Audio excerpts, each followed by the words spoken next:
Hi, my name is Vaush, and I only wear weave shirts. Damn right. God damn right, folks. Yeah, I get it at Anime Expo. How'd you get banned already? I didn't actually get banned, guys.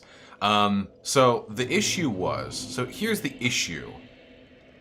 Should I let my sub to you lapse and buy a bunch of smaller subs to a bunch of left tubers? Nah, not authority. Everyone but me sucks. Fuck them.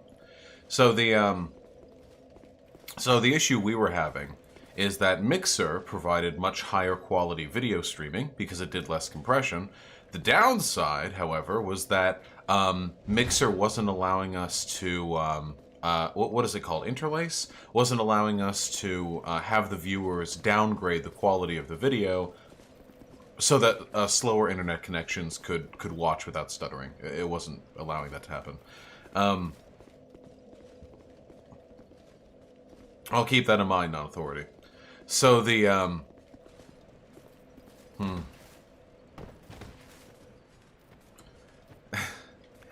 So the issue is, it wasn't allowing people to change the, Sorry, my throat's feeling really phlegmy.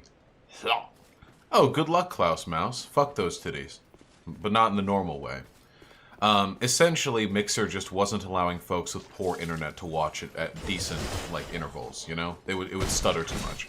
So, I was told that getting Mixer Pro would allow me to interlace my streams, or whatever it's called, for everyone. It would allow my streams to be interlaceable to the audience. Thereby, my disgusting, impoverished, poor audience members could enjoy the glory of my streams without stuttering, or any sort of, other, interruptions. Unfortunately, I was lied to. See, apparently it used to be that Mixer Pro was enough to allow your streams to have their quality adjusted by viewers, but nope, not anymore. Now you need to be a fucking Mixer partner, which requires, it would require an enormous time investment. Like, I'd have to stream on there like fucking 25 hours a week and get a bunch of followers, at least 2K followers, and holy shit, I am not. For a feature as basic as just being able to change the quality of your fucking videos? I'm sorry. I know DLive can't do this either. Maybe I'm just spoiled from Twitch and YouTube, but that is such an essential fucking feature. Yeah, that is so important. It's a video game stream. I want to stream at 1080p.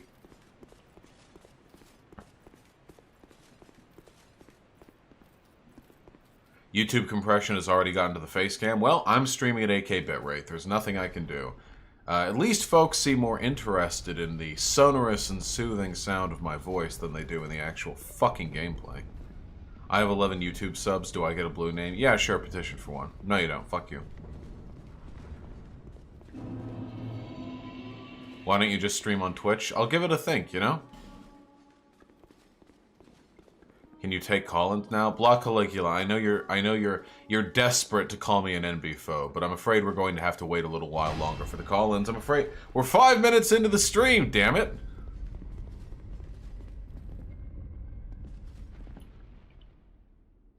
These fucking guys. These fucking duders are like invulnerable until you destroy their shitty suits of armor. Hey! Woo! Hey, Comrade Courtney with the $5. Thank you. Hi, I'm gay and don't know anything. I heard a live in one of my classes today called Tulsi, an Assad apologist, during a class discussion. What does that mean? I'm a big dumb stupid, thank you. I think that accusations of Tulsi being an Assad apologist are largely overblown, in my personal opinion. There are plenty of other, better things to criticize Tulsi over.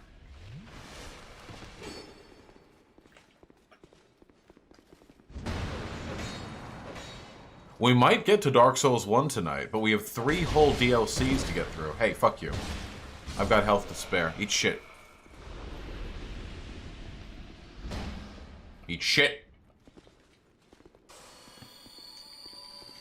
I'll keep it in mind, Block Caligula.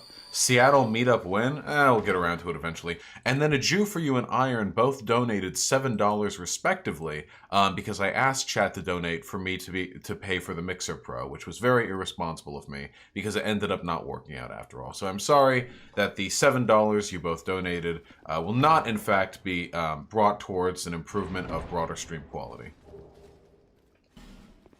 I love you.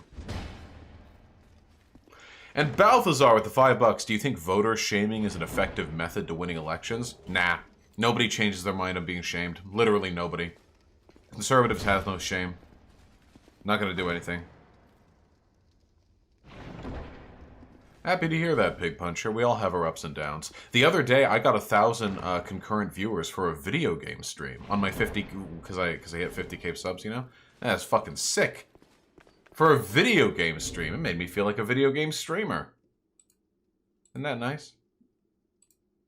And Red Eye Sam with the $5 found out today that everyone on my job has to work the whole weekend. Gonna need a lot of rum. Oh, that sucks. I hope you're getting paid overtime, comrade. At least you could drink on the job, right? That's something. Uh-oh, Stinky! Whoop!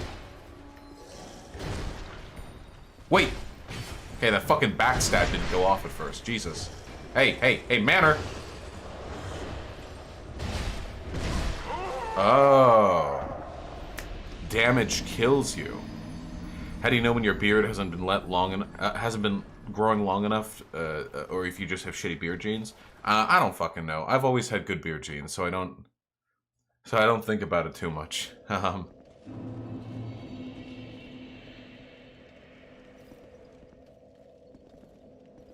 Maybe Hype Scotch. I think it's worthwhile to start a lefty channel on any subject. Do I have any reaction videos planned? I have a couple in mind. And yeah, John Doyle's probably up on the chopping block sometime soon as well. John Doyle's been getting real fashy lately, I gotta say. I'm not very impressed. That's nice to hear, DJ Zerdum. Given your interest in incels, what are your thoughts on the incel tiers subreddit? Oh, it's fine. They're a little bit annoying, and I don't think they... Incel tiers just feels like the blue pill. It just feels like a general anti-misogyny subreddit. It doesn't feel like a super like compelling criticism of the ideas or sort of broader sociological problems behind. Oh! Oh, I'm dead, aren't I? Yeah, I am dead. I called that one. Alright, we gotta get back in the zone. Hold on. Whew. We gotta... Whew! Didn't Doyle run away from the debate? Yes, as a matter of fact, he did. Oh, hey, speaking of cowardly right-leaning people, fucking Fuentes was tweeting about me just like an hour ago. Nick the Knife, is going off. He was like, hey, guys, just so you know, this is the person pushing this Catboy disinfo. And it was the video clip that everyone uses from that vegan gains stream that they think makes me sound like a pedophile, and kind of subtly like implies that they don't think that, you know, that there are any other like sort of systemic issues that should be challenged, if they feel that way about that clip. The hardest cope. Don't fall for this fat communist lies. I just flew out this completely irrelevant, like, Instagram catboy who's aggressively fucking homosexual in all of his public presentation, and went on an 11-hour date with them after spending some time together alone at home, that wasn't broadcasted it was for coalition building. Don't listen to the communist. It was business, not personal.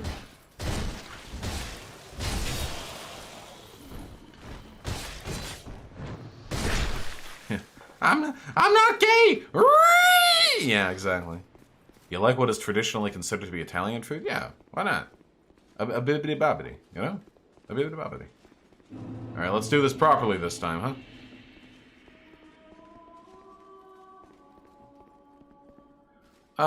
Pig Puncher, Destiny is going to cycle in between being obnoxiously anti-communist and somewhat useful to leftism as a movement, like, just depending on whose last made him angry. Hey, Red Eye Sam with the $5. By the way, did you see Contra's new video? Fucking loved it. Admittedly, I was taken aback by all the anime profile pics. Dude, it's the anime profile pics and Pixiv whatever avatars on Twitter are full of degens. I love the newest video. Yeah, I talked about it on stream a few times. Though, keep in mind, just because if you see a Picardo or Pixiv or whatever the fuck the name of that site is, avatar, it does not automatically make that person trans. Because I've seen a lot of fake fucking Nazis making accounts under that name and to start talking about like Jew shit, you know? Yeah, Picardo. There you go. Yeah, Jeff Holiday, I did see that. Absolutely mauling the mad lad. Thanks for upsetting him so much, huh? No, Anna. Yeah, how's the chowder? Destiny used to treat me with a lot more credence, and nothing has really changed since then, at least not about my content. Which reveals the only real change has been in his sort of broader attitude. What are you gonna do? Yeah, Pixiv is a porn artist? No, isn't Pixiv the name of some Japanese image hosting shop? Picrew! That's what it's called, Picrew! Yeah. Oh shit, they've all got the fucking stinky cloud. They've all got the poo-poo smoke. Hey, come here. Run at me.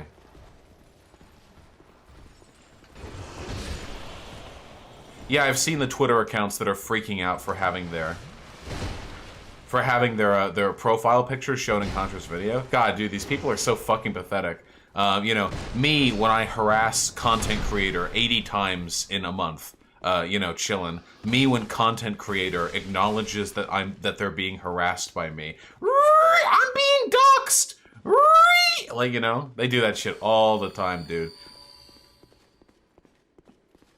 I should be able to ruthlessly criticize all online figures from a position of complete anonymity. No one should know it was me. No. God damn it. Okay.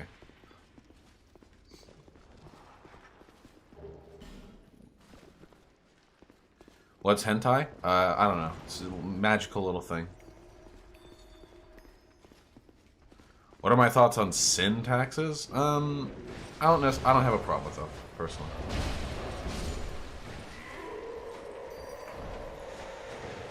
Oh yeah, Pig Puncher, that's fine. That's what he's just gonna be like. Destiny went on a... Destiny also recently... I only saw this because I saw the YouTube upload. But Destiny recently, while on the Trainwrecks TV podcast, he went on this spiel about how, while talking to, like, more reactionary-leaning dude bros, about how they need to be careful about, like, how they express themselves and what ideas they platform, because he too has known the, you know, the folly of platforming people whose ideas are dangerous. And he was like, I unknowingly platformed communists without knowing the true extent, the horror of their ideology. And now that I know, some shit like that, you know? Which is really funny considering he used to be a gamer bro who would unironically peddle, like, why are you talking about racism? Racism isn't real type arguments. So it's funny that when he's thinking about, like, irresponsible platforming of ideas, his mind immediately leaps to the ACAB types rather than, like, his own experiences. Yeah, he's being so fucking dramatic about it, dude. That's it, because it's a hurt thing for him, you know? He thought he finally found, like, his crew, you know? Oh, yeah, sure, some of the communists who agree with me that these alt-righters are stupid. Some of them are, you know, farther left than me, but we all agree on the same basic things, you know? We share a common interest in defeating the right. And then, you know, over time, like, the honeymoon period dies, and he and Hassan break up, and, you know, and things are looking a little bit more murky, and all of a sudden that sense of camaraderie kind of fades a little bit, and he goes right back to the same old arguments. Enlightened centricity. Traxian X, what do you want to talk about? Yeah. Could I do a trans athlete stream sometime? I already did a trans athlete stream a while back. Also, it's super, like, boring, and probably wouldn't be that, like, fun for you. Because I agree with Destiny. Destiny is right for the most part.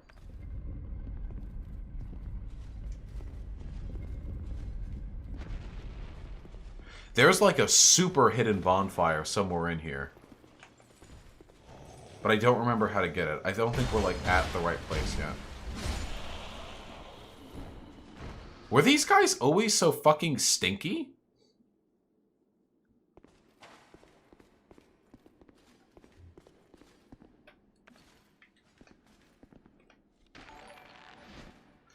Hey, Paul Resendez with the incredibly generous $20. Thank you so much, comrade. Can we get Peppa Hands and press F for Rhode Island? Our population is declining so much we might lose a congressional seat. Oh shit! No one wants to be in the smallest. No one wants to be in the smallest state in the union, huh? F's and Peppa Hands in chat, folks. And counterpoints with the $5. Hey, bud, thanks for the stream. Let me know when you can do it again. Your Twitter woke sold sounds a lot like Mickey JBP. Yeah, maybe. Yeah, absolutely, comrade. Thank you for the good discussion. I appreciate it very much. I hope you've been well. Anyway, with regards to the trans athlete stuff, I mean, so there are a fuck ton of... So, I think we can all... So here's some basic starting premises, okay? We can use whatever terminology we want for this, but this remains a fact no matter how you phrase it. People who are assigned male at birth, or if you want to use the term biological male, or people who are cis males, or whatever term you want to use, these people are objectively better at most of the things that make you good at sports. Stronger, you know, greater lung capacity, bone density, that sort of shit. Most of those characteristics, most of the things that make, generally speaking, men better at sports than women, are accounted for through transitioning. Whoa! Okay, dude! Oh, there was a little switch there. Nice! That's what I like to see.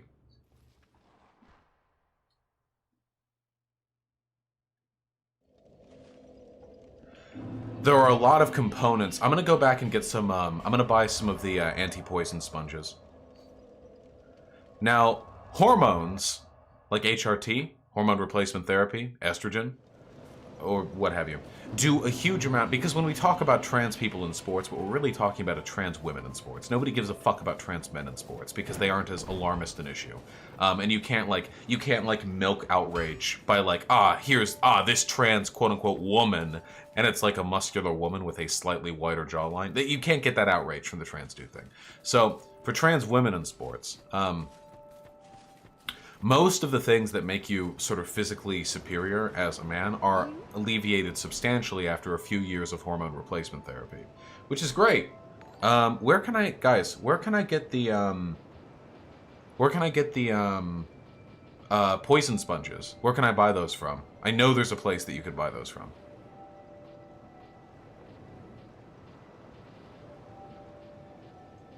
Hello, come on, man. Happy to have you here. I hate myself. Market socialism requires only that workers own the meat of production. I've addressed this before. Does anyone know? The poison sponge salesman? Oh shit, you're right. I forgot about that guy. However, in spite of the fact that, Oh, hello again. I hope you...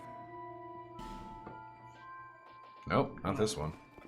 I do hope I see you. In spite of the fact that HRT can do a ton to alleviate some of the disparity between the average physical capability of a trans woman and a cisgender man, there are some components that are not compensated for with hormone replacement therapy. Lung capacity, bone density, these sorts of things aren't affected. Gavlin sells it? Oh, thank you. Oh, Gavlin, yes, wow. Oh, we just have to go to Gavlin, folks. Is that the guy in the castle? No, this is Gilligan. Is Gavlin the one in the castle? We're gonna go take a look at Gavlin. You have no money? I have souls! Shut up! No Man's Wharf? Oh, the big dwarf guy in No Man's Wharf. Okay, cool.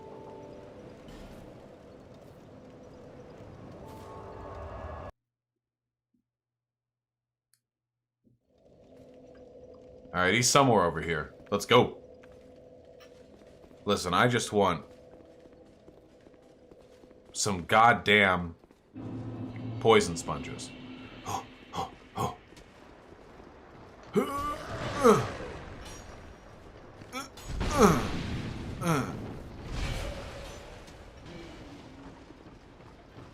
Well, if you talk to him, he'll have moved. Well, then where is he?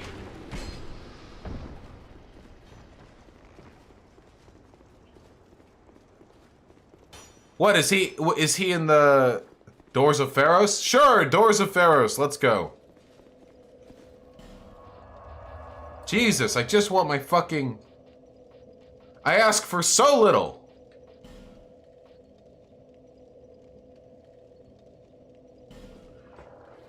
However, there are some characteristics that aren't compensated as well through hormone replacement therapy, so with that in mind, the trans athlete sports things remains complicated, and there are no easy answers on it. Then at Harvest Valley? Wait, now he's in Harvest Valley? I don't remember seeing him in Harvest Valley. I'm getting mega tilted. I'm gonna fucking nut.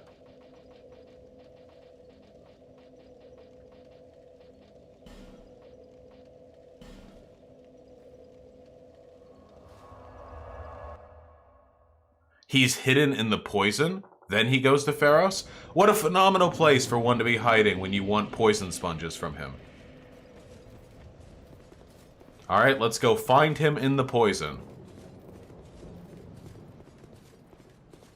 However, if you've taken hormone blockers at a young age and prevented, like, male puberty, then it seems likely that, there's no issue here.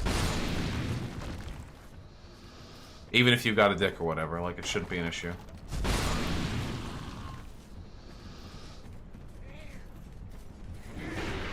Ow. Do we got any wheelers and dealers in here? Sir? Sir, are there any wheelers or dealers? I'm getting bored. I'm so bored of this already. I thought I could just... Pardon me, pardon me for my arrogance.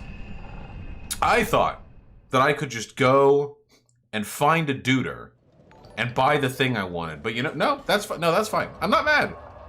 I'm not mad. I'm disappointed. Would it be fair of me to get from all this that if you'd undergone cis puberty, trans people would not be capable of competing at a fair level at all, or I may be paranoid? No, it's all a numbers game. There are some trans people who okay, let's just be very frank with our terminology. There are some trans women who experienced male puberty who are nonetheless going to be able to perform after like 2 years of hormone replacement therapy within an acceptable range of performance, like compared to cisgender women. That's the thing, And then there will be some who won't. As in terms of like broader prescriptive policies, I have no like none to offer. It's a complicated issue, and I think there's not enough research on it to have like any hardline stance. Of course, that doesn't mean I'm not going to argue against the conservative types or what have you, because they also don't give a fuck about the science, Their argument isn't like, oh, well, we should get trans women hormone blockers at early in age. That way, it's more likely that they'll be able to perform in athletic events should they choose to when they get older on a fair, playing field. That's not what they're going for. So I can still argue with them on that. Hey, Paul Resendez, the 15 bucks, thank you. Is Destiny right when he says that buying a house and living in it is an absolutely wasted investment? Renting an apartment and then buying a house to rent to other people is true big brain capitalism. Okay, listen, this is complicated. Alright? Okay? Are you ready? Here. Okay. Buying a house isn't always the best idea. Sometimes renting a house is legitimately better. There are a lot of costs and responsibilities associated with homeownership. Even if you're going to live in an area for a long time, sometimes renting can legitimately be better. It depends on like market stability, the local like land prices, the likelihood that that like prices will rise in the near future. There are like so many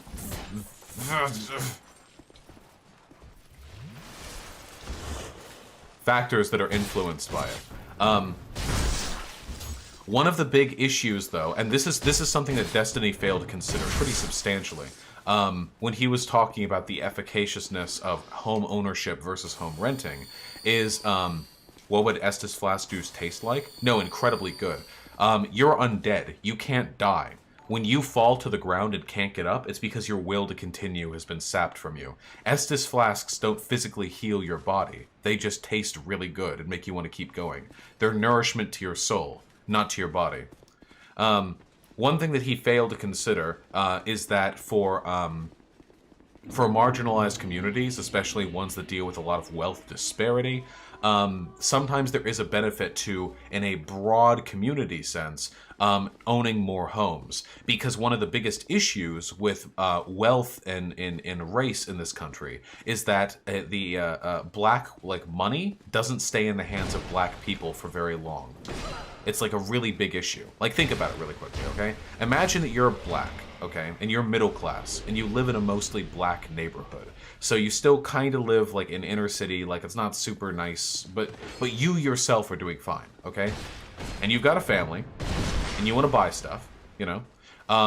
Where do you buy stuff from? Well, let's say you buy stuff from Amazon, or Walmart, or Target, or big businesses like that. Do you think that money goes back to the black community? Like, at all? What if you even shop local?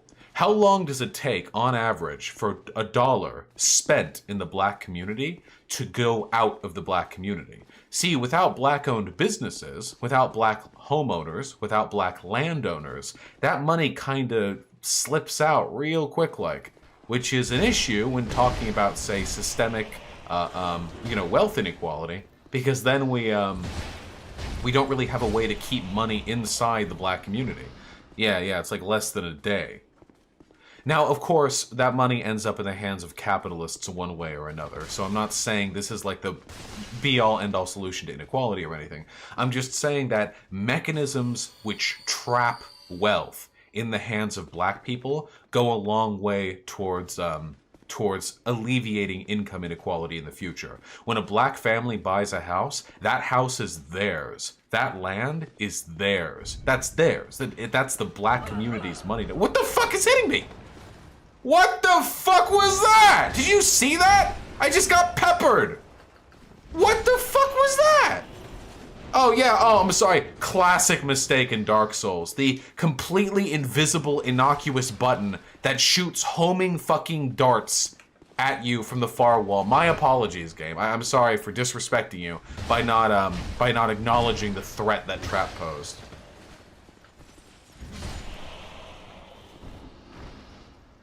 Of course, guys, who the fuck just asked me if I would go on Joe Rogan? If I got invited to Joe Rogan, I would pay thousands of dollars. I would pay a huge amount of money to Joe Rogan to have me on. Do you have any idea how much exposure appearing on Joe fucking Rogan's podcast is? Hey, Jake from State Farm with the $30. Thank you very much, comrade. Can't connect to chat from my phone. Hope donos go through. Best of luck with the DLCs, and thank you for doing what you do. Oh shit, comrade. That's an incredibly generous donation. I really appreciate it, and I don't actually know why the mobile viewership would be an issue right now. That's interesting. I'm sorry, I don't know why that's the case. You missed the hidden wall in that hallway? Oh shit, is that what leads to the bonfire? No! I'll be back. I'm probably gonna end up dying anyway. Mobile isn't working for me either? Interesting. Vaush, I'm an incel now. I've not had a romantic/sexual relationship in 8 months, and I'm terrified of trying again, but still have fulfilling deep friendships with women. What's wrong with me? If you're capable of having fulfilling deep friendships with women, then you're probably fine, my dude. Not having had sex or been in a relationship for 8 months is... I understand this is a long time. I'm not saying it's not or anything. Really not that bad compared to a lot of folks out there. It's not a contest, but, it's, it's not a contest or anything, but I wouldn't feel too bad about those numbers, It could get a lot worse. As for what's wrong with you, I don't fucking know. You obviously don't have, trouble having friendships with women, which is cool. It means you're probably not overtly, off-puttingly misogynistic. This is always a good first step. I mean, you could be, I don't know. Okay, good. Killed him before the poison went off. I don't know, maybe you could ask some of your female friends if they would let you into their pussies? Yeah, go for that. That might work. Might not work, but it might work, Let me know how it works, too. Counterpoints. Oh, wait, I already got that one. Anon with the $3. Thank you. Without white genocide jokes, how will I communicate I'm edgy and politically woke, even though I'm a white kid from suburban middle America? I don't know, comrade. That's a good question. You might have to actually do something positive for the world rather than virtue signaling to your other white friends about how much you all suck for things that you never actually did. You know, just spitballing possibilities here. Get spiked! No, get spiked! Fuck! Dude, you stepped too far forward! Cringe! Chaos, the $1. Why are so many Nazis and alt-writers fucking web weebs? You a lot of typos in that, don't know. I don't know, comrade. Probably because Nazism is a loser ideology, so people who feel they're losers, or who are treated like losers, are more likely to be led towards that point. Comrade Versace Sheets with the $5. Thank you. We're gonna do it for this guy. With the $5. Thank you very, very much, comrade. Yes. Any advice for dealing about anxiety with the future, as in climate change and war? I'm a schizo active and I'm having a hard time having good thoughts. Yeah, it's super easy. This is what I always say to myself, okay? Super, super easy, okay? Anytime you're feeling really down about the world, just remember that throughout history, there have been literally billions of people who have died believing they were facing the end times. Think of the people who died as Constantinople was sacked. Think of the villages and empires that fell to the Genghis Khan's Mongolian hordes on horseback, you know? Think of all the people, all the Muslims who died in the Crusades. All of them probably died thinking they were very, very, like, seriously witnessing the end of history, that this is the end. And yet, they've all been wrong. Every last one of them. The world has changed, but it has not ended. In a lot of ways, it has gotten better. In a lot of ways it hasn't, but there's no sense in being perpetually anxious about the future, because if you are, you will only be making the same mistake that literally every other group of people has. The most we can do, and the most any group of people can do, is to live their lives as best as they can, as kindly as they can, to, you know, make things better for other people too. But they still died and don't feel better? Everyone dies. Like, we're all going to die. There's no getting around that. Thoughts on how capitalism stifles the arts? It's interesting how defenders of capitalism revered as the height of individuality, yet originality is shunned for whatever is profitable short term. I mean, there's my thought right there, comrade. It seems to me like you had my thoughts in mind and you just wanted to get me to say it. Nah, capitalism's shit for the art, dudes. There are so many fucking talented artists out there that can barely scrape by because their new and innovative work isn't marketable. Most mainstream like art pieces are hyper fucking commodified and corporatized and have no like individual artistic merit whatsoever. Look at the fucking Marvel movies as an example. And it gets a hell of a lot worse than those, too. Look at how pop music has gotten way the fuck more repetitive and corporate over the past 60 years. It's just a broader issue. The arts under capitalism are incredibly fucking... yeah, the starving artist meme is literally, like, capitalism right there. Alright, folks, wait, I have a request. I love you guys. I love you so much. You know I literally... Oh my god! I literally pay my rent with your donations, you know that? With that being said, let's chill a little bit with the stories in the donation messages for a little bit today. Just a little bit. Just a smidgen. Just a tiny, minute amount. So that way I can spend slightly more time playing the Dark Souls. Oh shit. Oh shit. Where does Clan Gang come from? Oh shit, I'm just walking on the spikes. Alright, we're doing it! Oh! Where does Clan Gang come from? Clan Gang comes from, it's an old, my fucking girlfriend would always make noise, so I would say like, what are you, fucking Clan Gang? I don't know, it was random, but it kind of stuck, I guess. That's how memes form. Gigu! With the $5. Hello, genuine question. What do you think about left suckdom YouTubers like Secular Talk or Rational National? It's what got me into leftism. I don't mind them at all. There are so many fucking weird purity testing leftists that I feel like they're just trying to get us to lose or something? I have no idea. They're like, hey. Here's an idea. Rather than attacking conservatives, what if instead we attacked people who agree with like 90% of our positions and are essential to getting people over to leftism?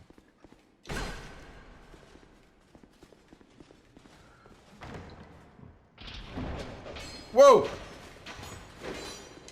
You didn't save that fight about the potatoes, did you? I have no idea what you're talking about, Keyford.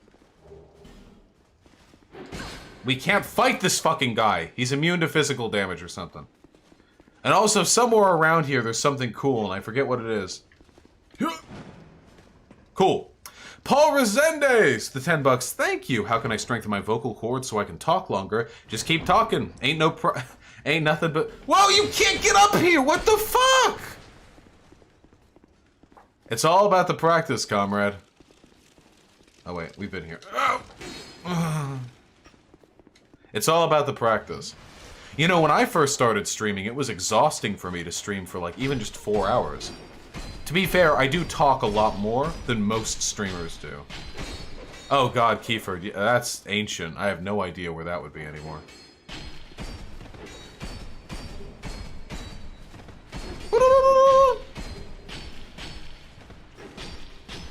We're just, like, accidentally dodging these guys as we're running around. Ah, fuck, there's a fucking dude back here. I remember. Ah, shit.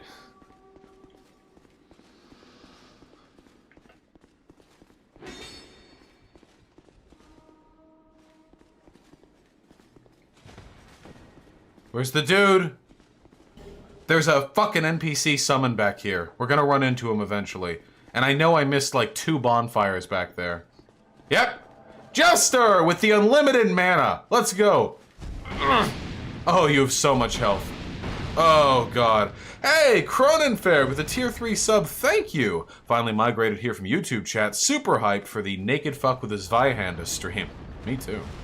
Also, is there a reason why you identify as libsoak instead of mutualist, or do you prefer the blanket term? I generally prefer blanket terms because the arguing about, like, which left ideology is better over another, these arguments, like, give me cancer.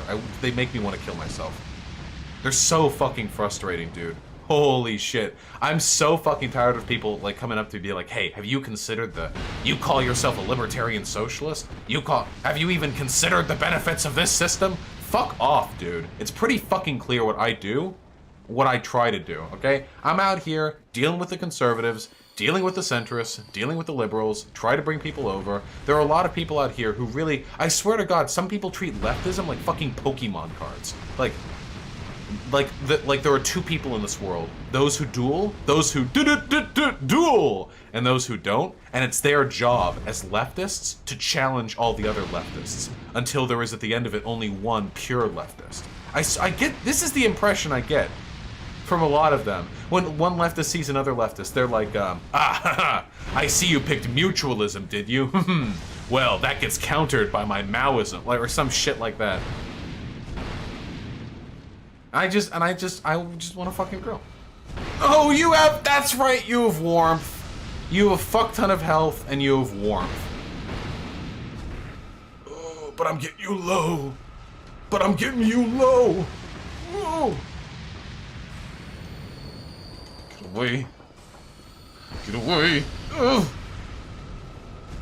Fuck. No. No, son!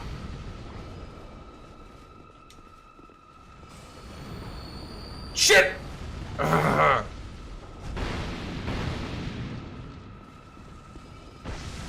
Fuck, I thought he'd do the melee attack. Hey, thanks for the war, dipshit. Maybe next time stay by your own fucking buff!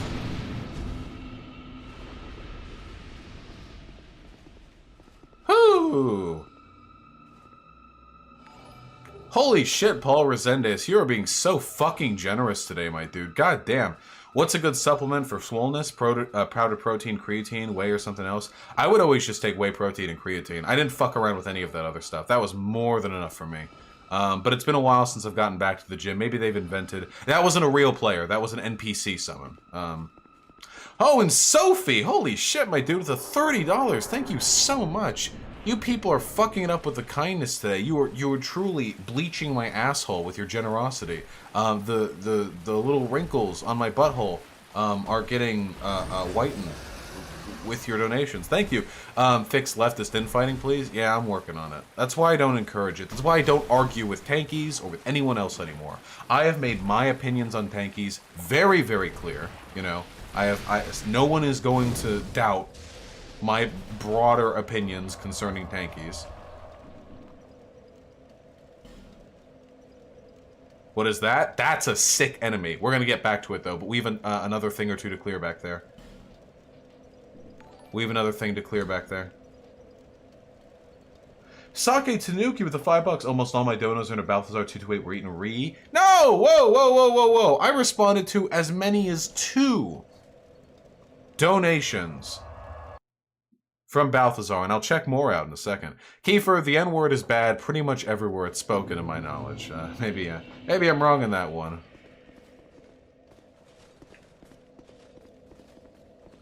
What exactly is a tanky? A tanky is a pejorative term for a... Whoa!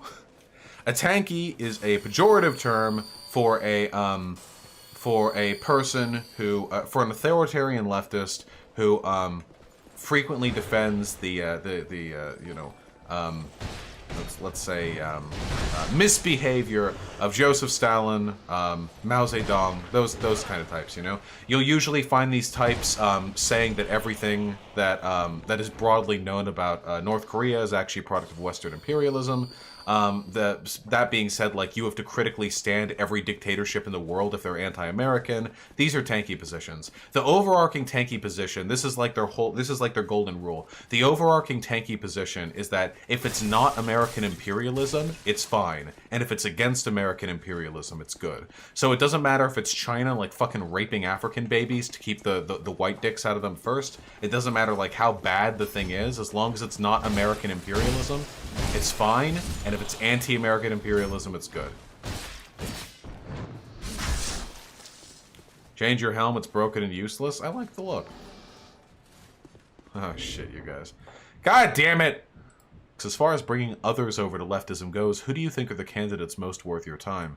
That's kind of a hard question to answer, because answering that kind of sort of implicitly gives the game away. I didn't exactly openly talk about converting Hunter Avalon before I was, you know, friendly with him. And it also gives the impression that I'm, like, not interested in these people as people. You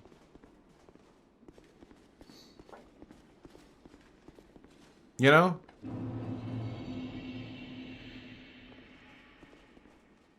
Oh, Traxian X. The only reason I say that Epstein didn't kill himself is because it was super fucking convenient that he died, and also there were a bunch of inconsistencies concerning his death. And there were, like, you know, morticians who were like, hey, this doesn't look like a suicide, you know? But it kind of got, you know, I don't know. The Epstein stuff's kind of boring to me now. Like, I'll keep saying Epstein didn't kill himself, like, no matter what evidence comes out, honestly. I'm just biased towards, the anti-establishment position at this point.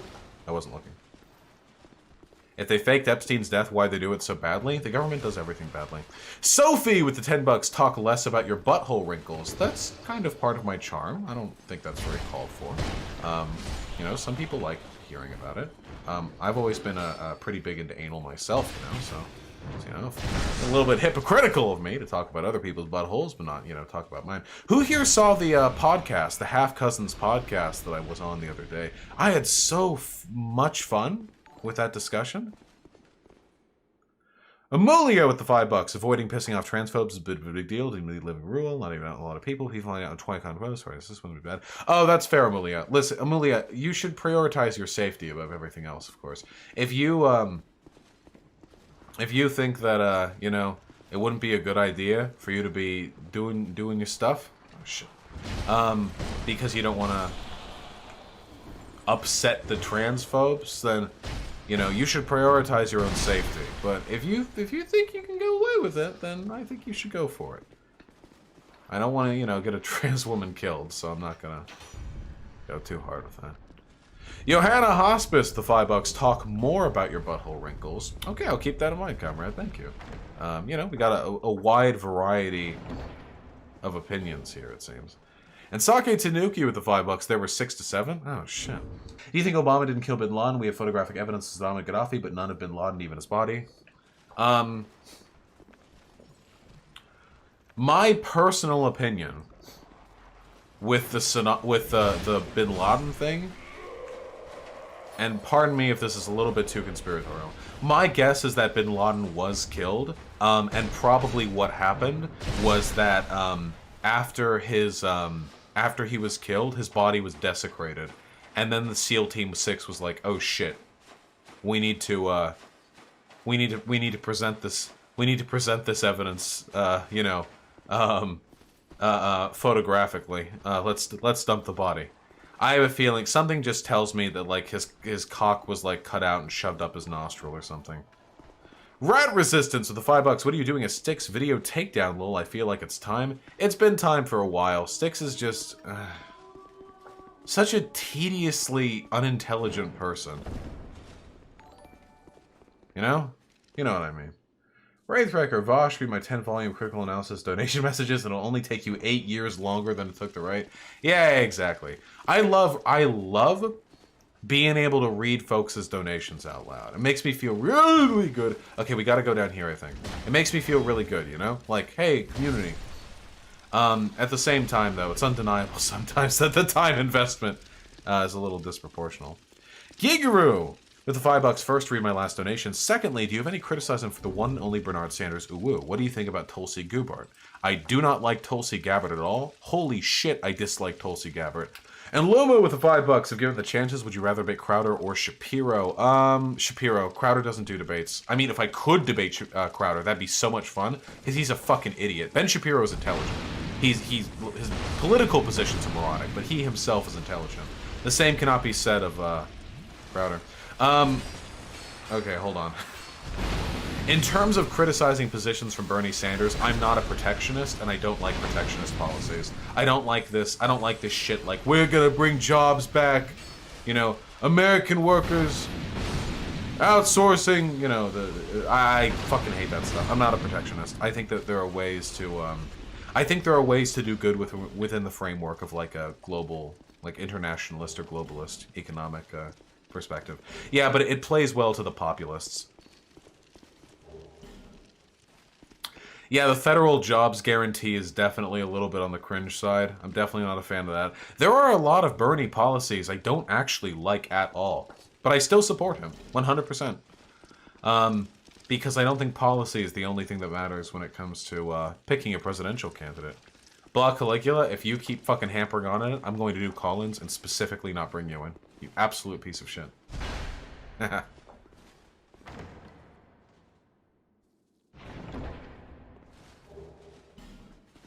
I'm not trying to be mean. Too many goddamn donos for me to do anything else right now. What's my take on Warren? Warren's just another trash bag neoliberal who, like, trends towards slightly more populist progressive policies. Why is the jobs guarantee cringe? No, we're not getting into this!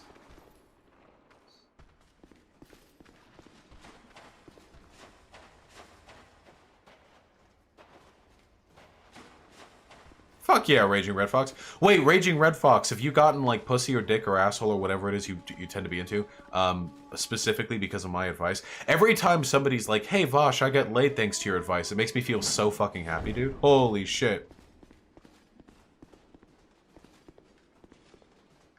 How is Warren a fucking neoliberal?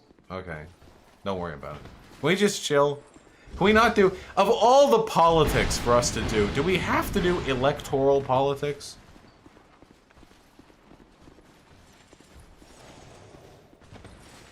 No, Kiefer, there is no other way to do a call-in, and I'm not doing a call-in with you. You're still super fucking parasocial with me. Have you seen the new Witcher series? Yes, and it was pretty good. Sake Tanuki with the $5. If Yang 1K bro, PS5s for all bro wins, will you make a 1K a month tier 5 subscription for Vaush.gg? Yes! That's a sick fucking idea, actually. That's what I can do. If Yang, if the Yangster, the math gang, takes the presidency, and reaches the top, then I can have a $1,000 a month sub tier that you can, like, subscribe to as proof that even with a Yang presidency, you oppose his policies. You don't need that $1,000 a month. Japes with the $5. Sorry if my emails can be long, but climate change is important. Support the Green New Deal, y'all. And read Vox's David Robert, It's an Emergency, damn it, article. I think I've been linked that before. Vox does good stuff. Thank you, comrade. And Gigru with the $5. Hello, Bernie has to be a protectionist to appeal to the Trump voters, which I believe he can take second comma and arm wrestle Your weasel. Yeah, I don't disagree that the protectionist stuff is good optics for Bernie with the broader political strategy. I just personally dislike those politics. Nice, Dad. Would I be a splendid megachurch pastor? Oh, definitely, yeah. I could definitely handle that, I think. I don't doubt it, Luluzi. Okay.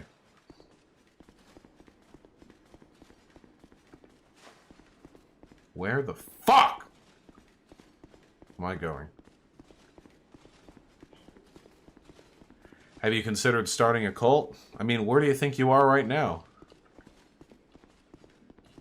Kiefer, the fact that you asked that question twice is all the evidence I need. Ha! You've been baited, my friend.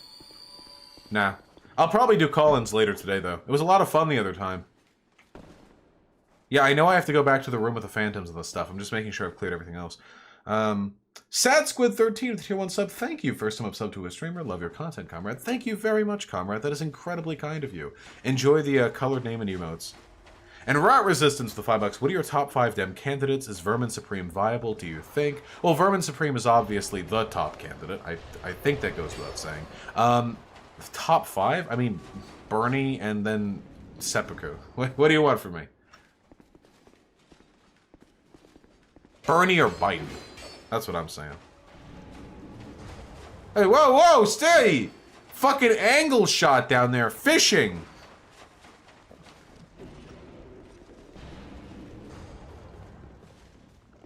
We fucking chill? Nobody is impressed. Dark magic, yes, you succumb to the abyss. Cool. We're so fucking impressed by your sick, raggedy outfits and your heaving, ripe boobers.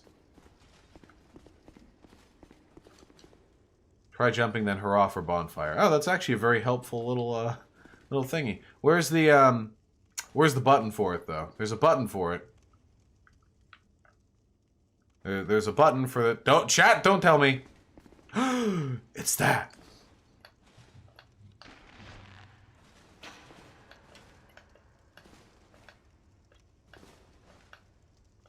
Man, arrows? What? Get him. Destructive great arrow, huh? No, let's go with fire arrow. Nice, Insaninator. Well, that's fine, DJ Zerative. Oh, is that not it? Oh, that just turned the spikes off. Okay, well, that's fine, too. What does this do? I don't know. Are you aiming with a fucking controller? What? Yes? I'm not playing Dark Souls with a mouse and keyboard. Okay, so there's a button somewhere here that'll activate that. I'll find it. I'll find it.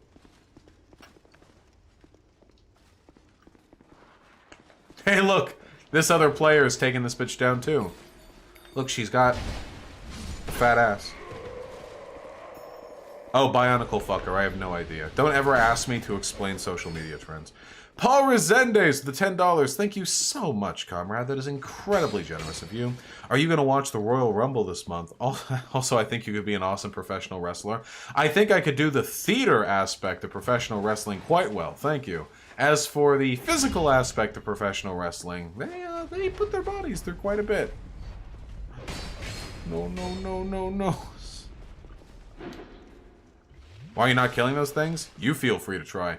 Those fuckers are immune to physical damage and very, very resistant to elemental damage until you destroy their suits of armor.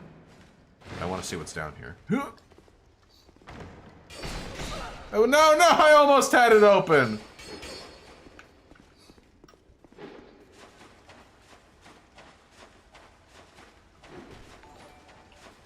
Gigru! With a tier 1 sub, thank you.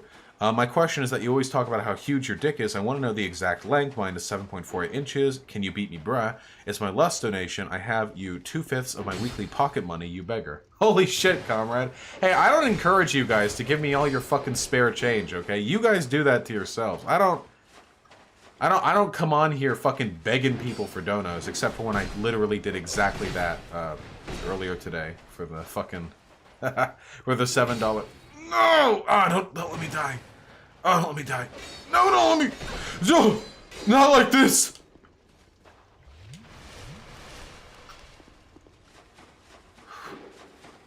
Get it. Were you kidding me? Okay, we're not getting that chest for a little while then. Ugh. Christ. Normally when I talk about how big my dick is, I'm usually being facetious. Or like sarcastic, or what do you call it? Ironic? Like I'm overplaying it deliberately. My dick is, I think just like a hair. Here we go. Here's the fucking suits of armor. Is a hair, shorter than 8 inches long, and it's 6.5 inches around at the center. There you go. That's the official confirmed, Vaush measurement, okay? Can we fucking not, please? Wait, about what? It's not like I don't talk about dicks elsewise. Performative masculinity? Oh yeah, definitely.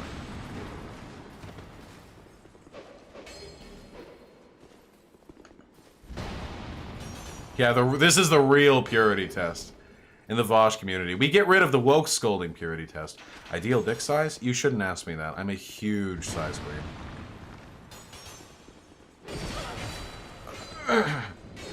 Conciliator with the $5. Have you had a look at the leaked Thomas Hofer GOP gerrymandering documents? Also, did you see that his daughter who leaked the documents identified as an anarchist? I've heard about this, but I haven't gone into it myself yet. No, I didn't know that she identified as an anarchist. That's fucking based, though.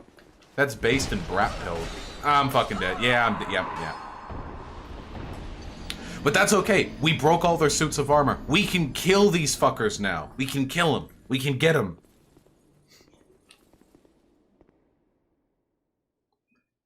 The issue is, though, and this is the real black pill, of course. The real issue is that it literally does not matter how many documents get leaked about how corrupt the Republican Party is, because the Democrats will never do anything about it. They will never do anything about it.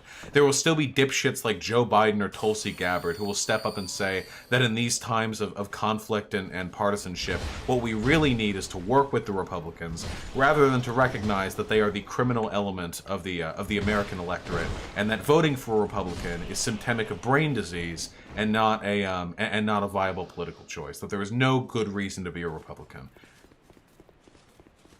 Republicanism for a weaker America, for worsened racial relations, for more money hoarded at the top and used to propagandize to those at the bottom, for worse education, for worse infrastructure, for greater levels of corruption, for greater levels of private capture, so that lobbyists turn into political figures and vice versa. Republican Party.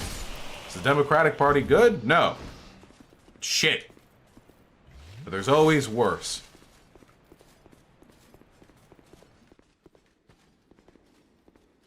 Yeah, you can be a Democrat and probably be a shitty person, or be a Republican and be contractually obligated by party line to be a shitty person.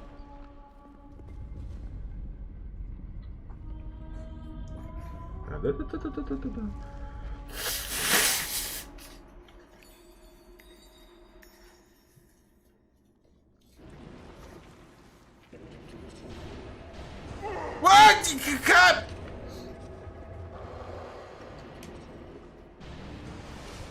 Cringe!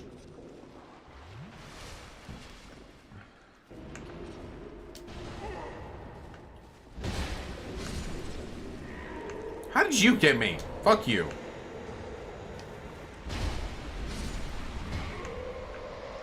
Have I ever thought about doing a podcast? I don't get the I don't know why I would do a podcast. Like, I basically just do a podcast already, except there's a visual element to it. Like, what would I gain?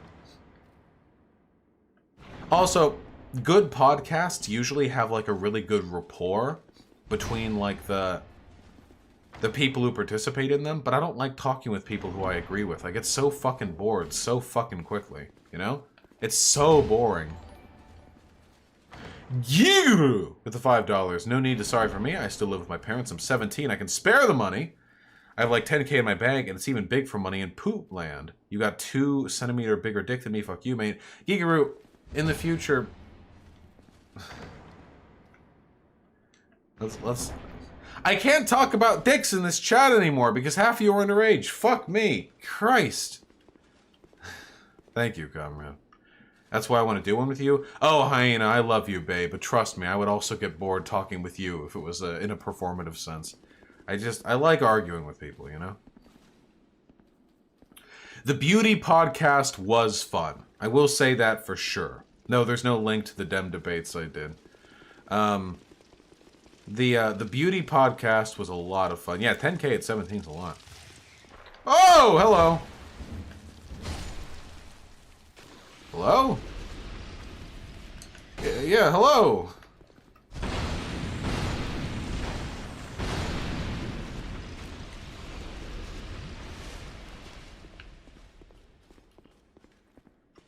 Have you ever thought about having a co-host for your game streams and you playing a multiplayer game or something? Yeah, I've been thinking about having some folks on, like maybe Conyer. I think Conyer's a lot of fun to play with. Playing like Risk of Rain 2 with Conyer sounds like a lot of fun. What?!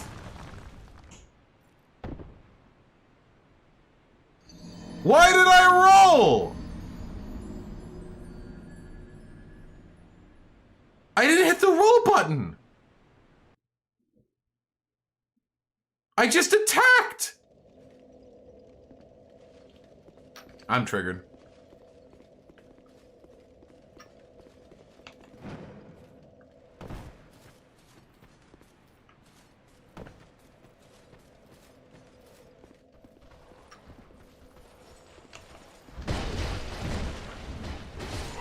I don't even care. Fuck you.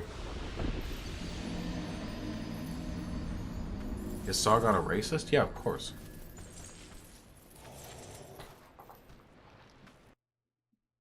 Sargon is literally an ethno-nationalist. She got elected in a district that swings plus 60 for Democrats, and she did it in... yeah, Destiny's not wrong. He's completely correct in this regard. Any of you who disagree is probably fucking delusional. Lefty theory is hyper fucking relevant when it comes to analyzing the world, making like prescriptive judgments, like analyzing class mobility, all that shit. Super fucking relevant. Sociology, law, foreign policy, very, very relevant. However, when it comes to actually like dealing with relevant representations of our broader like political system, like who's elected, who's in power right now, the far right is way the fuck more relevant. The Republican Party is like a hair's breadth away from like open advocacy for like neo-Nazism. The only real stopgap between the Republican Party and neo-Nazism is Zionism. It's only because they're Zionists, and you can be a Zionist and still be pretty fucking anti-Semitic, as PragerU and Dennis Prager and Ben Shapiro very frequently demonstrate. God. DJ Zeradev with the $5. Thank you. You earned this $5. The merit of acknowledging one of my favorite comedy animes, Nichijou, My Ordinary Life. Yeah, it's been cute. Will you fucking chill? I hate these dudes. This has always been my weakness in the Dark Souls games. Any enemy that has a lance and a shield, that like combination has always fucking wrecked me.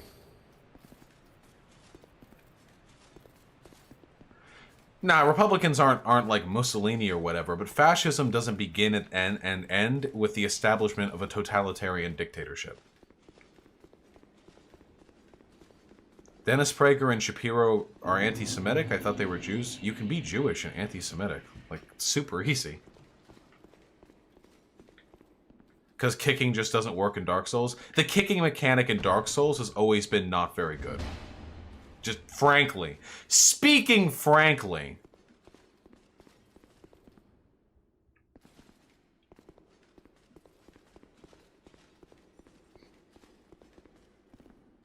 Which Nichijou are you watching? KyoAni one or the other one? Wait, are there multiple fucking Nichijous?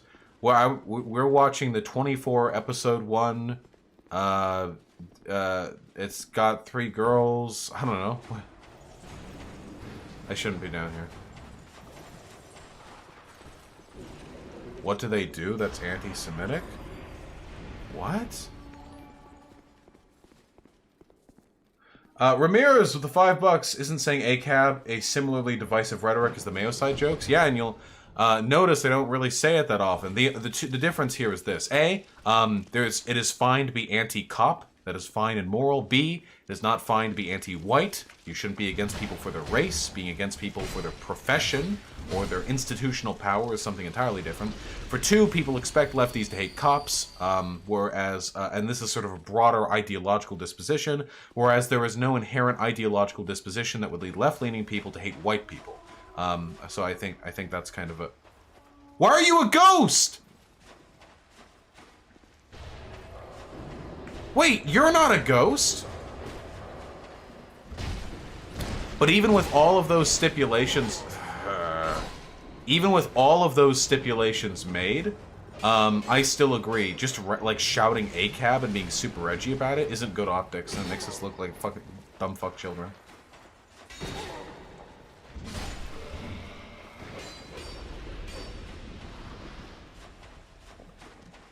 I hate Shapiro and Prager. Do you have any evidence at all that they're anti-Semitic? Are you kidding? They go on and on about bad Jews all the time. That you're a bad Jew if you vote Democrat, or a bad Jew if you don't support Israel. That's pretty fucking anti-Semitic. To reduce, like, Judaism down to a national allegiance to a fucking ethno-state out in the middle of the fucking desert. Or hey, how about the fact that they openly promote and organize with, like, white nationalist groups? That have direct links to anti-Semitic groups. Here's an interesting one. How about the fact that Steven Crowder has plenty of fucking ties to these people? You know, Steven Crowder, big Israel fan. Steven Crowder, same fucking guy, by the way, who lets Owen Benjamin co-host his show. Owen Benjamin, aka, actually guys, Hitler wasn't that bad. Hitler had good ideas. He was just trying to clean Germany from the filth. Benjamin. And then after Blaze TV disavowed Owen Benjamin, fucking Crowder came over and said, hey, listen, just so you all know, just because Blaze TV isn't willing to work with a literal Nazi doesn't mean I'm not. I'm still considering Owen Benjamin a friend of the show. And Ben Shapiro and Dennis Prager have no problem with this association whatsoever. It is anti-Semitic for people to purport to be friends of the Jews, but then fastidiously ally themselves with neo-Nazis, ally themselves with those who have allied themselves with neo-Nazis, and openly engage in the same rhetorical tactics that people use to demonize Jews as a whole.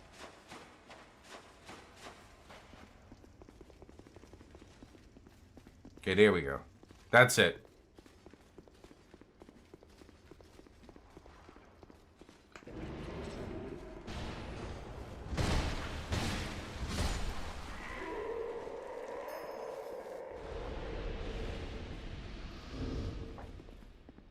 Socialism's okay. It's got its ups and its downs. I'm delighted to hear that, comrade. I hope you have a phenomenal time with your own space. Is the Pontiff in Dark Souls 3 a hard boss? Yeah, I'd say so. I'd say the Pontiff is a reasonably difficult boss. Any tips? Learn how to counter, or parry, or whatever.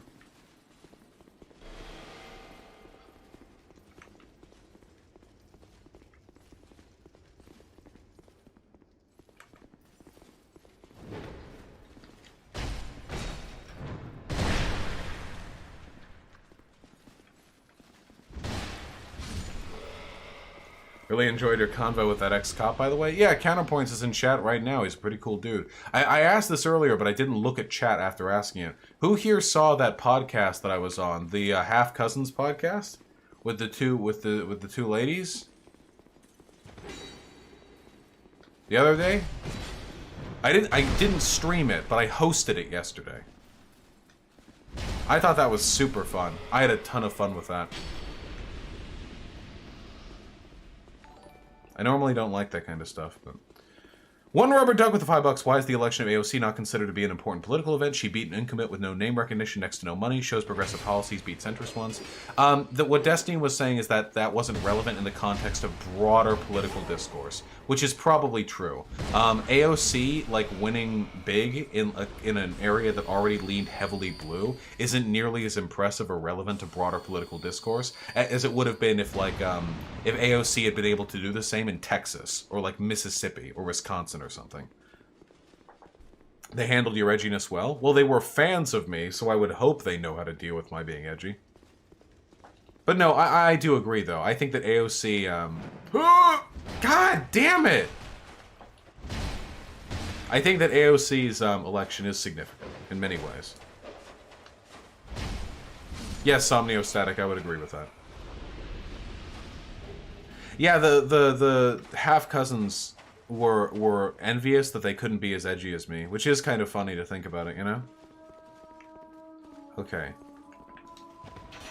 We have finally killed all of these stupid pieces of shit in the area.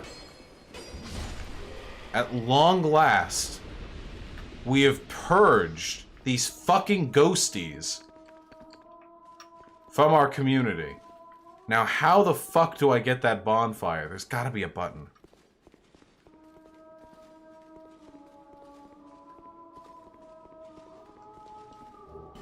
You hear that spooky music?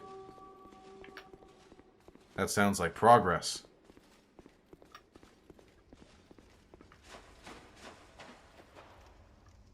Okay, we can finally manage that now. What's the singing? Isn't the singing from the Queen downstairs?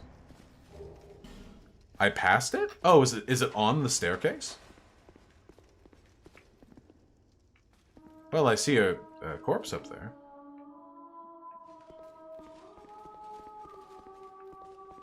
Vaush and electoral politics is not a good mix. They're just... Hey! A bippity! A boppity.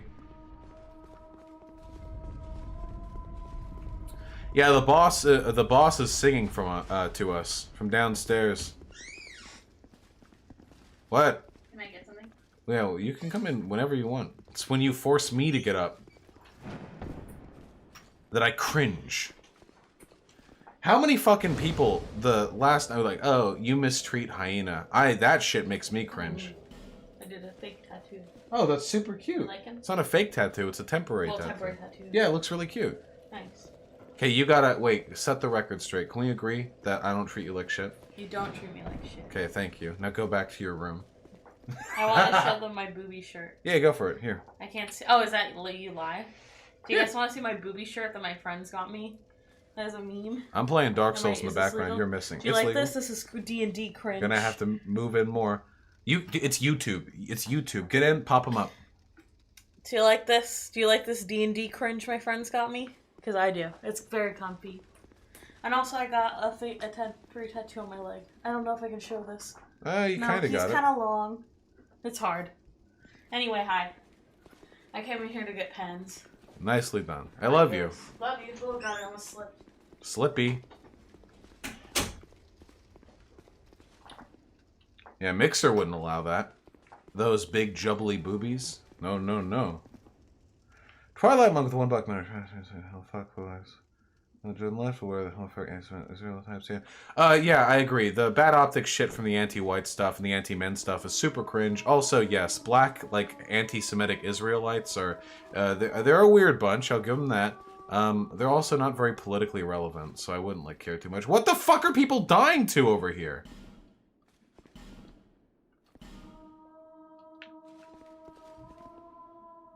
Oh, they all got trapped in this corner. Look at them.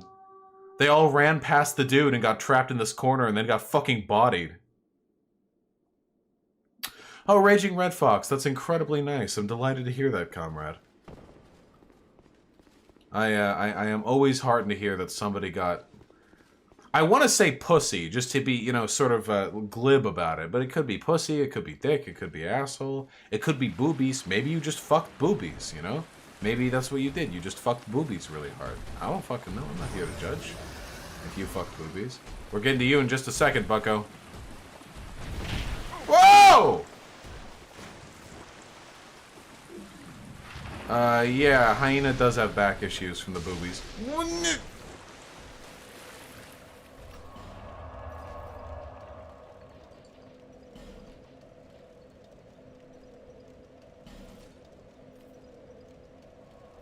It was a dick, ooh, ooh. Well, there you go, dick. It's been so long since I've done any non-monogamous stuff, because I haven't done any since coming to Seattle. I've just been too busy with the work stuff.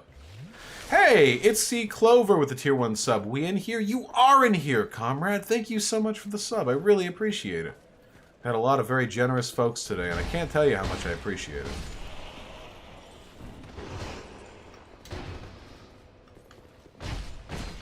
Lil Uzi Vert, when you get yourself a 5-sum, please let me know. I hope it goes well. Have I ever seen The Shivering Truth? No, I have no idea what the fuck. What the fuck that is. Yeah, Undead Nor. I'm ready for the gank squad. Alright, time for us to do the worst boss in the DLC. Why do you unironically think Tinder is better than Grindr? Seriously, what the fuck? Kiefer, aren't you underage?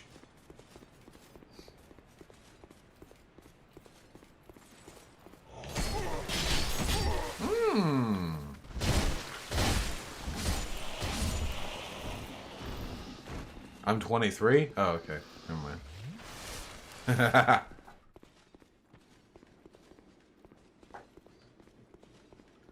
Tinder is obviously better than Grindr. For one, Grindr has intrusive ads. For two, Grindr is full of men. For all that implies. And for three, Tinder is, just the culture in Tinder is so much fucking better, dude. I could go on Grindr if I really wanted. Do you think Tinder is better than IRL asking girls out / approaching girls? What? No, you should... You should always want to do stuff in person, ideally. Just Tinder is like, you can keep fucking going at it, you know, at home, you know? You can keep the fucking game alive. Instead of having to be out at a bar or a club or something. Sammy Button, there's not much for me to say on the bushfire crisis apart from your entire country being on fire is bad. Like, what else am I supposed to say? Who is more based, Killer Mike or Immortal Technique? Well, first of all, Rat Resistance, thanks for the $5. And second of all, I've listened to exactly 2 songs from Immortal Technique and 0 songs from Killer Mike. But Killer Mike, was he not the person who was with Bernie? So I'm just going to go with Killer Mike. Also, I have a worrying feeling that if I talk directly to the Immortal Technique guys, they might be like black nationalists or something. Just my impression.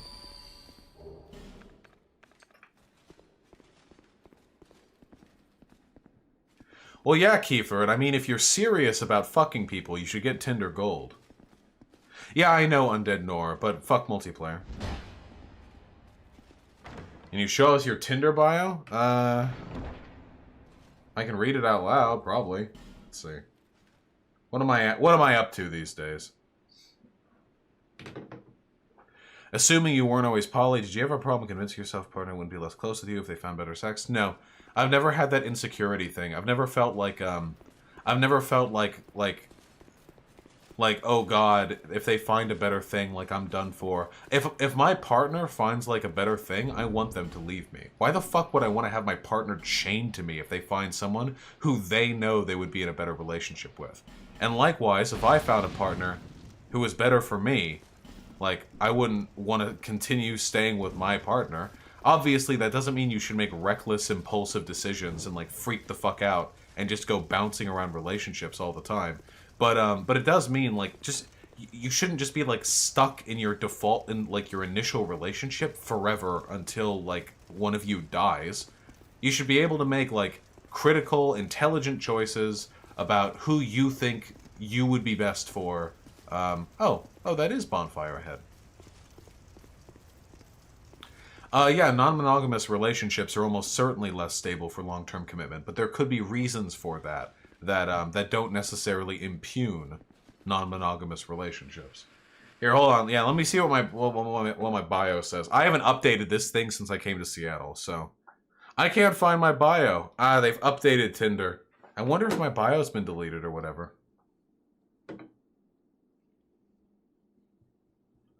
Holy shit, Hyena, chill. There's no information I can provide that isn't already available through my stream. WP84 with the $5. Thank you. Are you a chud who doesn't like sports? I mean, I'm not a chud, but it's true. I don't like sports very much. Yes, Horsefuck Valley is indeed intolerable. What was that? Oh, I can't heal. And I can't roll safely on this bridge either. Oh, no, no, no, no. But I can still use healing gems? Wait, the healing cancellation thing doesn't affect healing gems? Dude, Dark Souls 2 is so weird. Get him out of here.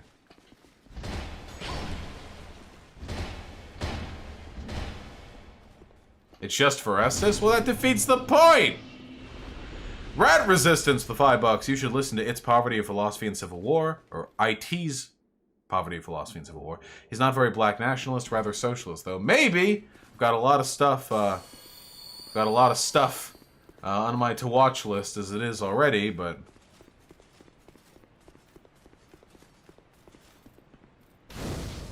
Alright, folks. We're in the fucking home stretch.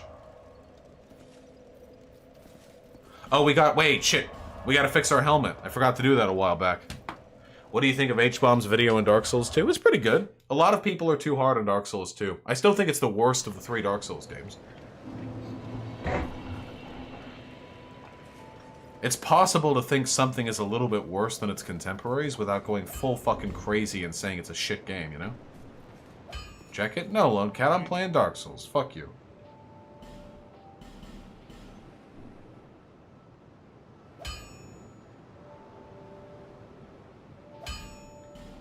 Alright, we're upgrading our shit.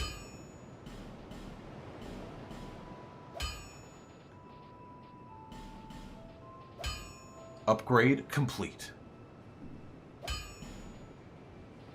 How the fuck do you think Dark Souls 1 is better than Dark Souls 2? Kiefer, you are literally so full of bad takes, it makes me want to, like, just ban you. So I don't have to look at them. Holy shit, dude. Alright, where is it? Where's my Drangleic? Here it is.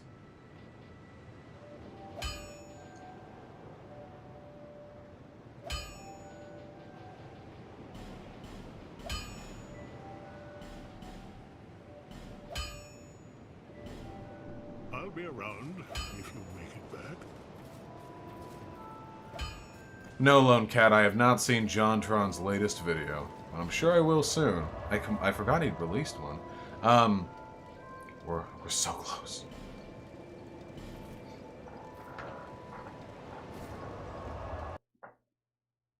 Ah, fuck yeah, Hyena. I'm excited to see too. Have I seen Jojo Rabbit? No. Maybe people ask me things. I have no idea what the fuck you people are talking about most of the time. Wait! Can I tell you something that I am very confident about, though? This is in fact, very true shit right here that I want to share with all of you. How fucking cool is it that these video game streams are getting like 800 viewers now?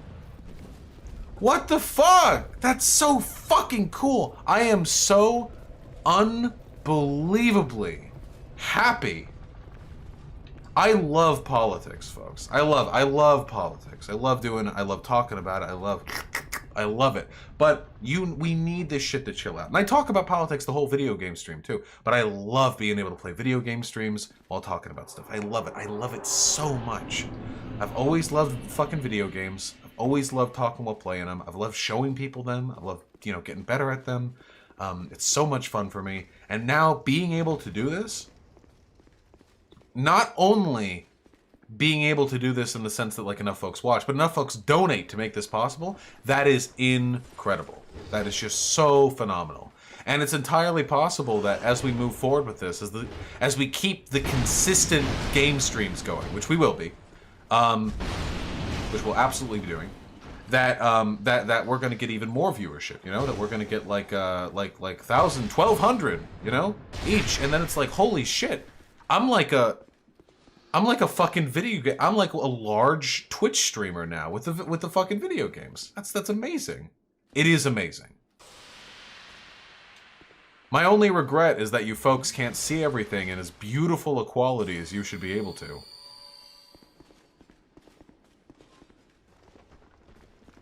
What are these? Fuck you. Hey, Alexander. Yeah, more call-ins.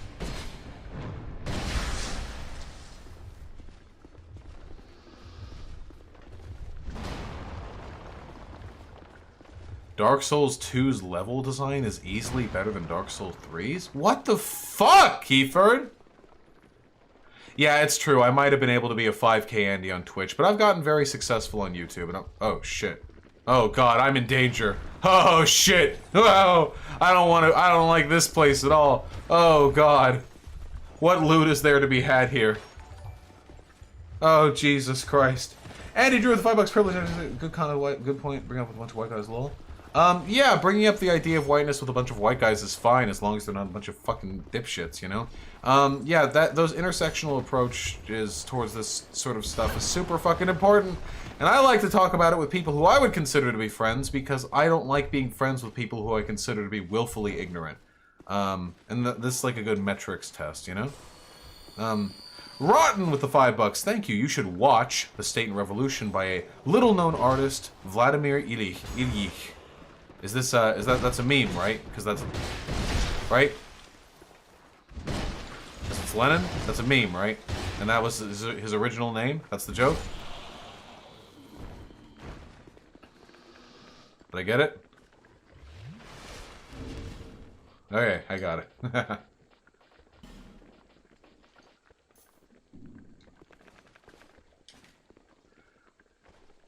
Dragon Charm. When will you debate my fascist dad for me? I don't know. Get him to send me nudes or something. I'll consider it. Can we just... I don't care. I don't care enough about this gauntlet. I don't care. I don't care. This isn't a fun boss fight either. Let me through. Let me in. Let me in! Here we go. Are you ready for the gank squad? Let's go! Multiplayer boss, single player fight. Let's do it. Get rid of all these fucking stuff. Oh, hey, what's up? Hey, yes! Petrify me! Hey! Yes! We got Havel, we got the ninja, and we got the archer. Let's go. There's a ramp right here, right? Nope. There it is. I played Doom 2016. Yeah, I played it on the hard mode, the hardest one. Havel, what's up, my man? Yes, hit me in the back.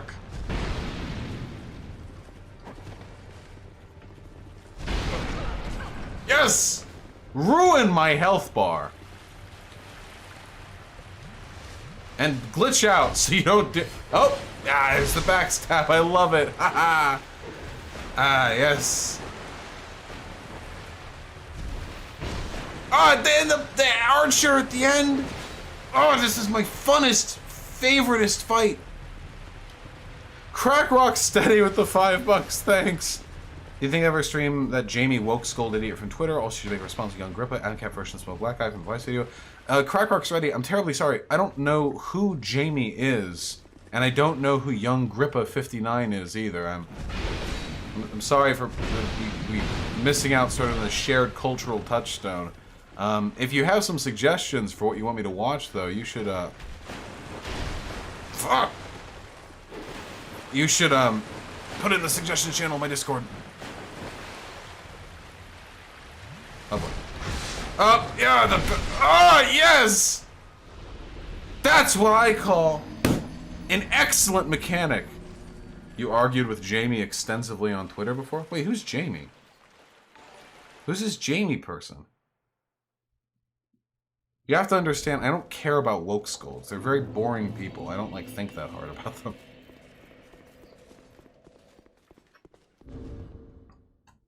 Grandmaster Level with the 20 Canadian bucks. Thank you, man. I discovered you when you went live with Sargon. I didn't like how you were consistently insulting him. I thought it made you look weak. You have grown on me, and I like how accepting you are to people. Yeah, that was a really big mistake I made for Sargon. So I have no respect for Sargon as a person. I legit think he's like subhuman IQ, like horrible person, ethno-nationalist, just like a real piece of shit. And I think he deserves all the insults in the world. The mistake that I made is that insults should only be levied after you have established enough reason, the grounds, for the audience to agree with the insults. So, and this was very, very dumb of me, you know. I just went in there thinking, it was very cocky, I was like, oh yeah, it's Sargon, you know, it's fucking Sargon. Everyone knows that Sargon's bad. So I can go off the bat insulting him and everyone will get it. It's the same approach that you would take with like imagine if you were doing a takedown of like Darkside Phil or Onision or someone else like that. We got petrified.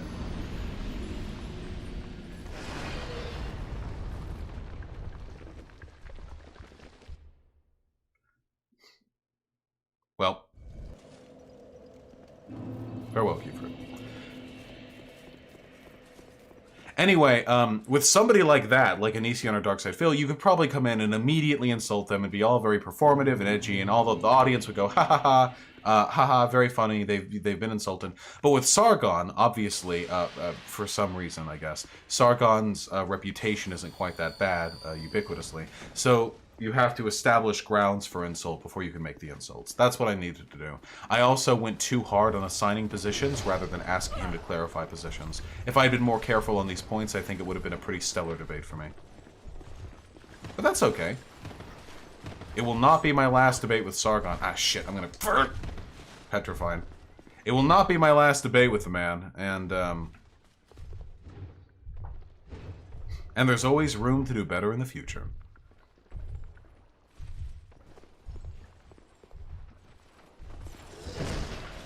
I'm pretty sure I roll dodged that, thank you. Oh yeah, the mods for the Sargon debate was insanely biased, but that was also my fault, you know? I mean, I knew that the mods were friends with Sargon. I shouldn't have, I should have taken appropriate precautions. That I didn't is my fault. I would kill to see Sargon debate, Vaush debate Sargon with an impartial mod. Don't go ahead killing anyone for that just yet. You might not have to kill for it to become a reality. What will you do if Sargon tells you you're using appeals to authority to again? Ask him to define an appeal to authority, and then quietly and patiently correct him.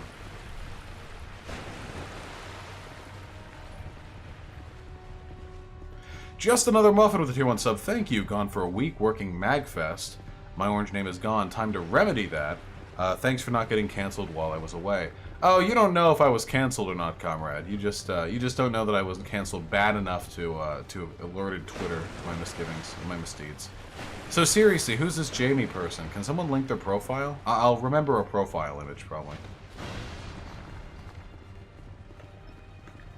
Okay, here's what we want. The other two, the melee fighters, are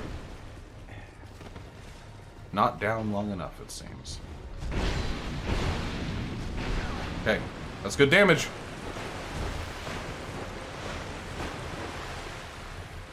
The only way to do this fight as an individual is just to run them around and try to pick one off as you get them separated from their buddies. That's literally like all you can do. I think it's the one that called Contra a rape apologist. Oh, yeah. Oh, okay, I remember that person. Yeah, Jamie is like legit subhuman. I know I say that a lot, but oh, that's the backstab. Nah, you can one-shot me with that. I fucking love it, Havel. Thank you, Havel. You could use a bow. Yeah, I could also just not do this boss because it's optional.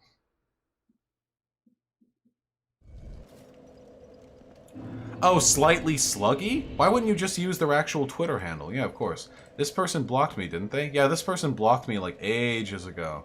Ages ago. Wait, have I blocked this person? Oh, no, I blocked this person too. Hey, guys, here's a hot tip, okay? If somebody blocks you, but you know they're still shit-talking you, block them too, so they can't direct fucking quote tweet you. Your woke scolds or degenerate queers take is making the rounds on Twitter again. If I'm not mistaken, isn't the queer in the statement descriptive, not part of the insult? Such as, that dude is a degenerate? Yeah. They're degenerate because they're woke scolds, and they're queers because they're, I don't know, they're fucking gay or something. Like me. I'm ashamed to share a descriptive sexuality with them.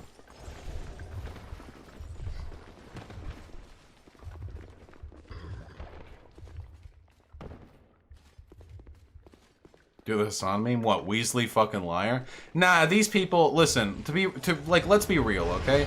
In reality, these people are desperately unhappy, and a lot of them are trans, you know, for one reason or another, make arguments over them being especially sensitive or something.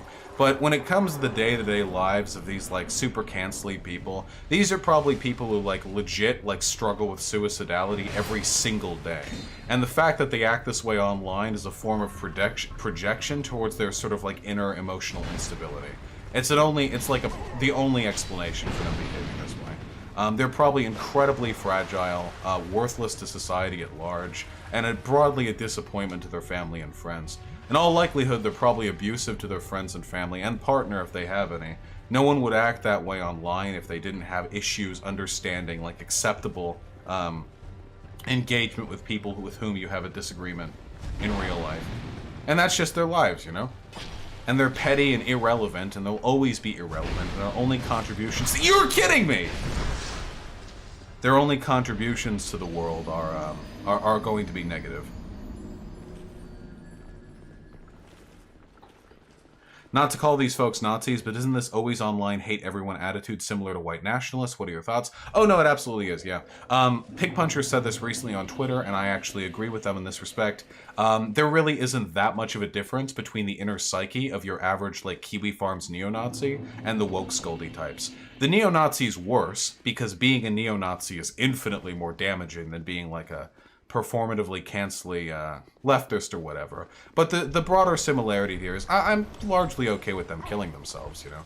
I really do think, like, if you like trans people and NB people and racial minorities, if you love these people and want to see them protected, then you should want to see the woke scolds leave. Like, in whatever means possible. I'm perfectly comfortable saying that. Because I do love trans people, and I do love, you know, minorities and what have you, and these people exist to their detriment.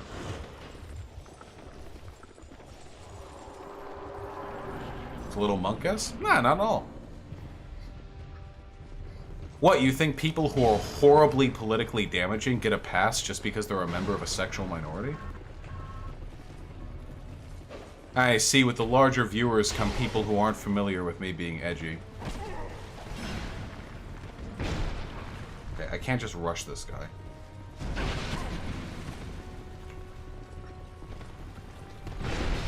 How did that hit me? God damn it! Probably say go away, wanting them to die is a bit oof. No, not really. Wouldn't it be better to wish them rehabilitation? Yeah, sure, and I wish Nazis rehabilitation too. You know what else I'm fine with Nazis doing to themselves? Jesus Christ, you people are sensitive. This is one of the issues that I have with people. You mistake advocacy for marginalized communities as advocacies for members of marginalized communities. If there was a trans person who was running around telling ContraPoints that she protects rapists because ContraPoints said in a video that she doesn't feel comfortable outing somebody who sexually assaulted her, like, if that's the trans person we're talking about here, I don't give a fuck if this person kills themselves. Are you fucking kidding me? All the horrible people out there in the world, all the shit I have to see and deal with through my exposure to these groups, what the fuck would I care what this person does with their lives? If they want to go get rehabilitation or whatever, then fine, go for it. But until then, like, they're causing active harm to marginalized communities. Jamie literally did that? Yeah, I know, that's why I said it. As my clever tactic there, because I just said it directly.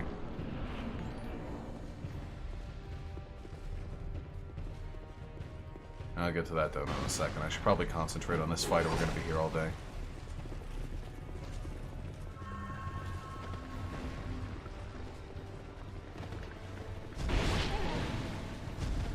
Ah, fuck you.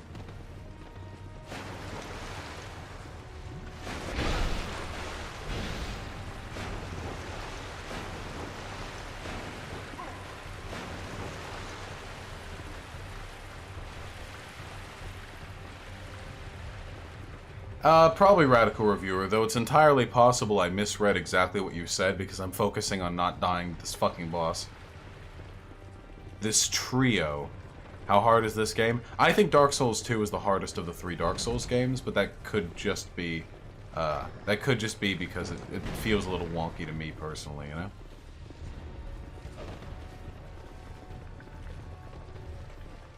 Where's the third one? Oh, hello.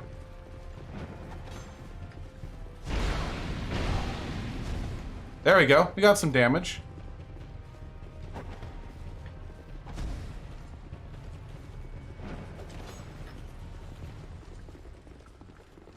Hey, stay still. Yeah, good. Good. Nicely done.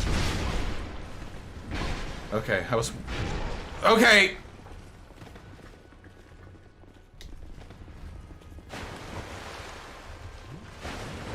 Don't. Oh, he's gotta face fucking Havel or he's gonna backstab you. Jamie's logic is that anti-cancel is abusive and the anti-cancelers cancel them. Yeah, whatever. The infinite regressive cycle of abusers trying to justify their abusive behavior.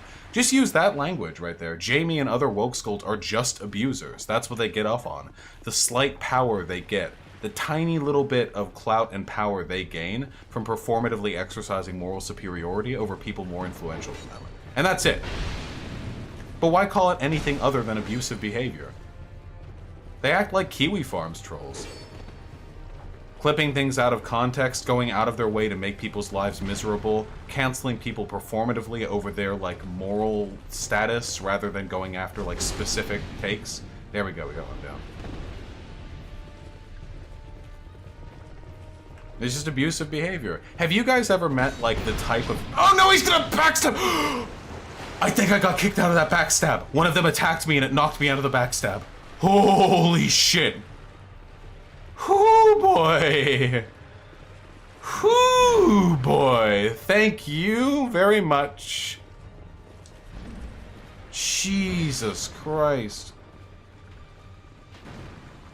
But yeah, okay, wait, really quickly, okay? I'm going to name an emote that I want all of you to spam if the condition I just indicate is true. If you agree with what I'm saying.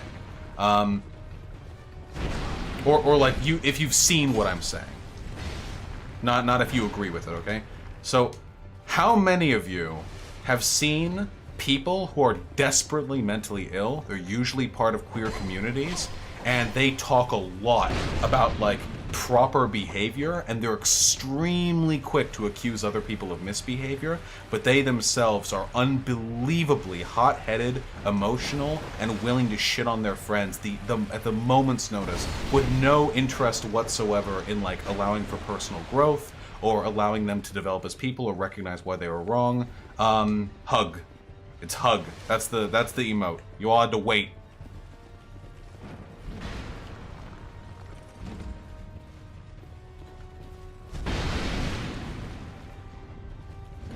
Because I've seen so many people like this.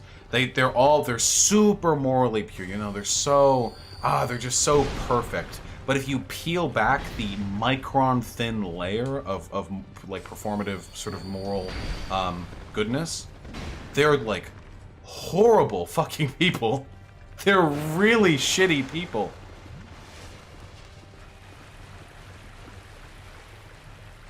Sorry, Ding Dong Dangler. I guess I kind of misled you on that one. What do you think about antinatalism? I think people should live.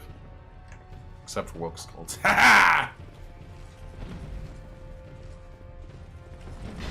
One of the most cynical hypocrisies of these groups is that they claim to be for trans people or whatever, and they'll do this by, when I criticize them, it's transphobia, because they're largely trans, which they are.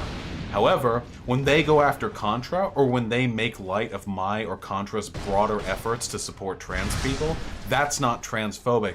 That's them actually rooting out the bad transes, the fake transes who are going against the orthodox trans behavior.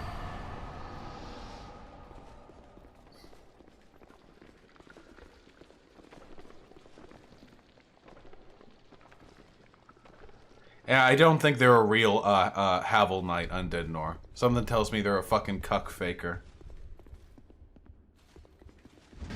Oh, you want another hot take? You know who else behaves nearly identically to woke skulls? TERFs. Because in both instances, when you make progressive points that they feel they can jump on, they will in bad faith try to tie it back to a to how you're actually violating some sort of ulterior, moral standard, you know? So for TERFs, when you advocate for trans people, you're actually being anti-woman because you're letting biological males into female safe spaces.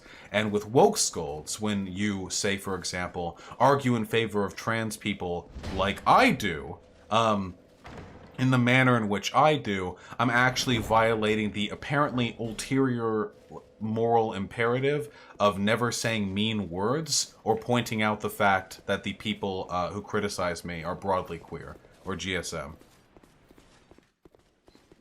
It's just toxic behavior. It's super common. Lots of groups do it, you know?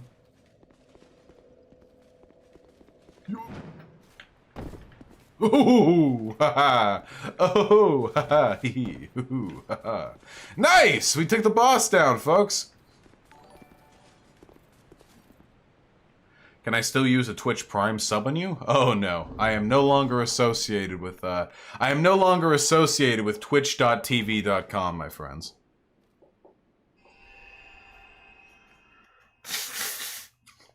That's what a lot of people say though, Vaush, wording being inviting bigotry into our communities. And yet, I have yet to see an example. And by inviting bigotry into our communities, what they actually mean is letting anyone who isn't already a fucking radical leftist into being radical leftists. Their prescriptive judgments on like how the left should grow would mean the left could only shrink as our members die off.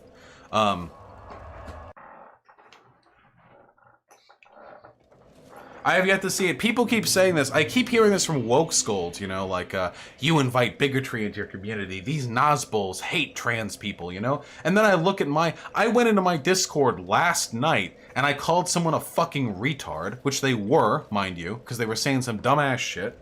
And then like 4 people were like, hey, no slurs. Do they know who the fuck I am? I could ban them in an instant. And I will ban them as soon as I remember their names. All of them.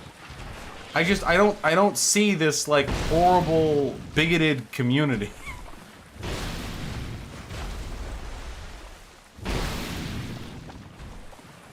Look at this fucking guy. Look at this beautiful behemoth.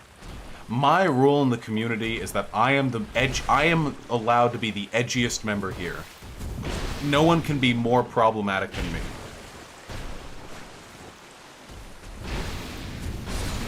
That way, I maintain control over the broader tone of the discourse in this community.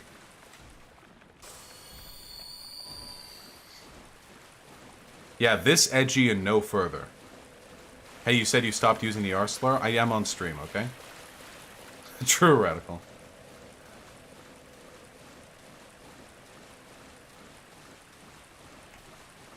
Like for example, just the other day on Twitter. Yeah. The NB person with the Nazbol logs. Yeah. There was someone on Twitter who was like, look at these fans of Vaush. And they both had like Hitler and Nazbol usernames on Discord. And then they were posting pictures of like dead black people on the road or something like that. I didn't really look at the screenshot for it. It's not really fun. Look at these Vaush fans. They only appeared after I criticized Vaush. Like, what the fuck do you think my community looks like? If they were a part of my community, they would have gotten banned the moment their username was looked at, let alone the fucking content they posted. Hey, maybe it has something to do with the fact that I'm a huge fucking anti-Nazi streamer, and that I have made most of the Nazis online angry with me, so they tend to follow me, and when you make statements about me, they sometimes search my name and my tags, and will troll based around that. You know, just a possibility, maybe? Yeah, get over here. Oh, shit. Well, Radical Reviewer, at the... Jesus. Those electricity balls have a huge spread. At the moment, I'm not feeling too bad about it, but... Jamie called you a Strasserite? Ah, yes. Classic. Where words mean nothing.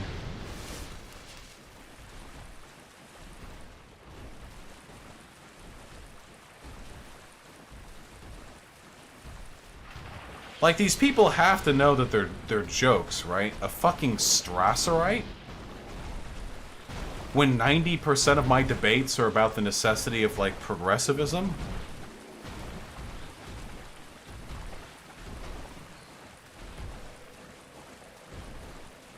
What's a Strasserite? Socialist Nazi.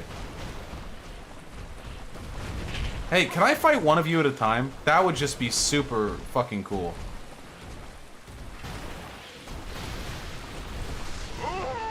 Well, evidently not. I've legit seen a lot of woke scolds say your community's been transphobic to them, and as a trans person who's pretty active in the community, I haven't come across a single fan of yours / member of your community who's transphobic, let alone been transphobic to me. Yeah, because they lie. They just lie. All the time. I'm a Strasserite? Yes, me, the known proponent of nationalism, the Jewish question, and Nazism. in spite of the fact that I am despised by the broader Nazi community, and the single most famous debate that I have chosen not to engage in is one against Eric Stryker, one of the most well-known Strasserites alive today, who to this day mauls like crazy that I didn't give him the time of day. Yeah, classic, you know. Where you can go on any pull thread about me, where people will talk about how sometimes me being a socialist is based, but I'm a fucking retard for supporting trannies or whatever. Their words, not mine, you know? Classic. The classic Strasserite, the long game. In reality, though, all that should be done is this. Jamie and the others like her should just be treated as mentally ill, like, kinda idiots, who shouldn't be taken seriously or engaged with. And yes? Show me what? No! No, I'll see it when I'm done streaming. Yeah, I am mean. You know, leaving for like 30 seconds usually means a 50 viewer drop. Whereas the room will be the same when I get back to it. She knows I'm right. There's a thread on R9K right now seething about you and accusing you of raiding the board. Wait, really? I don't see it. If you have it, you should link it, though. That'd be a fun read. Oh, but anyway, yeah, if Jamie ever wants to debate Crack Rock Steady, then, like... I mean, that'd be good content. You know, most woke scolds won't come on here. The,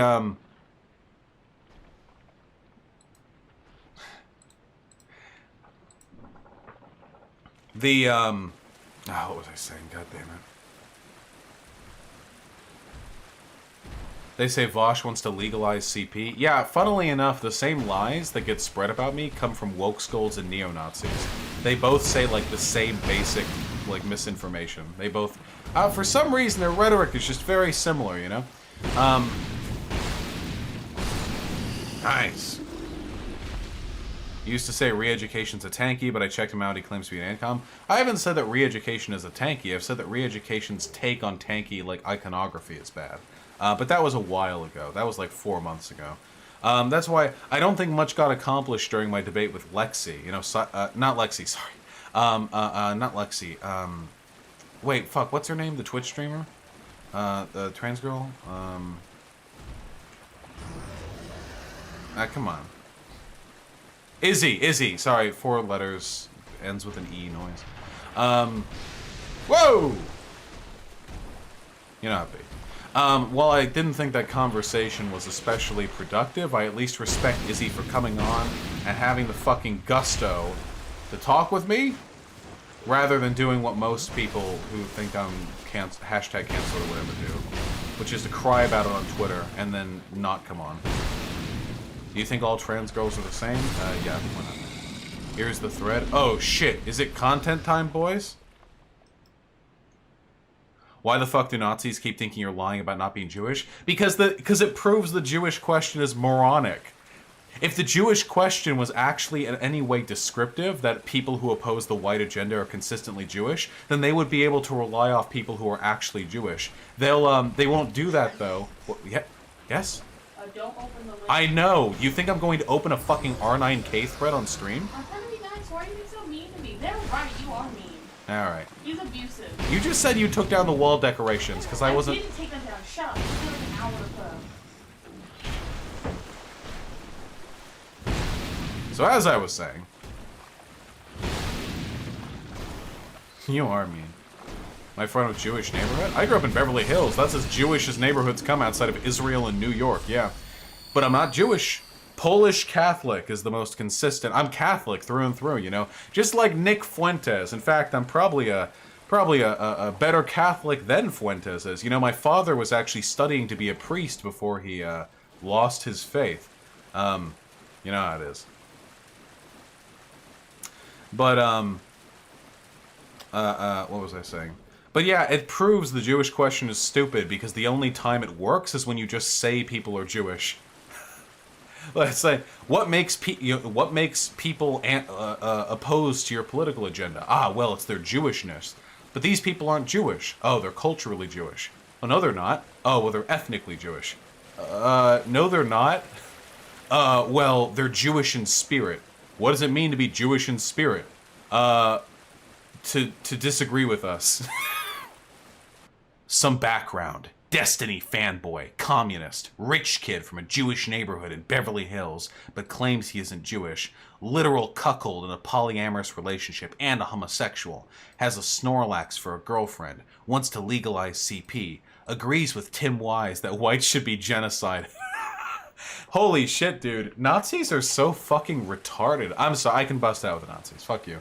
And Tim Wise has gone on and on and on. Tim Wise is Jewish, of course. Tim Wise has gone on and on about deconstructing whiteness as a sociological construct, but they're actually not capable of, intellectually, of recognizing the difference between dismantling the sociological construct of whiteness and white genocide. They're not smart enough to figure out the difference, you know? Wait, what else? What else do we got here? He is degenerate and wrong. He should seek help and mental clarity. He also claims to be an anarchist, but defends pedophiles in high government. This little twink got demolished by Jesse Lee Peterson on his show. Guys, remember how we say, like, no one could unironically believe Jesse Lee Peterson makes good arguments? These people, that's where they're at. Also, twink? I like how the fucking gays in my audience take more offense at the idea that I'm a twink than they do the idea that Jesse Lee Peterson blew me the fuck out in an argument.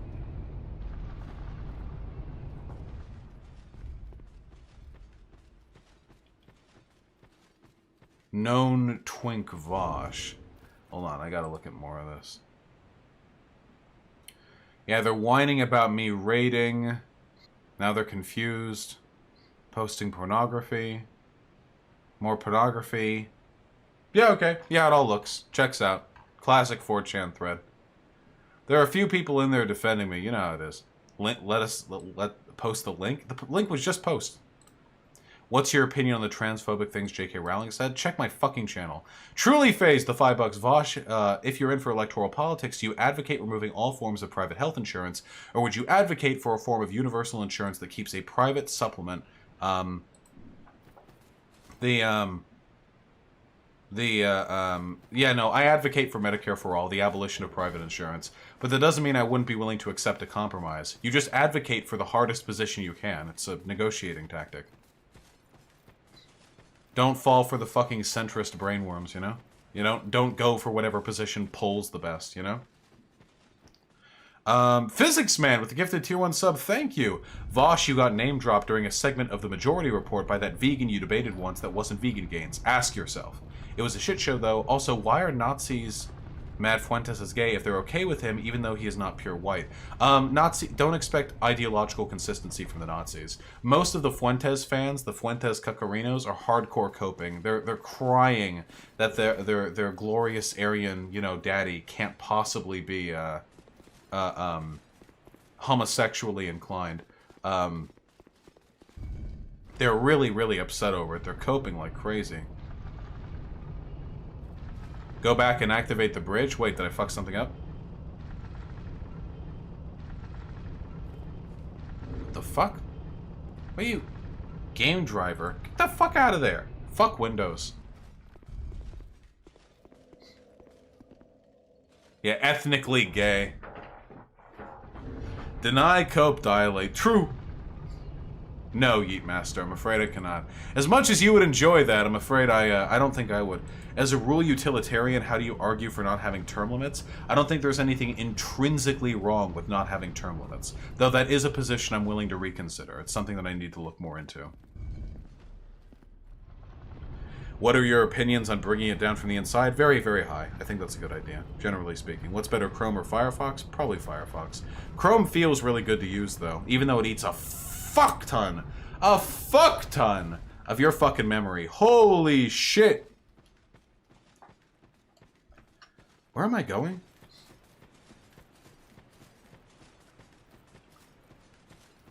Hold on.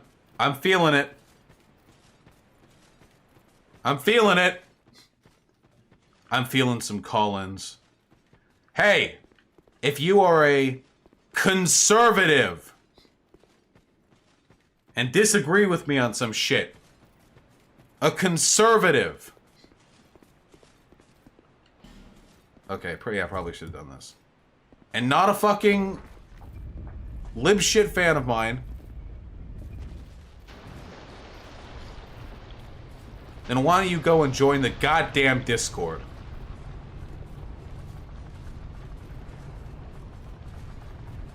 I'm ready. I'm giving, it's the 5-minute warning. In 5 minutes, I'll be ready.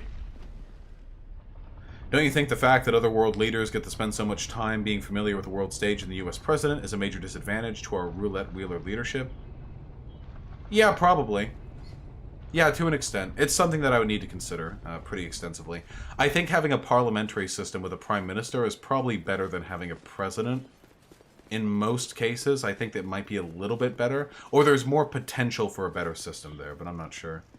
No, I haven't seen Sarah Z's video on such.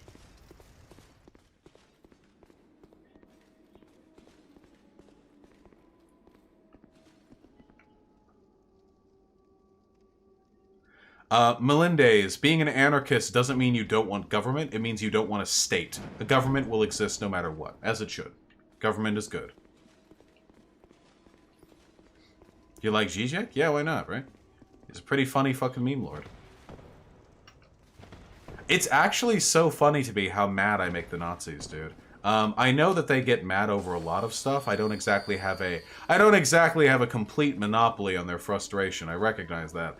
But dude, they really get upsetty spaghetti. Oh my god, that sword just went right over your head, didn't it?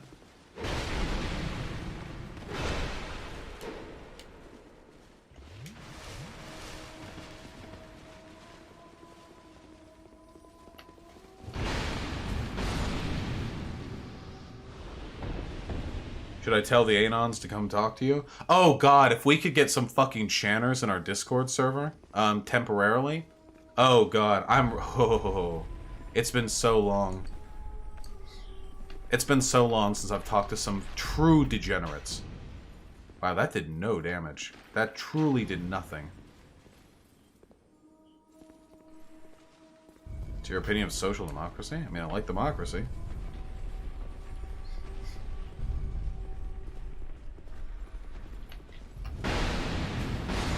Wow, two-handed on this thing does so much more damage. Holy shit.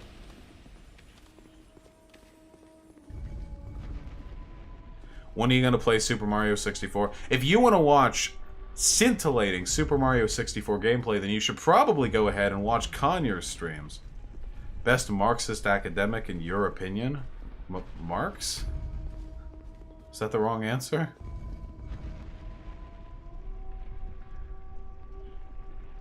I was arguing with a friend. They said if you had sex with a male to female and they don't disclose it, it should be legally classified as rape.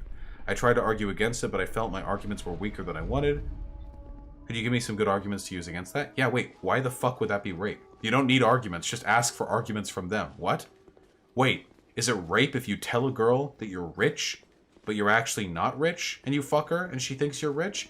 It's like, it's not even that much. Because when you say you're a woman, and you're a trans woman, you are a woman. Like, what are we talking about here? Like, you've had bottom surgery, and you've got a pussy, and they fuck your pussy, and you're trans or something, and that's rape? What, should you, like, what if you're fucking Ethiopian or something, and you have sex with them, you're like 1/8 Ethiopian, and then you have sex, and they learn afterwards you're 1/8 Ethiopian, should that be rape? Because they didn't know you're 1/8 Ethiopian? Like, what the fuck? Post-Marxist academics? Foucault. Turns out the GOP gerrymander guy had pedophilic erotica on his hard drive. Really? Wait! A conservative is a pedophile? Winky Poo, it's been genuine from the start. What do you mean the alt-right is a meme? They're just Nazis. They're just literal Nazis being literal Nazis. They do memes a lot, but their political ideology isn't a meme.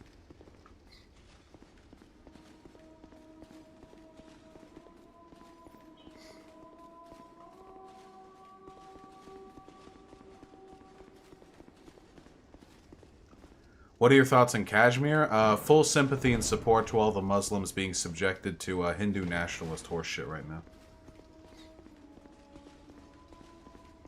People have forgotten Simules, and you're all probably going to die or be exported or something. But you know what? God damn it, I support you. No one in there was or is a conservative. I'm farming them for you. You fucking degens. How about this? If I talk with you and you end up not being conservative, I'll fucking ban you from the server. You think I won't? You think I won't do that? You think I'm too nice? I'm not too nice. I love it when the sword swing just goes overhead. Hidden wall with a bonfire coming up? Really? Where? I've never used this one then. Hey! Ding Dong Dangler with the incredibly generous 20 bucks. Thank you very much, comrade.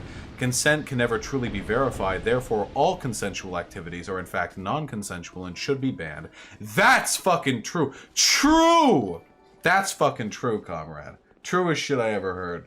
And Sake Tanuki with the 5 bucks. I'll never watch a Conyer stream while you're still an online figure. Whoa! That's mean! I like Conyer. Or is Conyer someone else you're referring to here? Conyer's my friend. Oh, shit. Me too, Wraithwrecker. Me too.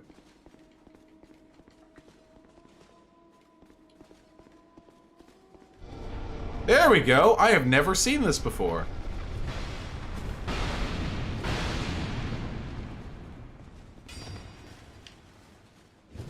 Oh, damn, I only got him with the wind.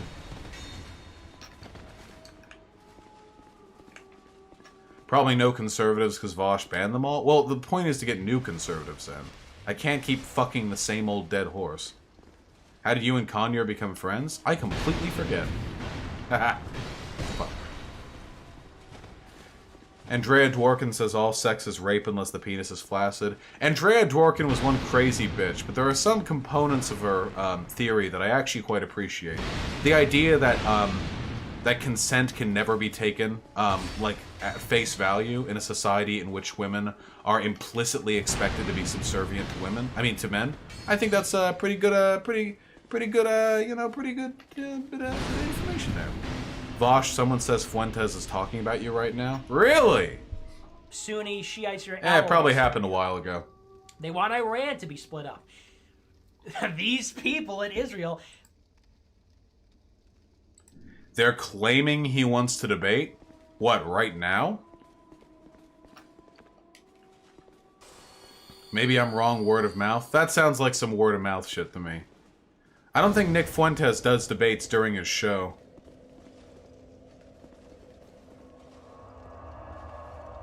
Damn, he got 6K viewers, holy fuck. Yeah, the Groyper Wars shit has been blowing him up.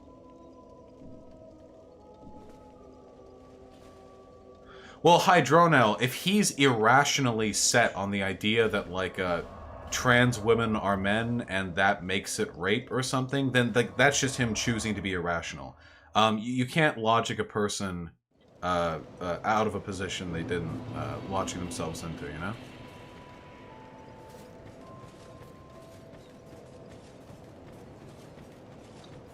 Duly noted, Big Puncher.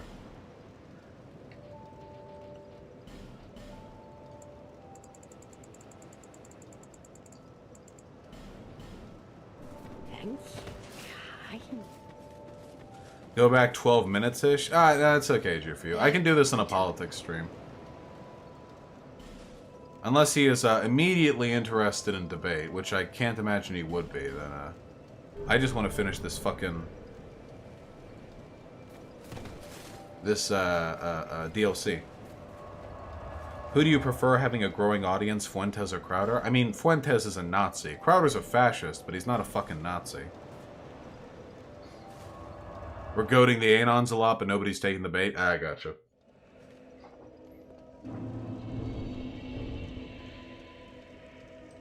Alright. Yeah, not a lot of folks biting to have a debate right now. Like, right now, Vaush, you need to see this? God, just play video games. Alright, what? Just do it. Just kill me. Hi, kinds of things for the past 3 months, but you just haven't noticed it, right? It's been Groyper grifter. Nick attacked Ben Shapiro's family. Nick denies the Holocaust. Nick is a Chinese agent. Nick was trying to dox people at Groyper Leadership Summit. Nick is a neocon, and this is the latest one, right? And people want to make, oh, but this is a big deal. This is why you have to trust the plan. Don't believe everything you hear and see on the internet. So that's my clarification. The guy's totally based and red-pilled. He's not gay. I'm not gay. You know, nothing happened. People watched the stream, and, you know, a stream where we, like, play arcade games, and Vaush is like, well, look, in this picture, Nick looks at him, and they're laughing. Oh, yeah, well. Just a 10-hour debate. They're laughing at each other the whole time. Oh, yeah, a couple of guys hanging out. Well, it must be a date, right? But let's see. So that's the. Some people were confused. I posted about this on Twitter. I'm probably blowing it way out of proportion, but a very. I get it. Oh God, dude, the cope. God, he's based in Red Pill. Just, you know, I'm constantly, listen, I care very much about our Groyper movement. I'm always going out there finding fucking 1,000-follower Insta gay catboy models to spend loving 10-hour dates with after flying them out from Australia and spending alone time with them. You know, it's just like Milo Yiannopoulos, except with Milo Yiannopoulos, it was a completely business association in a recorded format where we discussed our mutual political affiliations and work to each other's benefit. Very much like this, where I just went on a fucking date with the guy.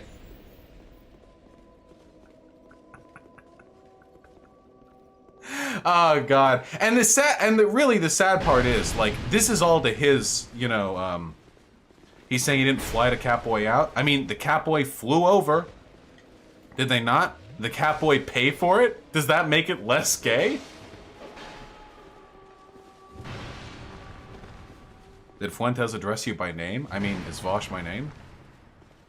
Yeah, maybe I can find Fuentes on Grindr, you know? Hey, that's where the de-radicalization's got to happen.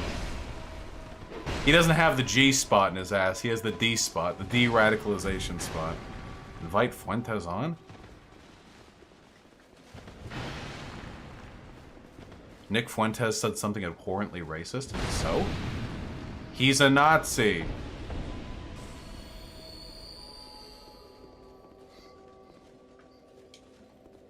Do it? He's not. He's doing his show. He's the one who's ducking a debate. He's been, for months now, he's known that he could have a conversation with me if he comes on my stream. He doesn't because he's afraid to do it. It's that simple. There's not much else to say about it. And if he does do it, guys, it's not going to be as entertaining as you think it's going to be. It's going to be him saying that I'm a hysterical, fat, pedophile communist. He's going to throw out all the insults at once, and then I'm going to, like, try to get him to explain them, or, like, make, like, a witty comeback or something about him being a Nazi, and he'll call me a hysterical, like, a communist loser who thinks everyone is a Nazi, you know? Did you see in the clip that we just looked at? He was like, these people spreading lies about me. You know, they say I'm a Holocaust denier, you know? He already did in his stream those exact words. Well, yeah, because he's super fucking predictable.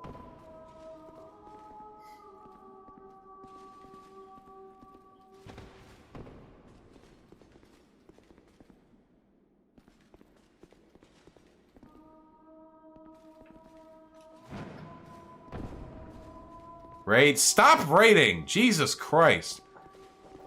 You only raid if your community is bigger, otherwise it just makes you look pathetic.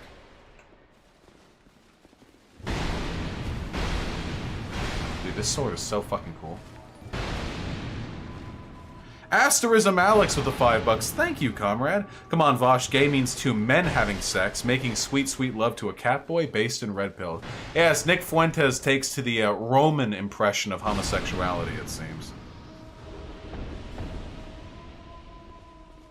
Did you see him let slip that he watched the greater story never told just now on stream? Wait, why do people are like, hey, Vaush, did you hear this? Nick did something that makes it seem like he's a Nazi. He's a Nazi! Would you run back to Discord and say, like, huh, guys, Vaush just said he wants the means of production to be seized. What? What's he hiding? Like, what?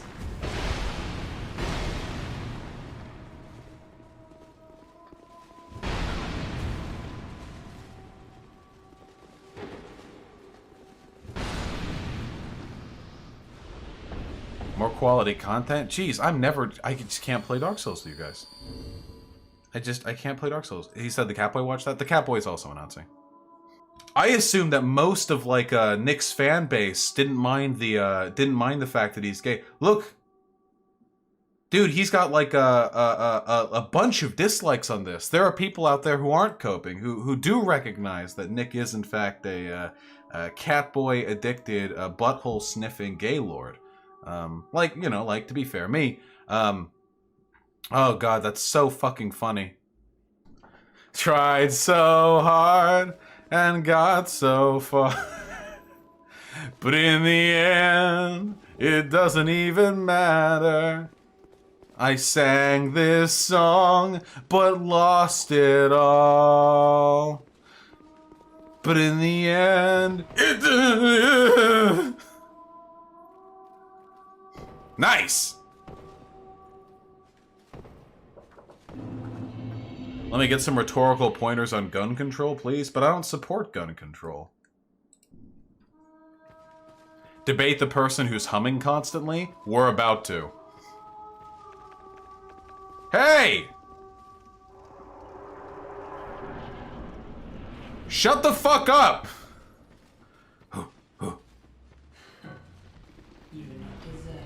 Nope! We're getting right into it.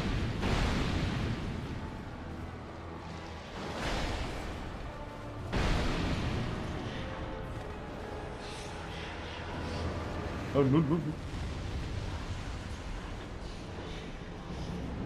Oh.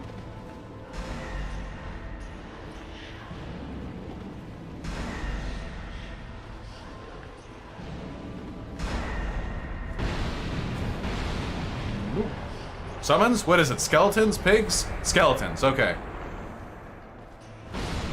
Okay, we can one-shot them. Sick. Whoop.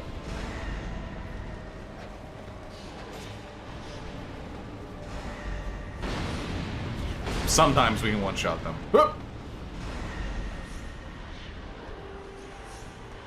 100% serious, I am dying of laughter from you wignats who teamed up with a homosexual Antifa pedo Vaush and failed. These people are so dramatic. That's one of the things that's funniest, you know? They can never just go like, uh-oh, some internet drama, you know? These people like, guys, trust the plan. You side with the wignots? Ha! You side with them? Traitors. Like, they go crazy fucking LARPy with their movements. It really goes to show how, like, loserish these people are in real life. Pigs? Skeletons? More skellies? Where's Velstadt? Woo! What's a wignat? It's one of their terms. It's called, it's Wigger nationalist. You know white nationalist? That's the good one. Wigger nationalist is a derogatory term for basically for Nazis who are like too aggressive or like too crazy or whatever. Get it? Because they're like black people, so Wigger nat.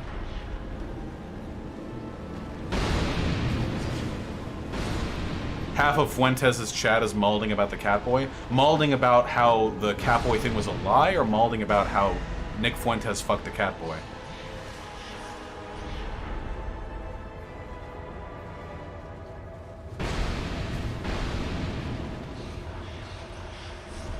Does Fuentes a wignat? It's not a distinction I identify by.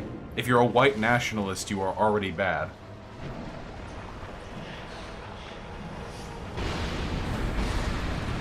So many people are calling Nick degenerate. Alright, I'll look one more time. Only because I like degeneracy. Oh, Just this once. You can find once. the right person when you're 45. It's like women don't have that. They don't have that luxury. And a lot of men don't either, by the way. Find a cat boy, find a cat boy, asking homo homo rather than later. Nick is a Because you wanna cataholic, have kids, cringe you wanna get your life grifter. figured out. If you're a Cringe when Catholic, you're rimming Trump every night. You can't Nice! start living with your wife until you get married. You can't start, having sex with your wife until you get married. There's a lot of things. You're meant to get married young, really. And with women in particular, is a your age grifter. dry up by the time you're 30, 35.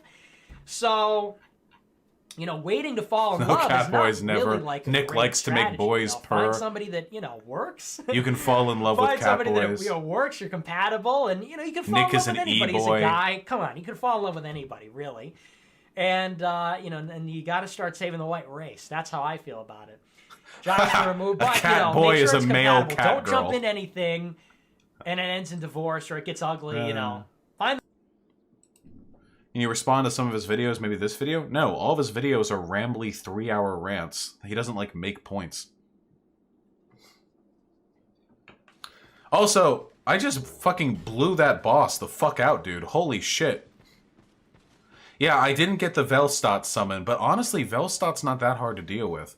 Truly false, the $5. I feel your stance on removing private insurance and your advocacy for real socialism goes against the idea of electoral politics. Unless your stance is to move the Overton window. Well, of course, yeah. Like, of course we're going to move the Overton window. That socialism can't exist without a well-informed population.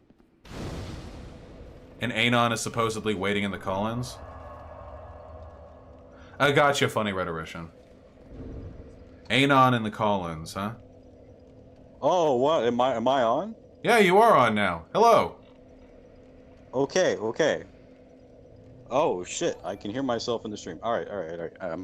Ooh. Ooh. All right. Anyways, how are you doing? I'm doing great, comrade. What's on your mind? What disagreement would you like to levy against me? All right. So first, have you heard of the bite of 87? I have heard of the bite of 87. Thoughts on it?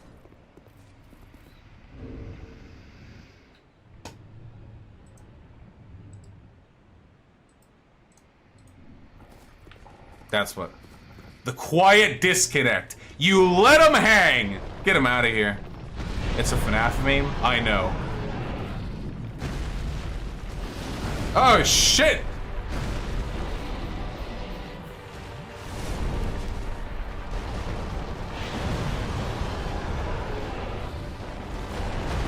Woo!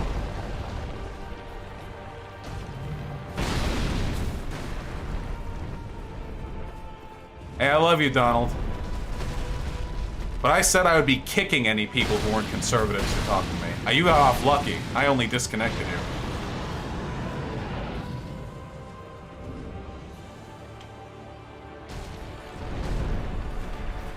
Nick never said he wouldn't debate you in a neutral setting. Whoever said that was lying. I mean, it doesn't change the fact that Nick is a pussy, but damn, you guys gotta give me accurate information.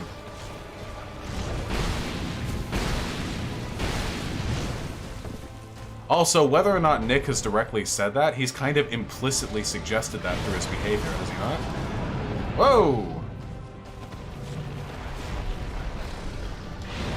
Oh, shit. Toxic! Oh yeah, this is like a poison dragon. Hello.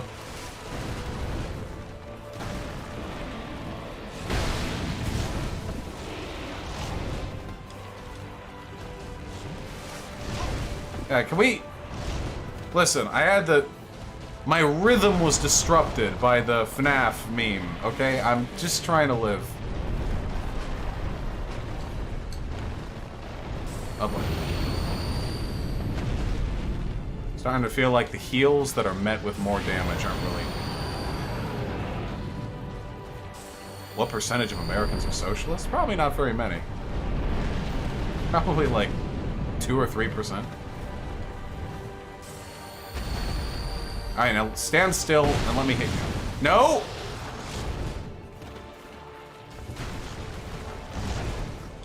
Get it! Let me... Dragon Tongue!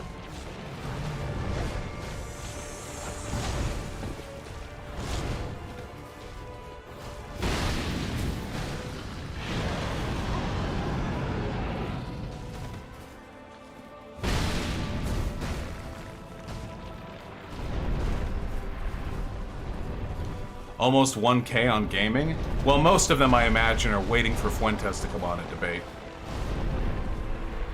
He literally said Vaush only wanted to debate him in a neutral setting so Vaush could control the conversation, and then he said he doesn't want to debate Vaush because he's fat. Yeah, no. No, Nick's a fucking coward, dude. There's no getting around it. Shit! I knew that was gonna happen. I anticipated that outcome.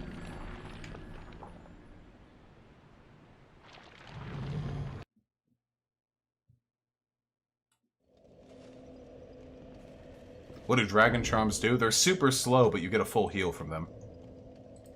Okay, there we go. Now I'm ready. My whole setup was fucking out of order because I had to fucking get rid of that guy. For real though, the answer to this, there's literally only one answer to this, and it's incredibly simple. People who know they aren't going to do well in a debate with me will find excuses to not debate me.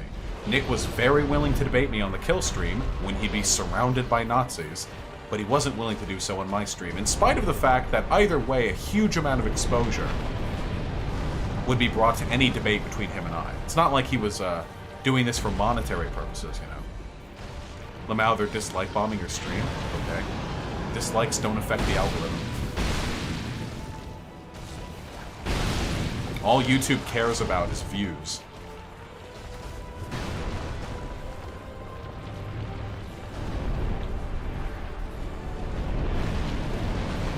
Remember when iHypocrite blew you out when he called you fat? Yeah, that was a pretty good one. I'm frightened to see that Nick Fuentes is at that tier. Seriously, watch 5 minutes of Nick Fuentes' content, and you've watched all of Nick Fuentes' content.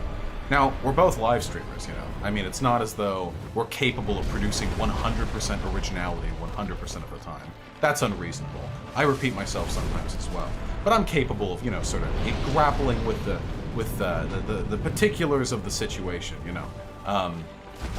Making for interesting discussion on a particular subject, you know, treading new ground. Can you chill the fuck out? How is that not a good dodge? Oh yeah, and if we got any of the Nicker Nation chilling out in YouTube chat, you want to debate? Come on the Discord. I love talking to you guys. You make me look so smart.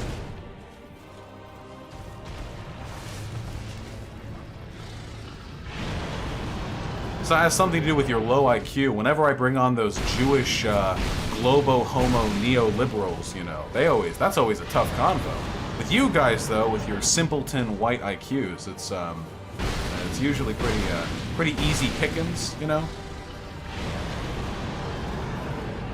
Yeah, likes and dislikes are identical in the eyes of the algorithm. This dragon has settled into an extremely kind pattern. There's a guy called 4Reich, he wants to debate you. Yeah, get on my fucking Discord. You gonna have more call-ins, Daddy Vaush?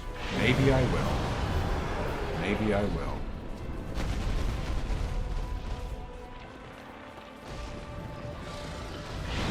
Woo!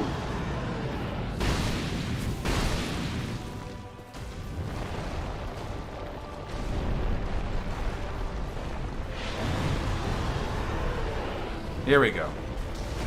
I was just about to say I have the rhythm now, but, you know. He's in the Discord? Lovely, I'm in a dragon's lair. Give me a second. No! This is a good boss. Yeah, Sin is a really good boss. What's the difference between you debating viewers? What? Nice. Is one of them that 4Reich person? The chat's... No, that dude's actually pretty chill. The Lazarus, I think, wants to talk about trans stuff. Nice. And I think, or late... Oh, no, I think they want to talk about late-stage capitalism. And Alternative Keck says Nick isn't gay, and that he wants to talk to you. Okay, I think Alternative Keck is probably a little bit more prescient. They both seem to have good mics and no echo, but we'll see. Nice. So, yeah. Guys, DLC 1 completed. The sunken whatever has been done. Hold on, let me find the way to, the second Broom Tower. Dark Souls 2 Iron King DLC. There's like a way to get there. I just wanna, so I can make progress.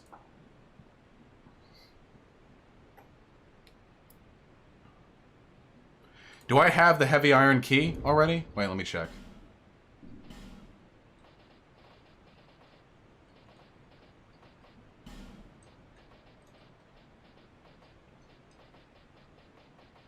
I do not. Okay. Primal Bonfire Chamber in the Iron Keep. Okay, I remember. This is after the boss. Yeah, this is after the boss. Okay. Alright, let's talk to this fella, huh? Let's have a good, honest, good faith conversation with, what's their name? Alternate Keck.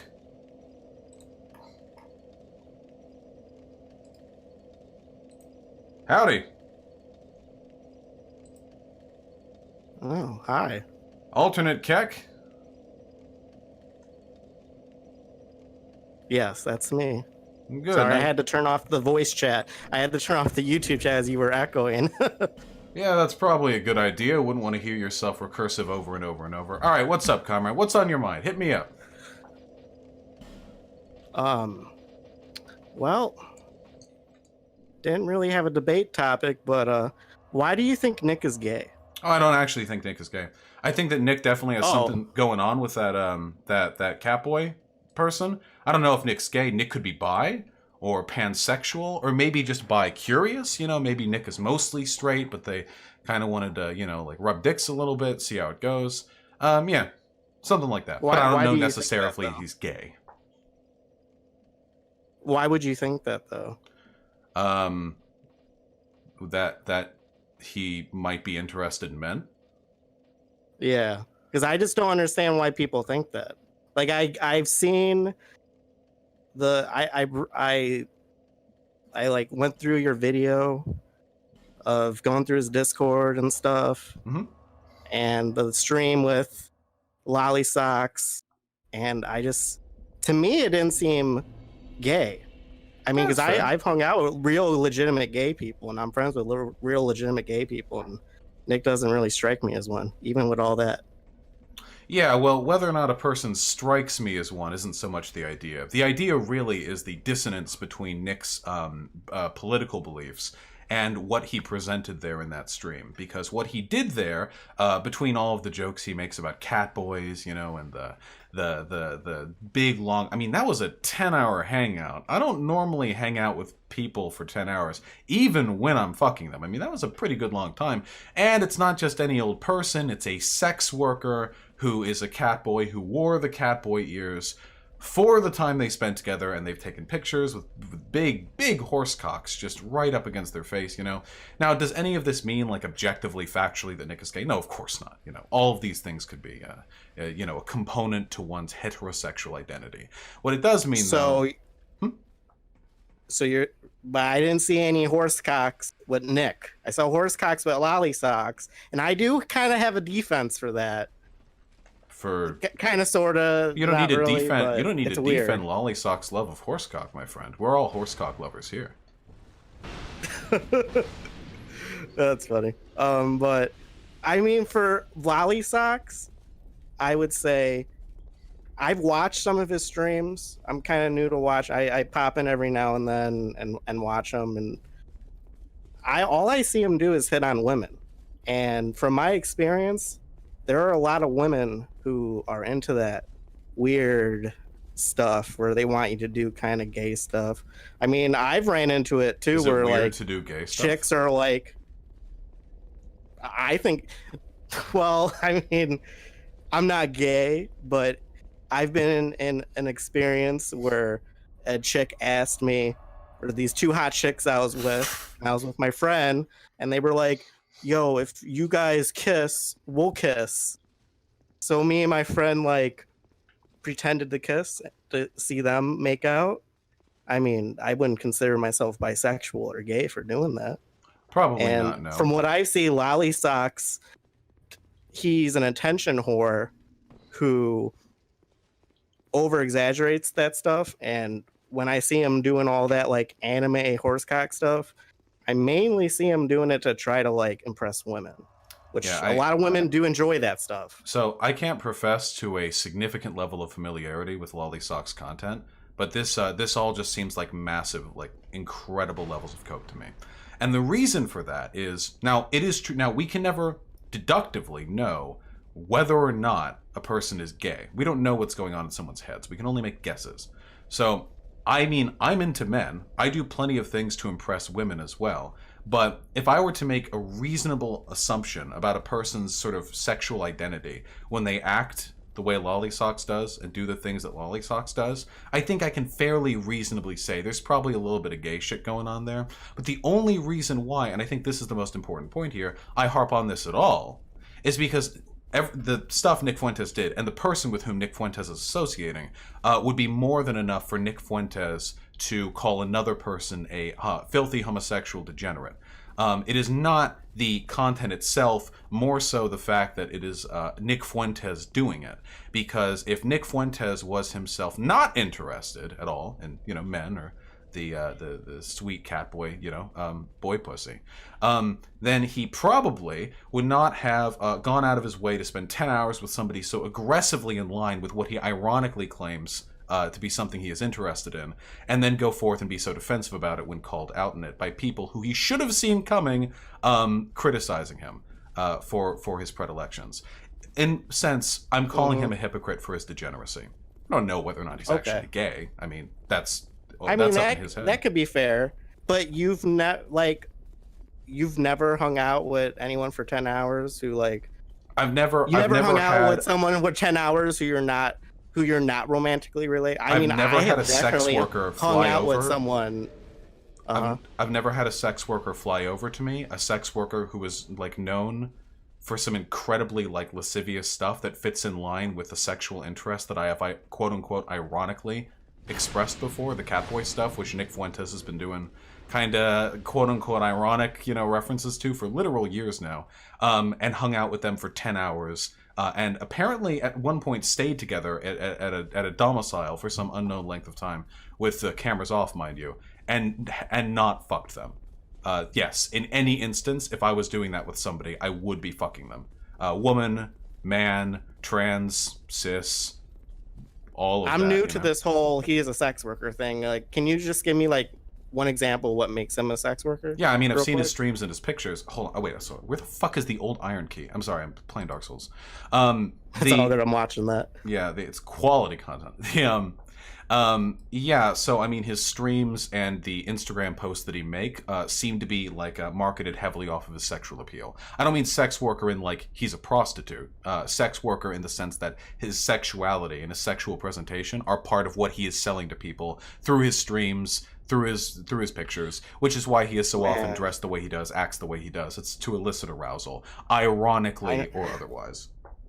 I know a lot of Instagram women who would find problems with you saying that that's sex work. Although that's fine. I disagree with that. I tell it to their face. Yeah, if there are some Instagram thoughts who are out there flinging their tits around on camera and I'm not a sex worker, I'm an influencer modeler. Nah, you're a sex worker, honey. It's fine. There's nothing wrong with that. That's fair. That I 100% agree with that.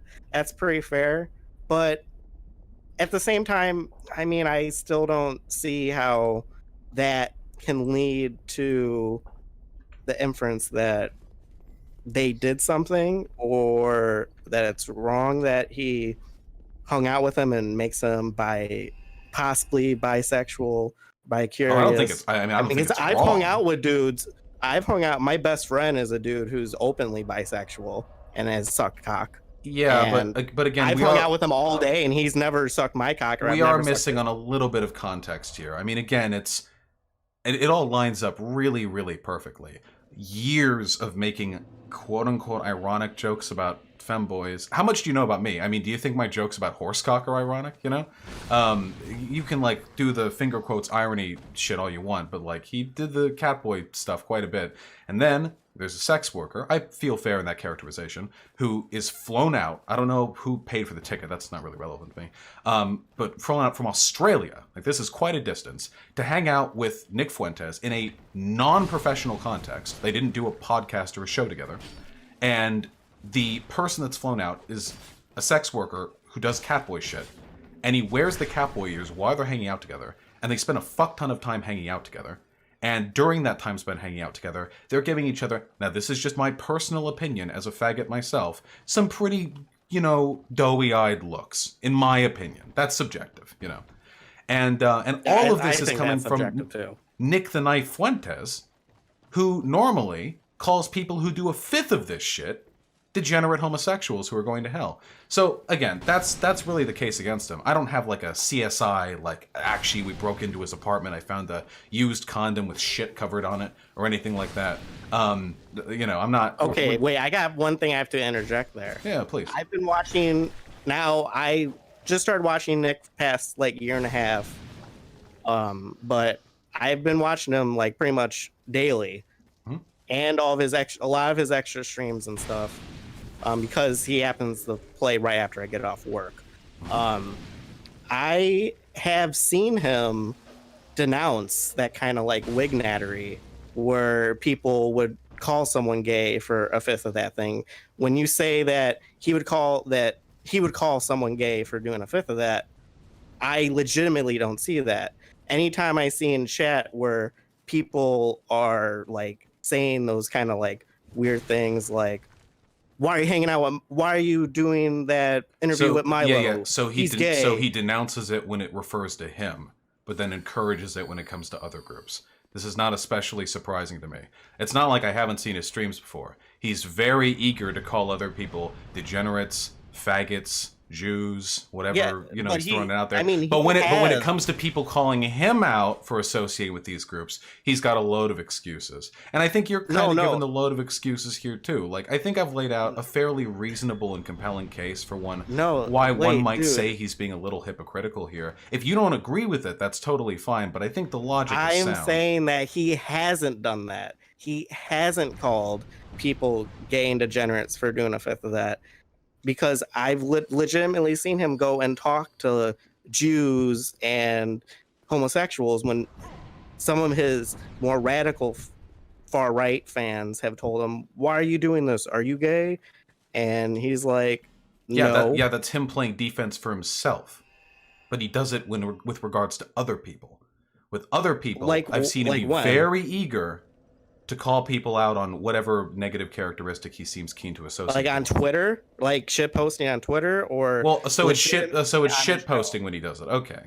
See, this is what I mean. I don't know. I'm not on Twitter. We can be specific. I'm not on Twitter. But do notice, like, you're very keen to assign irony and credulity to anything he might say that makes him look hypocritical.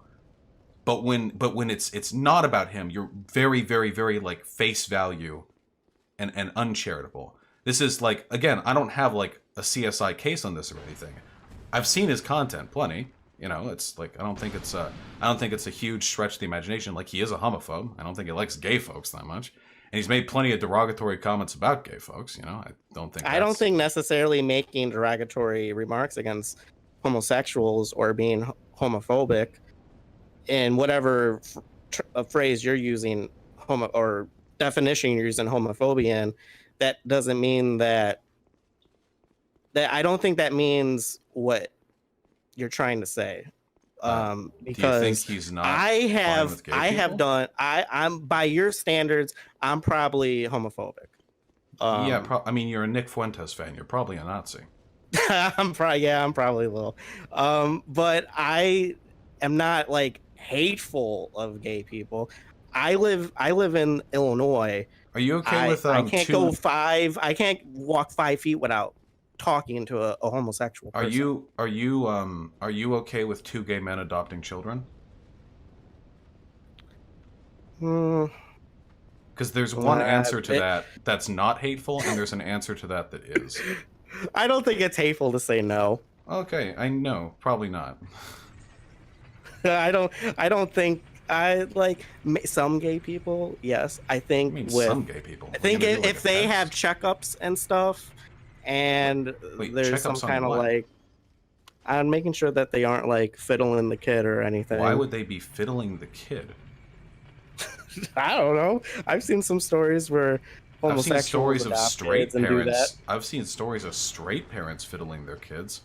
Quite a bit more than gay parents too, since straight parents are more common. Should we have state checkups to make sure nobody's fucking their kids? You know what? For adoption, yes. I think everyone needs to have checkups. For adoption, why? Is there evidence to suggest that for adoption, it's more likely a child will be abused than for a birth parent? I just think for the safety of the kid in general, because it's not their actual parents and everything. So I would say that still abuse their kids, though. Yes, no, that's true. But for adoption, because there's already that level of, okay, we're giving the kid away to a couple, you might as well do regular checkups for a couple of years. And I believe that happens. Birth parents? No, not unless there's some kind of like CPS reason. They where, already do checkups for they have adopted to. children, though, don't they? Isn't there usually an agency or institution that occasionally the adoptees like check up, or the adopters check up with? Yeah, I just said that. I'm pretty sure they do that. So So like we're I'm good with gay okay. I'm dudes kind of adopting their okay. kids. I mean, it makes me uncomfortable, Why? but why does it make me uncomfortable? I don't know. Probably because of stories I read online. Do you think it might be a little worrying that stories you read online are making you uncomfortable with the idea of gay parentage? Like that might not be a good like a good way to have your like political opinions disseminated to you. I worry a little bit about the Fuentes fans, you know. you do make a fair point. You do make a fair point there. But I also kind of believe in like the traditional family where I want to be the man and the woman. And I kind of feel like in a principle that should be upheld. Now, because it makes me uncomfortable, does that mean that every gay couple should be denied it? No, I'm sure there are some gay couples that are okay with adopting. And I know one. I know a gay couple who have adopted, and they're great people. And they're one who I would say, yeah, they should adopt kids, and they've done a great job so far. But Yeah, it does make me uncomfortable. It does make me uncomfortable. Yeah, I don't think the state should like across the board prevent gay folk from adopting for like any reason. It seems like it actually. I mean, it also seems like a pretty good way of addressing an existing social problem, right? I mean, gay or not, a lot of folks want to have kids. You're gonna have to adopt unless you want to. I mean, you can do surrogate parentage if you want, like two gay guys and then one of them fucks another girl and they take the kid afterwards. I guess that's an option. Then technically, it's a birth kit for at least one of the two dads. I don't know. It seems like a decent enough idea. A lot of adopted kids or unadopted orphans out there. Probably got to do something about that. When it comes like the traditional family, do you mean like we should support it in that you yourself want it, or like we should find ways to socially encourage it? I personally want a traditional family myself, and yes, I believe families should be socially and economically promoted through the state. What do you mean by family? Father, mother, children. So you think the state should like incentivize economically and socially the formation of a traditional family over a non-traditional one? Yes. And and on the flip side, I would give you this. I'm okay with gay couples adopting as long as they're people of good character. They are proven to be people, and I believe that for all people who adopt. I believe all people who adopt should be of good character. So if a gay couple is of good character, then they definitely should adopt kids because I've seen it work. But Yeah, I mean, I wouldn't promote it. I wouldn't promote it, but I wouldn't deny it. What do you mean wouldn't promote it? This is I should point out, this is like a kind of weird half line I see brought up a lot with call them tradcon types, I suppose. This like I promote this, I don't like this, but I don't know what they mean by consider promote. myself tradcon. I do not consider myself tradcon. Oh, like what identification do you prefer?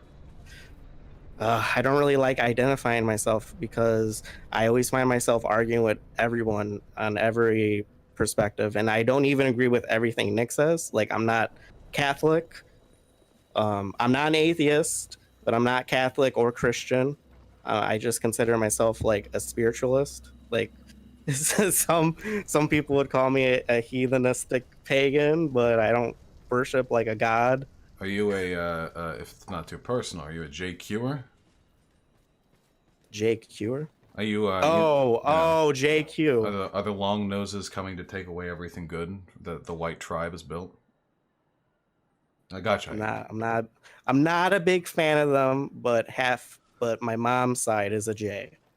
My mom's side's a J. You're not a big fan of them. I'm not like here. The thing is, I don't like doing wars for Israel, for foreign nations. Wait, what does that have to do with Jews? Because it's practically a Jewish religious state. But most of the Zionists in America are fundamentalist Christians. Yes, and I don't like really Zionist Christians either. Well, then it's the Zionism you have an issue with, not the Judaism. It's not like I'm a fan I do of have Israel. I do have a problem with I would say I have a bigger problem with Zionism than the average Jew who is just like going about their life like a normal average Christian. Yeah, so That's what's the probably issue as with far as Jews? my JQ goes. I mean, that's not even the Jewish question. That's the Israel question. I talk about the Israel question on my stream all the time. Hey, chat, if you want to let me know how the fuck to get into Lizard Room, please feel free. I have big open ears on my end, you know? But yeah, like, I ask the Israel question all the time, you know? Like, APAC and shit. Like, yeah, fuck Israel, you know? I don't know what that has to do with Jews, though. Jews, like, most of the Jews I know don't give a fuck about Israel, personally. They're liberal Jews, mind you, in Beverly Hills, and the Israel stuff tends to be more of a neocon thing. But again, that's mostly supported by fundamentalist Christians, so it doesn't seem like a Jew thing at all. But I do see a lot of times where on Twitter you'll find people where Jews who will say a whole bunch of terrible things about white people, and then they'll be like, "Oh yeah, I'm Jewish," or I've never seen something this. like that. I've seen it. Do you think this might be one of the cases where the communities you hang out in incline you towards disproportionately consuming certain types of media that may bias your political opinions? Because I just want to say, pointing out, I've seen a lot of people out there, a lot of them call me Jewish, for example. So, like, we're kind of diluting the pot a little bit when it comes to who and who is not Jewish. But when it comes to, like, people who actually are Jewish, sometimes I'll see, like, Nazi types say, this person wants to kill all white people. And in reality, they're just expressing, like, a milquetoast, left-leaning, progressive opinion. Like reparations for black people or something like that. Or even, like, more radical stuff. Disproportionate amount of Jews I've seen support that kind of stuff, like What's wrong with reparations that? and progressivism. Wait, for one, there are other ethnic communities that do as well. It's hardly just the Jews. Yes, and I would give them the same criticism. Like, my JQ-ness goes as far as I would definitely give the same criticism to any other group who does the same things. Like Christians. Like, there are Christians who I can't stand. So do you just believe same in the for everyone every question? religion. Because there are, like, progressive members of basically every ethnic and religious community. Yes, the everyone question. I'm not your average person who's right wing. JQer. Wait, but that's not the your thing. average But if- JQer. But if we can agree that the thing you're selecting for then is progressive values and not, like, Judaism, then why say, like, I'm not fond of them? Like, this is one of the issues that I have, because, like, I don't think you brought it up, like, do you believe in the JQ? And I was like, I'm not too fond of But the them. JQ isn't sometimes Jewish people are progressive and I don't like progressive values. It's I believe that Jews are, like, part of a global conspiracy that is conspiring to harm the white race through, like, you know, race mixing and immigration. There are some that do that, though. There are some of do every that. ethnic and religious community that believe Yes, in and those things. I would definitely not be, and I would not support any of those people. I mean, I'm not who Jewish, and I believe act in like that. I believe in a lot of the things that people say Jewish people ought to believe. You know. It's though it can all mix. People can have different opinions that are all over the place. But then it's not Jewish. get what I'm saying. That's the issue. It's just the progressive values. You can maybe argue that, like, a slightly But in disproportionate. the Torah, they promote that kind of stuff. That And nobody, not the wait. average Jew, But if but it was the Torah, then you guys would be going after religious Jews. But you talk about ethnic and cultural Jews. Most Jews have never read the Torah. Most of them just have, like, 1/8, like a Jewish or what do you call it?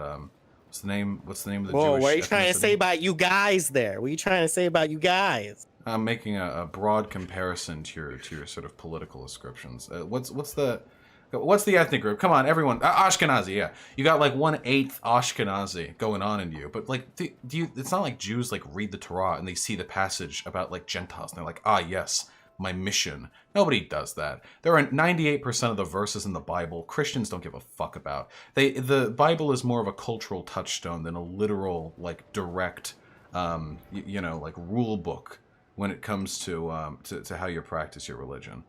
I don't think Jews are anti-white. Maybe they're like a little bit more liberal on average because they tend to be more educated, which is due to like broader cultural factors that have led to them having a disproportionate amount of wealth and social capital over time. But I don't think they have like a predisposition towards anti-whiteness or anything like that. But then what about like a type like Ben Shapiro, who says America is like a nation of ideas, but then don't touch Israel and let's make sure that Israel stays a Jewish ethnic he's a disgusting state. Zionist, but he's hardly like Jewish. It's not as though he's like a good Jew or anything. You know, he's virulently anti-Semitic in a lot of the rhetoric that he But he's pushes. not an anomaly. He isn't an anomaly. Yeah, conservative Zionists, whether they're Jewish or not, will be super pro-Israel. But that's not about them being Jewish. Look at Trump. Trump's hardly Jewish, and he's been jerking Israel off the whole goddamn time of his presidency. You know, I almost feel bad. I'm getting pretty sick of it. Yeah, all the Groypers, they were like, base Trump, he's going to change it. And then he goes down, he throats Israel's dick. And you know why? It's because the fundamentalist Christians believe that the Jews having their ancestral homeland is a component to bring about the rapture. So they're so they want to defend Israel because it's part of their like doomsday fucking religious conspiracy theory. It's crazy, but it's true. You're 100% right. Yeah. You're 100%. But that's not a Jewish thing. That's just a conservative Zionist thing, Christian or Jewish. Yeah, but I would say the exact same things about those Christians. I would have the CQ about that as edgy image board people would say. It's the Zionist question. I'm fine. If you guys want to go out and have your Zionist question, please. The only time I ever find myself agreeing with Nazis when Nick Fuentes gets up there and he's like, America needs to stop spending money in Israel. It's the only time I'll agree with you guys. For different reasons, though. For me, it's because I don't like Israel. Because Israel's like a fucking monstrous fascist ethno-state with horrible, horrible political positions that are in the process of genocidally removing the Palestinian people. But when Nick Fuentes, it's because the Jews are scary, I guess. But that's the Zionist question, That's the ZQ. I haven't really seen Nick say these things that you're saying. Well, what thing? Where you're talking about like the scary Jews, and you're acting like. Well, no, he doesn't. I mean, he doesn't people say it. Who are of my political views tend to go like, oh, the spooky Jews, every single Jew is out to get me and stuff. Well, that is the Jewish question. It's the idea that Jews, like culturally or genetically, are disposed towards opposition to the white race. And I've seen the poll threads too. I'm not saying it's literally every Nazi, but I've seen the poll threads. It's not like it's super subtle. They'll call me a Jew, say all Jews are anti-white. They'll do the fucking parentheses thing around everyone who says anything. Half of poll threads is shit posting shows. You can't irony distance yourself away from that. Yes, you can, because have you seen the copy pastas on poll where it'll list off every single e-celeb and it'll be like Milo, Zionist Jew, Stefan Molyneux, Zionist Jew. Yeah, and they believe it. I've debated these people. They believe that shit. They believe I'm Jewish.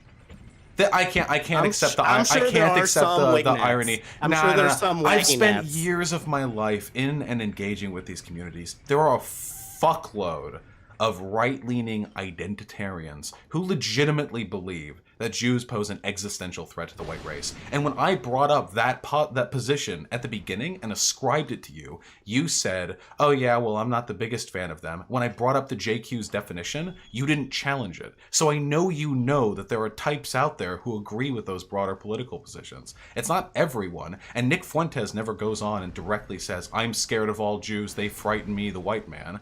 But I mean, he doesn't have to say it directly for his political positions to be made evident through his behavior. It's called dog whistling, you know? I don't dog whistle ever, because I'm super open about what I believe in. But like him with like the you know, the cookies clip, right? Well, you have to say it like that, or else you get zerged out of the internet now. Yeah, so you have to lie about your positions because if you It's don't not. lie, I wouldn't say it's lying. I mean, I don't want to say anything that would get you in trouble. But I mean, I question it. I question it too. question what? You won't get me in trouble, comrade. The cookie question. The cookie question. Right. So you can't tell me. I don't. Well, you I don't can't think tell. I don't You can't think tell me it's Zero died. irony posting and then tell me you're a Holocaust denier too. You can't. No. You're mixing. I'm Oh sorry. I wait, think if we're I'm mixing it up, wait, things a clarify, little bit. please. Sorry. Okay. I was saying the irony, or not to everyone is irony. I think when I was talking about like how we were talking about the copy pasta where the person names everyone a shill and you're like, yeah, I ran into people who think like that. I kind of wanted to make a quick point there that because you're an internet personality, you probably are more inclined to find more politically radical people to talk to you just because of your career.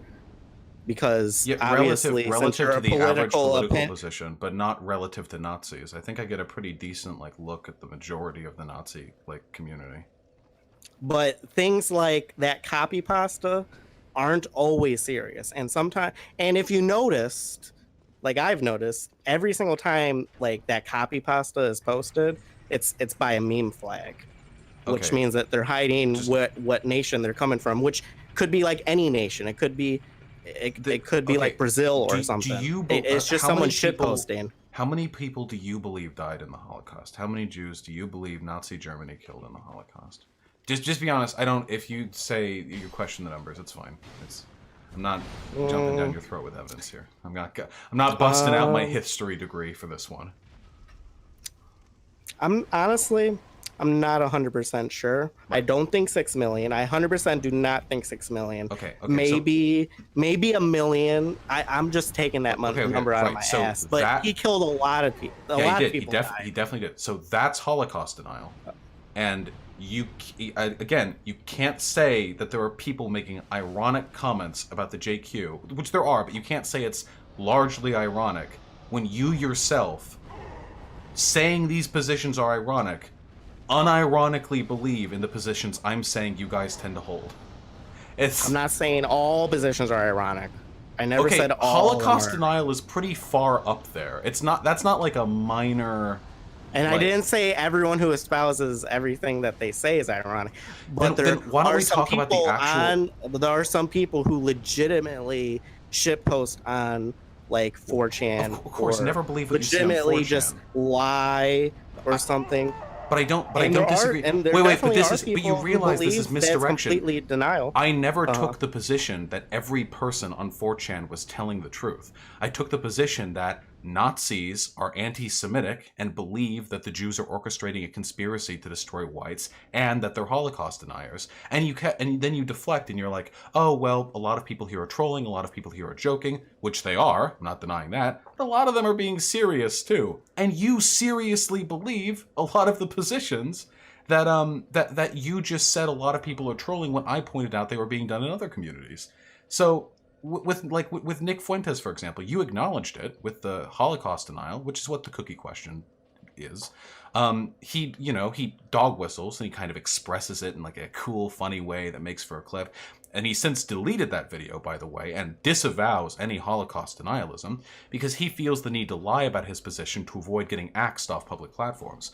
I don't have to do that. I don't lie about any of my positions. In fact, my honesty has gotten me in trouble quite a few times.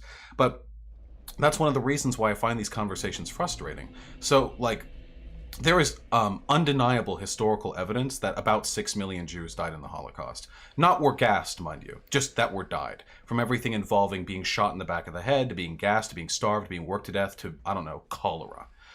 It's the most well-documented historical event in history. Winston Churchill specifically sent a detachment of photographers and historians over there specifically because he knew people would lie about it in the future, and he wanted to make sure there was as much evidence as possible to catalog, this horrific act. It hasn't really changed how people responded to it, of course, but it's an indisputable historical fact. The only varying sort of historical discourse that kind of questions the existing narrative is over incredibly esoteric stuff like shipment dates and which person died where, and resolving minor conflicts that are sure to arise when millions of people are slaughtered in an industrial genocide. But yeah, but at the same time, millions of Americans. This and is millions, irrelevant to what I millions just of said. Germans died. Yeah. I know. I understand. I understand that it's irrelevant. Let me just say this to make it relevant. Okay. A lot of different people died, and while 6 million Jews died, a lot more I thought of 1 other million people Jews died. I was just pulling a number on my asses. I truly don't know. And honestly, the whole Holocaust thing, that doesn't even really interest me that much. If it's proven 6 million died, I'm 100% okay with 6 million dying. That's the number. That's what history can say. That could be fine by me. That doesn't my political views do not at all revolve around the Holocaust, or that's just an irrelevant part of history to me right now. But a lot of people in your political camp think it's pretty relevant, and your default position was one which was aligned with ahistorical Holocaust revisionism. That was your default position. The default position is usually the hegemonic proof that what one. you're saying is true, though. I would have to see proof that what you're saying is true. Literally all existing evidence on the subject points to my conclusion. There is no evidence to suggest otherwise. That's why Nazi Holocaust denial threads are full of easily debunked, easily repeatable myths that have been addressed literally thousands of times, like the wooden doors thing, or the swimming pool thing, or the all that stuff. Look, if you look at the color of the walls in the gas chamber, it's not discolored. All of these have been addressed literally thousands of times by historians, but it never matters because they either don't listen or a new group of schlubs come up to internalize the same propaganda over and over and over again. It never stops, and it's pretty frustrating because when people deny the Holocaust or reduce its numbers, they're not doing it just because they have some questions about the official narrative. They're doing it because they believe that a Jewish-controlled media has deliberately overinflated the number of Jews that have been killed during the Holocaust so they can guilt whites into being amicable towards positions that will lead towards their genocide. That is the reason why people do Holocaust denial. But is that honestly a bad thing? I don't view it as honestly a bad thing. Now, wait, just to clarify, really quickly, promoting misinformation and lying to further a conspiracy theory that festers hatred and conflict between two racial groups or ethnic groups or whatever is in fact a bad thing. Yes, lying only to make if you the world frame worse. it. Only if you frame it in the way you're framing it. You're framing it in a very negatively way, and I kind of agree with you on some points where, getting obsessed with the Holocaust and its numbers, that's not healthy, nor is it important towards someone who's trying to, quote unquote, secure the blah, blah, blah, 14 words. It's honestly not that helpful to get stuck on that. Can you fact. express to me and that's why I don't like talking about perpetuating it. Holocaust denialism?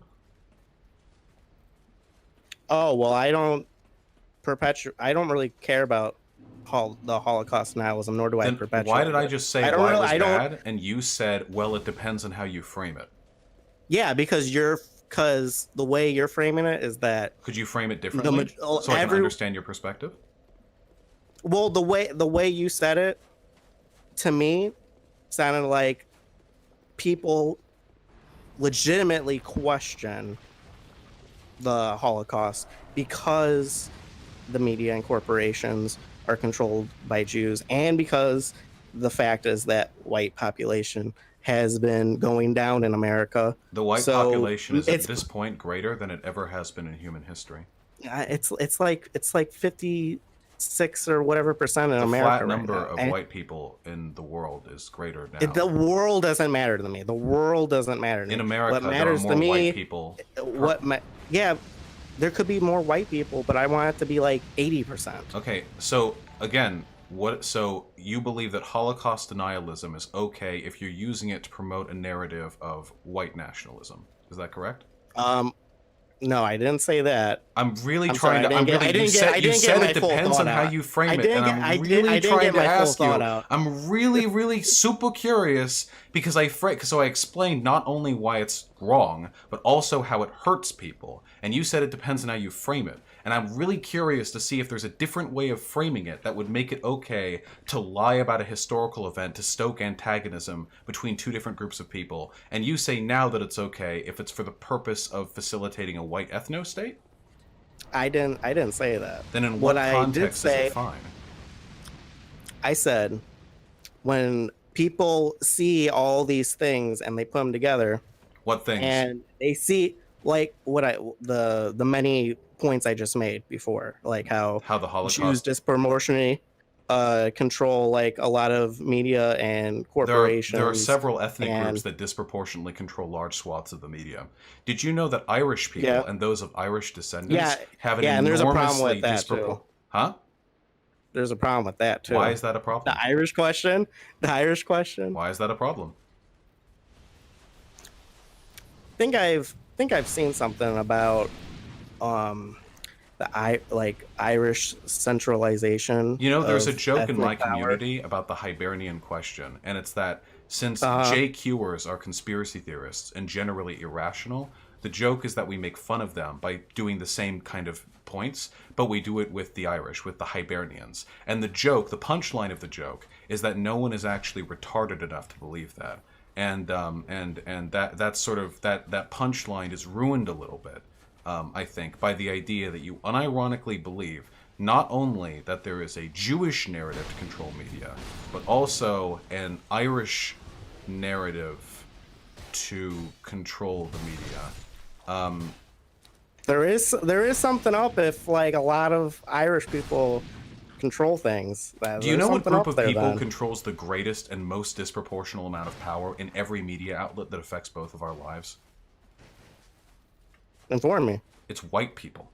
White people are the political, racial group that have by far the most disproportionate amount of control over the lives of those who are not white.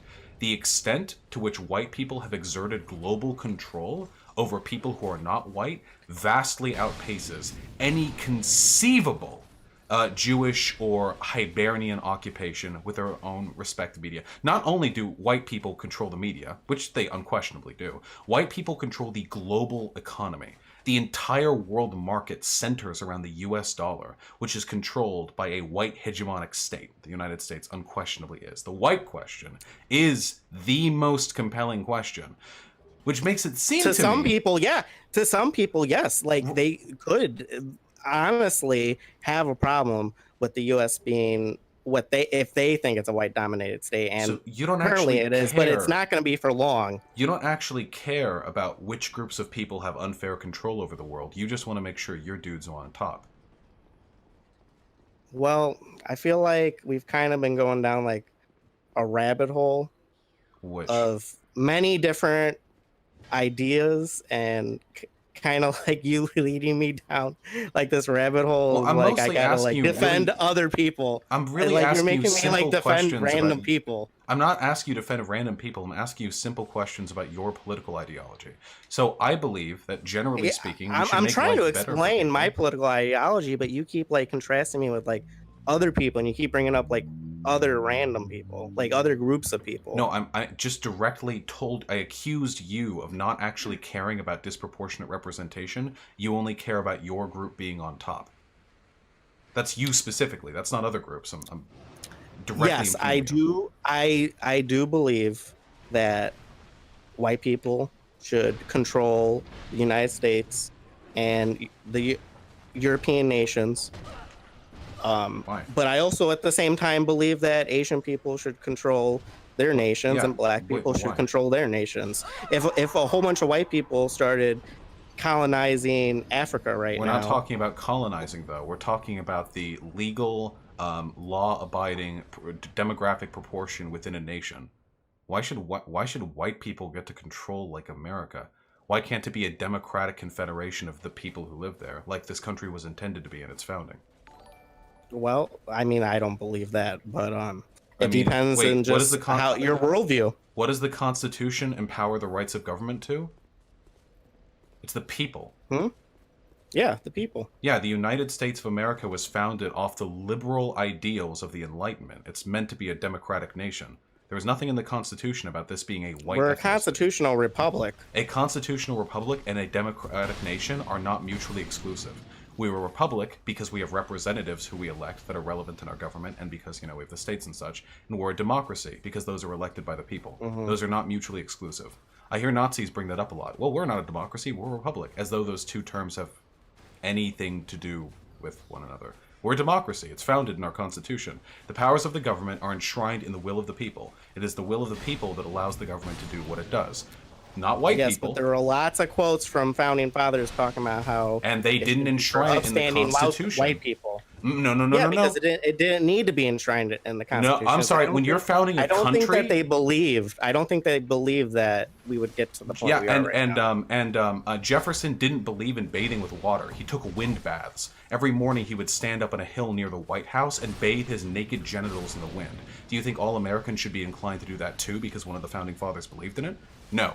When you're setting rules for a country, No, but I think they're that's enshrined kind in of like law. making a false equivalence. It's kind of It's like not a false strawman. equivalence. You're saying that because the founding fathers were racially prejudiced, that means the nation should be too. I'm telling you that Thomas Jefferson liked wind baths, so should the nation as well? No, I'm not of course saying not. that because I'm not saying that specifically because a founding father believed in something that it should be followed, but I definitely do believe in tribalism. So to an wait. extent. So we're And I do moving off believe of the that what America is supposed to be point. We're just moving to a different belief you have now. Because America is a democracy. we've been going through a whole bunch of You've been like, going. points. You've been moving off every We point you both- can defend we because when both- they're challenged, they we fall both. apart.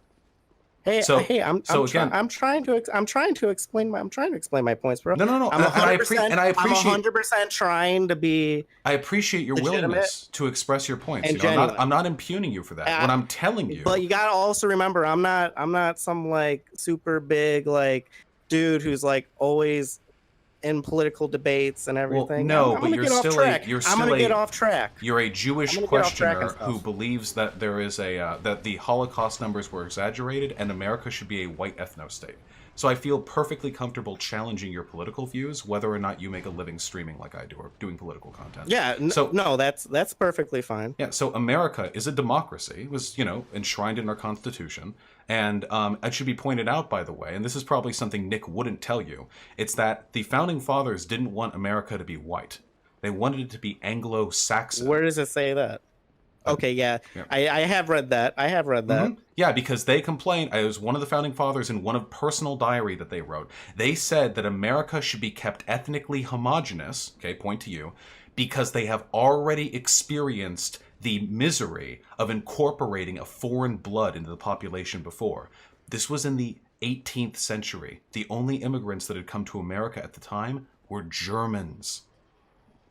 They didn't want a white ethno-state. They wanted an Anglo-ethno-state. And even in spite of their prejudices, they didn't enshrine that into the Constitution. And now we have a glorious multicultural America, which has the legal, historical, and cultural right to enact democracy based on the will of its population, no matter their skin color. I don't think things need to be enshrined in So you the don't care about Constitution America then? You for just- it's no. You're getting ahead of what I'm gonna say Alright. to try to get me with a gotcha. It's not a gotcha. You were already got. This is just sort of a post. It's not that I don't. No, I respect the Constitution, but there are things in the Constitution that are not in the Constitution that you can believe. So right. Like so you're I not don't. arguing. I don't believe that by law that the Constitution. So we have to be a white ethno state. Like I'm not saying that, and I And don't why even did you bring up believe the in, founding like, fathers' 100% intentions white earlier? ethno-state. This is what I mean by you backing off Because- points. Earlier, you because brought that- up that the that- founding. that I don't know is- the founding fathers. Because that is a point. No, it's not. It's a point that actively contradicts but you're trying yours. to bring up history. You're trying to bring up history as a point for You yourself. brought up the founding fathers. I was just bringing up. You're bringing up the Constitution and stuff. No, So I you brought was up the just bringing founding up a fathers point as of an myself. argument in favor of the idea that there's like a jurisprudence to America being kept a white ethno-state, and that part is easily dismantled. So now you're saying that, well, actually, it's not legality or history that interests you in making this a white ethno-state. So if America is, by its legal and historical design, very much not a white ethno-state, why on earth should this be made? I said that directly after you were talking about how we should be a constitutional democracy for the people and stuff. So that's why I brought up what the founding fathers' personal opinions were. Okay, which ended up being irrelevant for context, and that's why I contradictory. was bringing that up. So I don't again, believe that's why should this be irrelevant or contradictory. So why should this be a white ethno-state then? Why? Yeah, why should America only be controlled and lived in by whites? I don't exclusively believe that the United States should be controlled and 100% controlled by whites. I'm cool with like 30, 20. You're walking away from the point. I never said 100%. Okay, here's my view on race and the nation. Or before I like say something that is going to be like taken out of context or something. Now, the only problem I have is that we have an immigration system and everything that promotes bringing in tons of people and everything. If we didn't have the 1965 Immigration Act and we had like a closed border that was secure, I would be totally fine with bringing in immigrants. Okay, wait. 100% fine. Why is our current immigration system bad? Because I believe it messes up demographics. Wait, why? How is it messing up? You're going in circles. How is it wrong for America to have whatever ethnic population it has? Because it's breaking up the current demographics of America. So demographics change all the time everywhere. Like my town in Illinois. Why should I care? I don't. Which used to be majority white is now majority non-white. Why is that bad? Who cares?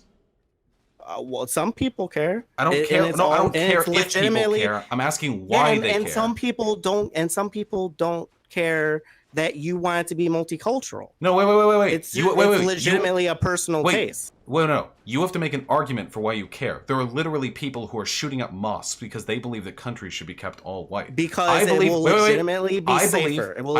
I don't care what people feel. I want you to make an argument. Here's my argument for multiculturalism. Since I value people being happy and prosperous and contented in general, immigration and free movement across borders seems to facilitate this to a large degree. Additionally, cultural saturation leads to an increase not only in the general increase in economic productivity in a nation, it also gives people more shit to do. And the fact that American culture has historically been based largely on the contributions of ethnic minorities is a pretty strong indication. No, it hasn't. Literally, music, dance. Music is not. Music isn't culture. Was not given to us. Like was not developed by ethnic minorities. I never said it was. It was developed.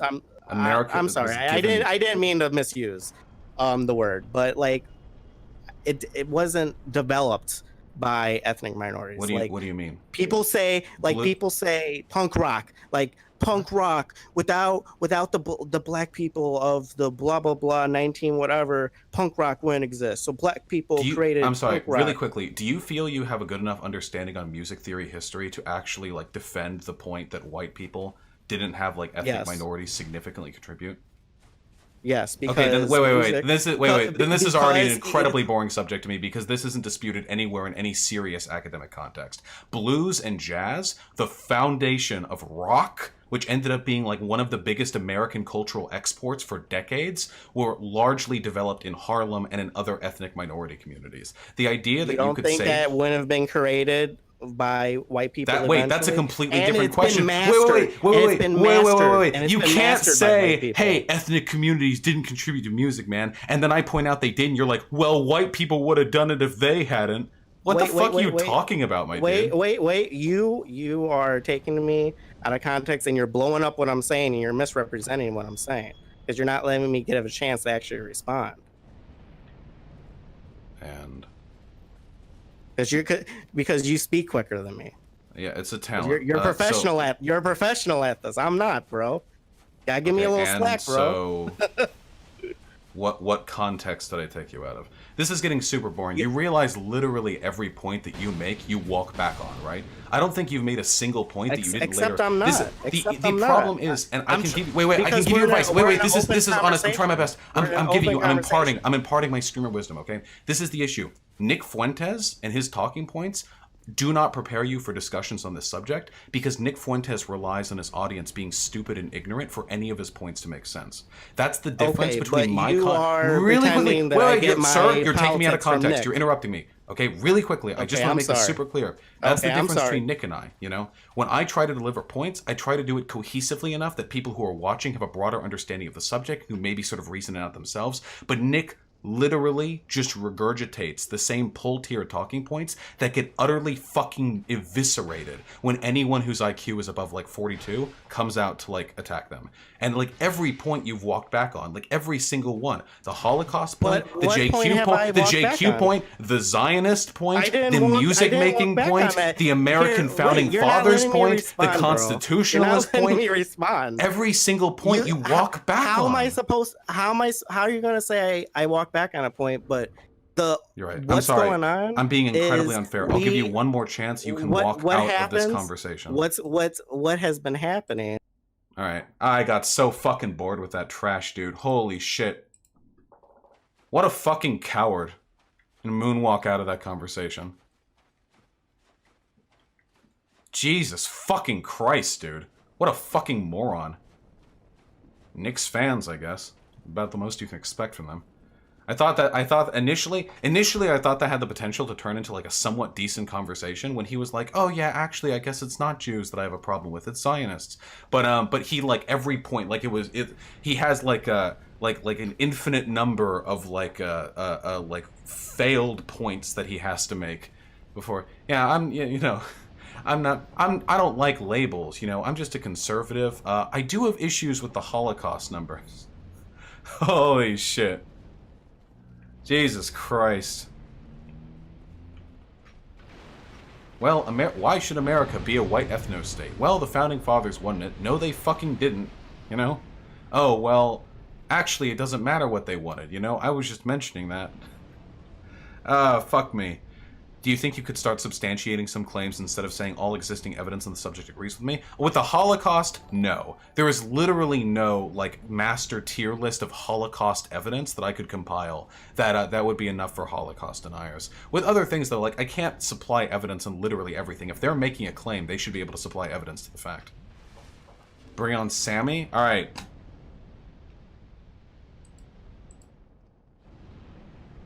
How many Groypers do we have in chat right now? I see a lot of people Jew posting over there. Hey, you guys, genuinely fucking pathetic. And none of you would fare any better in a discussion either. Nor would your God King, Nick. One of the reasons why he's too pussy to actually debate me when he doesn't have 3 of his butt buddies to back him up. You'd be very familiar with his fondness for butt buddies, wouldn't you? Honestly, like, do you think it makes you guys look good when you spend, like, 6 hours a day, like, blackpilling in Poll and in Nick Fuentes' channel? Like... The fuck you shooting at me for? Who fired that? That came from like above. Oh, the bow floats. Of course, naturally, Dark Souls 2. Do you think it makes you look good where you like blackpill yourselves like crazy? And then like you actually talk about the issues and it just makes you look like a bunch of fucking morons? How the hell is Vaush a pedo? They're very insistent on that. They call lots of folks a pedos. I'm also a Jew. I wouldn't trust their prescriptive judgments too much. Hey, hold on. Alright, who's this Sammy person? The black pill. Fuck? Sammy Al-Hadid, my comrade. What's up? Is this fucking Vaush right now? Yeah, it's fucking Vaush right now. What's up, comrade? Is this a fellow lefty? Shit.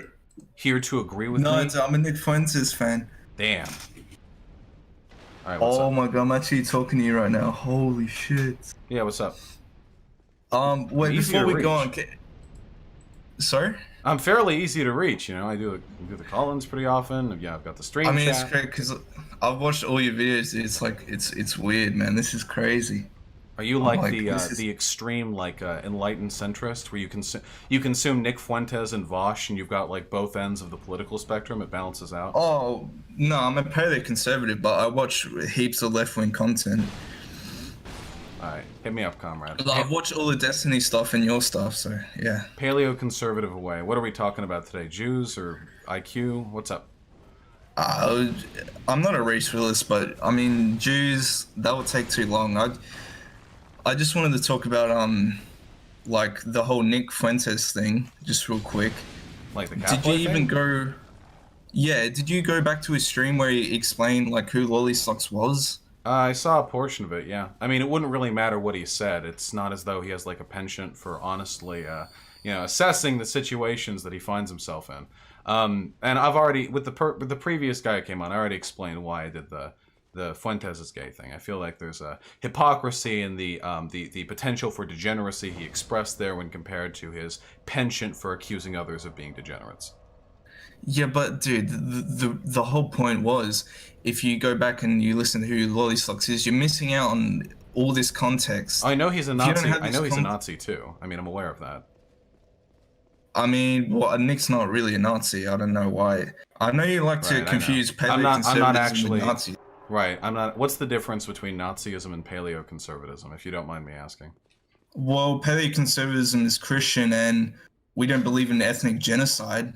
First of all, that's a Don't major one. besmirch the good Nazis. There are plenty of neo-Nazis I've talked to who identify as neo-Nazi, who don't believe in ethnic genocide, and who are very Christian.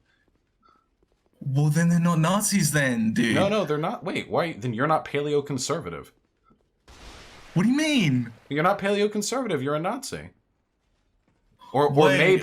maybe What? it's a completely meaningless distinction made up by people who could be fairly described as Nazis or paleo-conservatives, since you share all the same basic talking points and all the same basic social issues. No, dude, this is where you're conflating. How What's the is it difference? that we can have socialism? There's 20 million different types of socialism, but then when you talk about the right wing, everyone's just a Nazi. Because socialism is academically expressed and coherent and developed by intellectuals, and Nazis are, for the most part, simpletons who can't tie their shoelaces, let alone make decent political theory. There's a reason why there's no good fascist political theory, and also why fascism emerged sort of diegetically from given material conditions rather than being ascribed by an academic class that was willing to try it out. It's because fascism and everything that comes from it, neo-Nazism, paleo-conservatism, identitarianism, whatever other terms people prefer to use, however you identify. All of these things tend to arise naturally from an agitated, like, white working class, for the most part, and usually aren't the product of, like, an academic sphere trying to like, try out a cool new ideology. Yeah, and when Karl Marx had he was a huge academic, I'm guessing you would think, and when he tried out his ideas, that didn't go too well either. Do you think that what you could just say the said is a same thing. response to the point that I just made, or was that the first gotcha that you came up with? Did you think that hurt? Would you like to take a second No, one? look. Well, obviously what you're doing now is, like, you're giving me so much to work with, is I can't really respond to all of that. Obviously, you're gish galloping me right now, but... I was just answering the question, man. But No, no, it's okay. let's We can pretend yeah. that paleo-conservatism is a totally different thing from Nazism. Okay. So Can when I just explain again? Can we just go back? Because it's important, dude. Because I can't stand when you're calling... You even call, like, neocons like Ben Shapiro, like, fascists? I'm like, what? yeah, totally. Yeah, that's an easy call. Well, if you're talking about Israel, that's a different thing, but... Most you know, American Ben conservatives Shapiro- are fascists. I think that's fair. I'm pretty comfortable saying that. So neoconservatives are fascists, but yet they want open borders, globalism, free trade, Well, mass immigration. that's the distinction that you're not capable of recognizing because you only see like based, like white nationalists and those who aren't. not Most a white conservatives don't want people coming into the country. That's why Trump's The Wall was such a big talking point. Whoa, the only whoa. the only no, element. no. Wait. No, hold on, The dude, I need to correct you. Feel free. Okay, so I neocons need to- want open borders. Yes, dude, I need to correct you because neocons, they want the work visas, the mass migration. They can talk about illegal immigration all day long, but when they're talking about legal immigration, they want mass legal immigration. They want the work visas. They want cheap labor. That is what not fascism. What you're conflating right now is the populist right and the business right. The business right, you're correct. Yes. They want as many people in the country as possible because it makes the Ben most... Shapiro is the business right. Yes. Yes. And with certain exceptions, yes. I mean, the Muslim ban he supported. You know, Muslims are capable of working like as much as any other group. But for the populist that's right, a different the issue. populist right. Well, no, it's the same issue. It's about letting people into the country and whether or not racism overpowers business sense. So for Yes, most, but there was a wait, problem wait, with hold on. So for most conservatives, racism does not overpower, or sorry, racism absolutely overpowers business sense. Most conservatives think that Mexicans are here to steal our jobs, illegal or legal. Muslims are coming in here to set up ISIS cells within our country, and fucking Asian people are over here like stealing our college application forms from my good white son, who should have been able to get into Harvard with a 2.8 GPA. Okay, that's most conservatives lean more towards the racist side of things because they're not business leaders who benefit from that immigration. It is the hypocrisy of the right that they simultaneously dog whistle to these people, Trump's the wall, what have you, when Mexico sends people, they're not sending their best, while hypocritically supporting the business right's broader interest of immigration. That's the difference I would like to clarify. I also think it's possible to allow a bunch of people into your country for economic reasons, but still to be fascist-leaning. Fascism is historically incoherent, as is Ben Shapiro's position. Whoa. So you're saying, so they're fascist, but they will let in mass immigrant like work visas, import the third world anyway. Because if you ask the average American conservative, incoherent. if you ask the average American conservative what their opinion on was on work visas, they would give you like a dumb stare back. They don't give a fuck. They don't know. No, but that's the point. You're talking about neocons there. Paleo-conservatives, real people, will be coherent on this. They'll say, we want to stop immigration now. We need it to stop. We don't want work visas coming in. We want our wages to start increasing again. But I never said any of that. The white nationalists are incoherent for different reasons, but I didn't say they were the same as neocons. I never made that take. Okay. But this is where, okay, maybe I'm a little bit confused. So do you agree then, so there is a difference between paleoconservatism and neoconservatism, but you're just saying there is no difference because it's just incoherent and No. they There's no cross over difference with between each- paleoconservatives and Nazis. There's absolutely a difference between neocons, and neocons are at least salvageable human beings. You guys are literal garbage fires, but no, there's a difference. You share your relative levels of political incoherence, but beyond that, you two are very, very different. Okay. Well, let's get to paleoconservatism and Nazism then, right? If you're going to explain to me like the differences between these two, I'm just not interested. How about in my mind I think paleoconservative, but when I say Nazi, you hear paleoconservative, so I can just use the right term and we can get on with the discussion. But this is something that's really important to me because you do this in all your debates, though.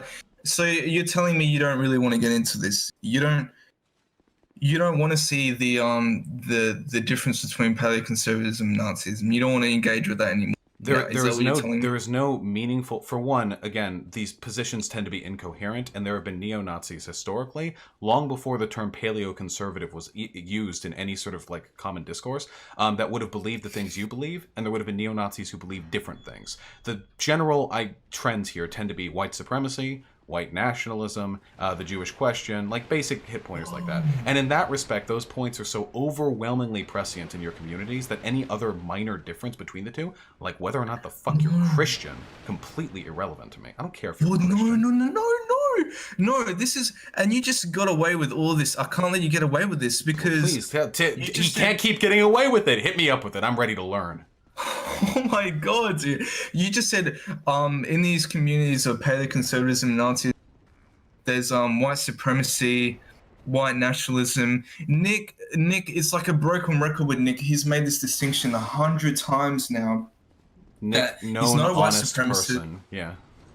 Oh my god, dude! He's Wait, not give a me white the supremacist. distinction. Quit fucking LARPing over the significance of the difference. Listen. Paleoconservatism is not white supremacy. It's not an ethno-state. We just want to control legal immigration. We don't believe in a hierarchy of races.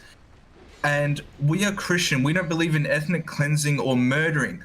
Nazis are secular. Nazism is a secular form of government. Oh, wait. So paleoconservatism.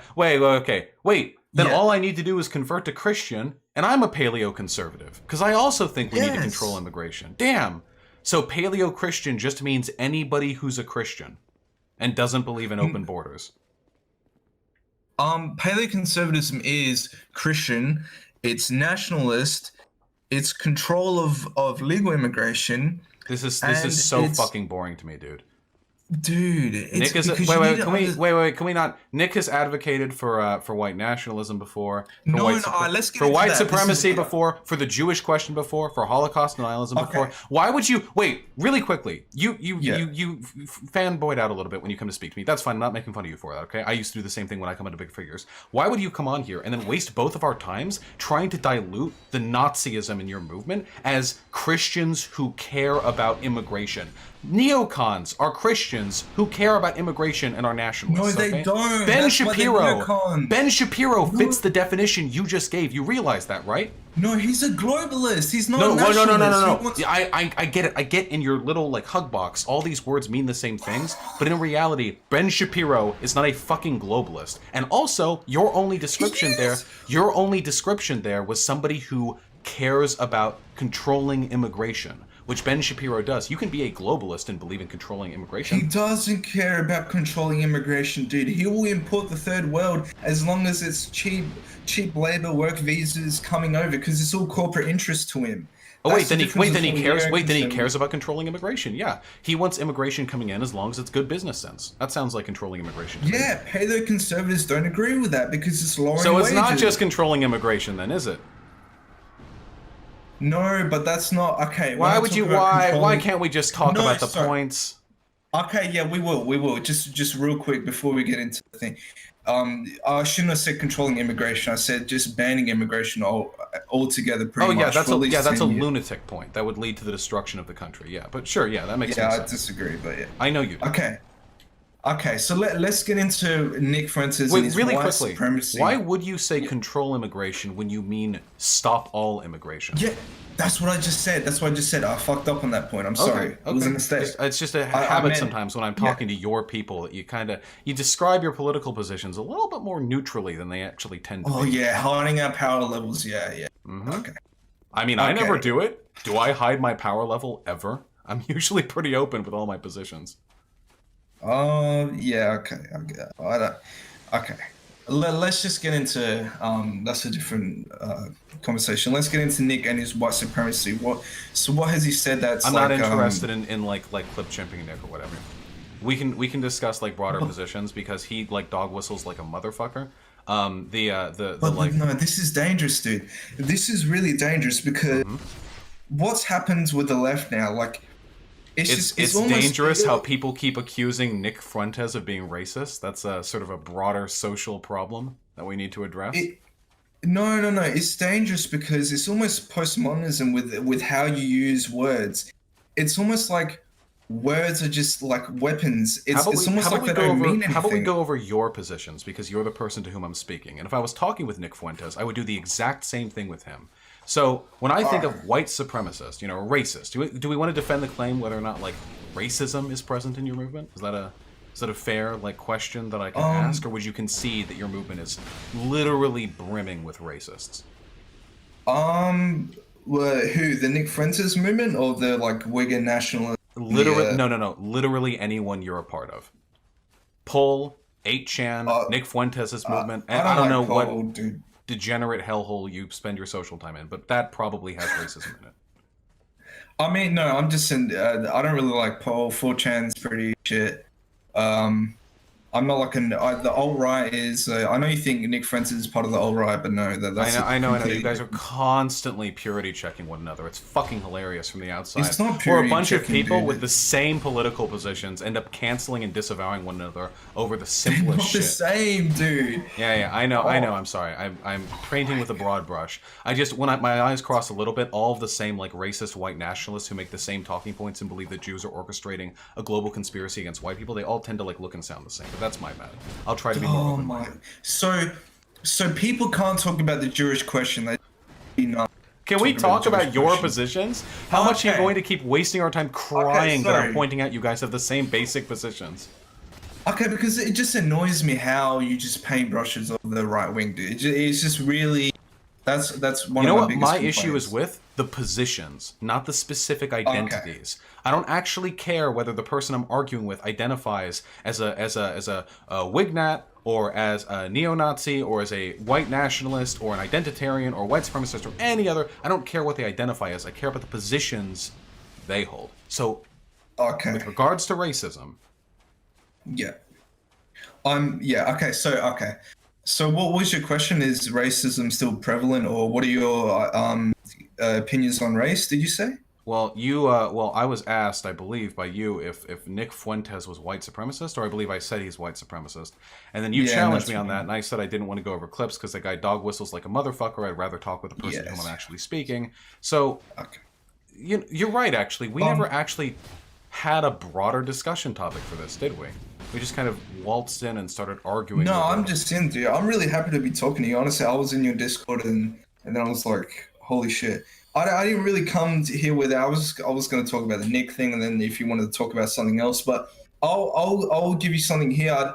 I disagree with Nick on African Americans specifically because he would like to try and say, oh, all the like neocon people just say, oh, we just need to throw money at black people. That's not going to help them. He thinks it's because of race and IQ, right? I don't think Would that way not be because an example of white supremacy if he believes black people are genetically no, but inferior? that's not white supremacy, dude. Wait. I know- Wait. White supremacy isn't believing black people are genetically inferior.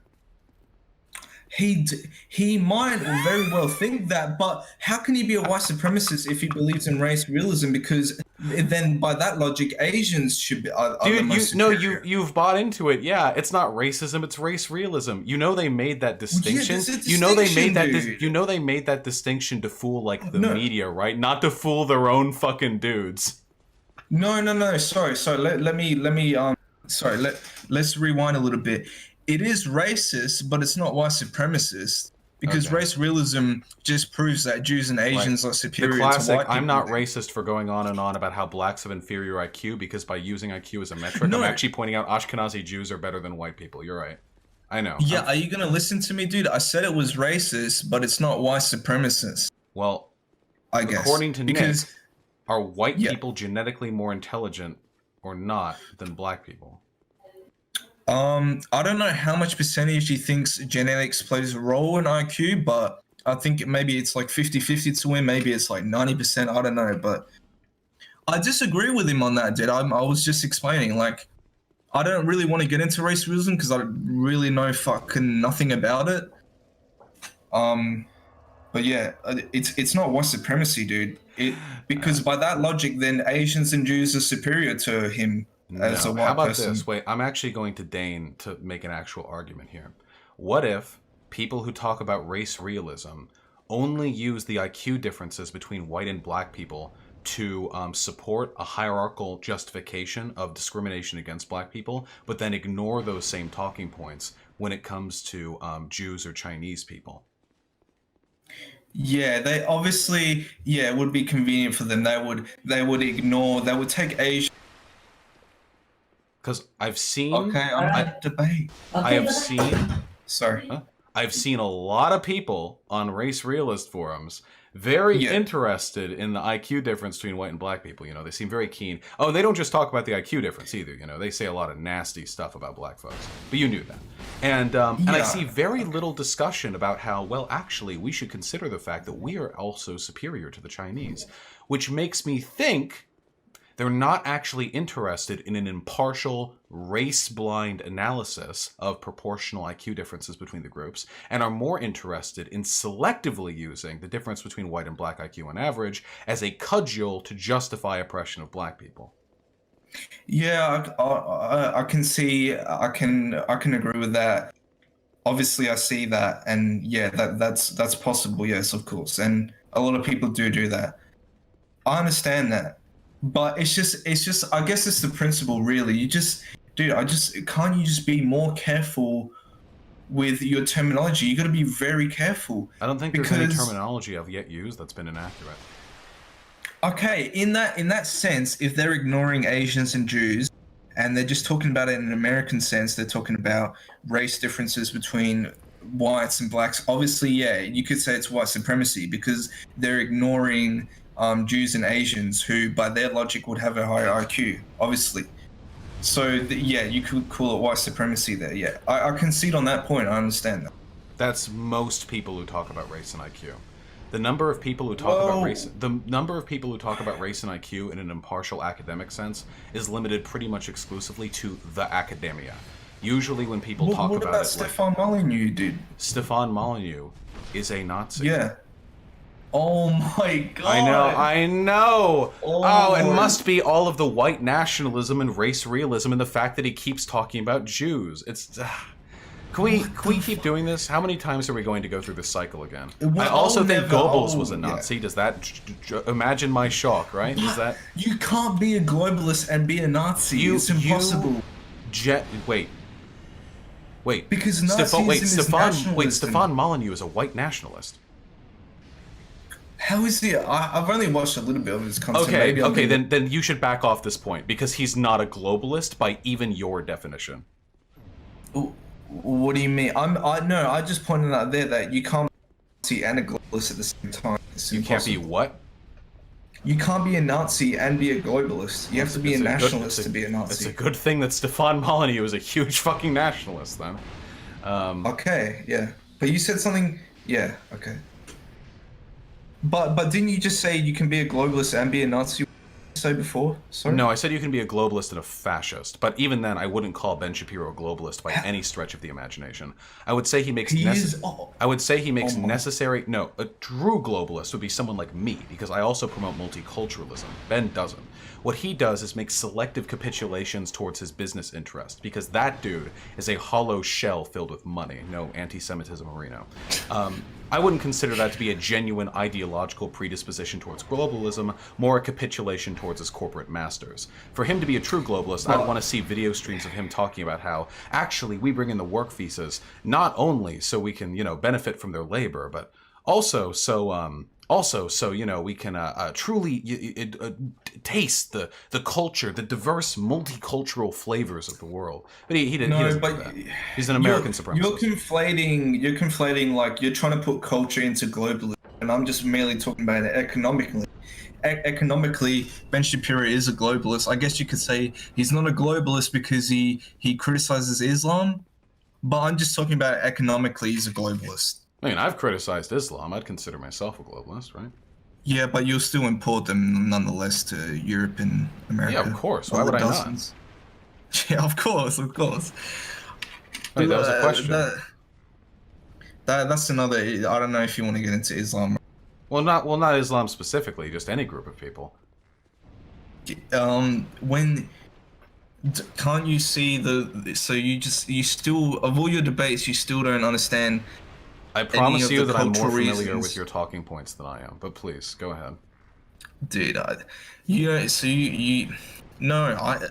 watched all your debates. So by that logic, then I'm just as much as informed about it than you are. So we're even, I guess. So why? Why should I want to bar people from my country? So of all the debates we've had about the cultural reasons for immigration, you don't see that. Maybe not even. Let's not even say banning immigration. Let's just say having pauses, having a little bit here, a little bit there. You can't even see that, moderation or any of that is beneficial because of course. I don't support immediate open borders. That'd be fucking insane. But that's for logistical what's happening in reasons. Europe right now? And America, no, do you think there's any causes in immigration? That's not happening in Europe right now. The countries in Europe, some of them, agreed to take on the responsibility of housing some folks who were a part of the Syrian refugee crisis. That is not the same as having open borders. Let's be careful with our terminology here. We wouldn't want to be irresponsible. So, I'm not talking about refugees. well, okay, then that's an even easier point to refute because they don't have open borders in the EU. None of the countries have open borders. They have right of free passage amidst their own countries, but that was a selective agreement they made. Sorry. This is semantics here. When I say open borders, I don't mean it's like illegals can come in. You can just walk over. Open borders has a definition, and it's that. Open borders is when there are no borders. Sorry, my mistake.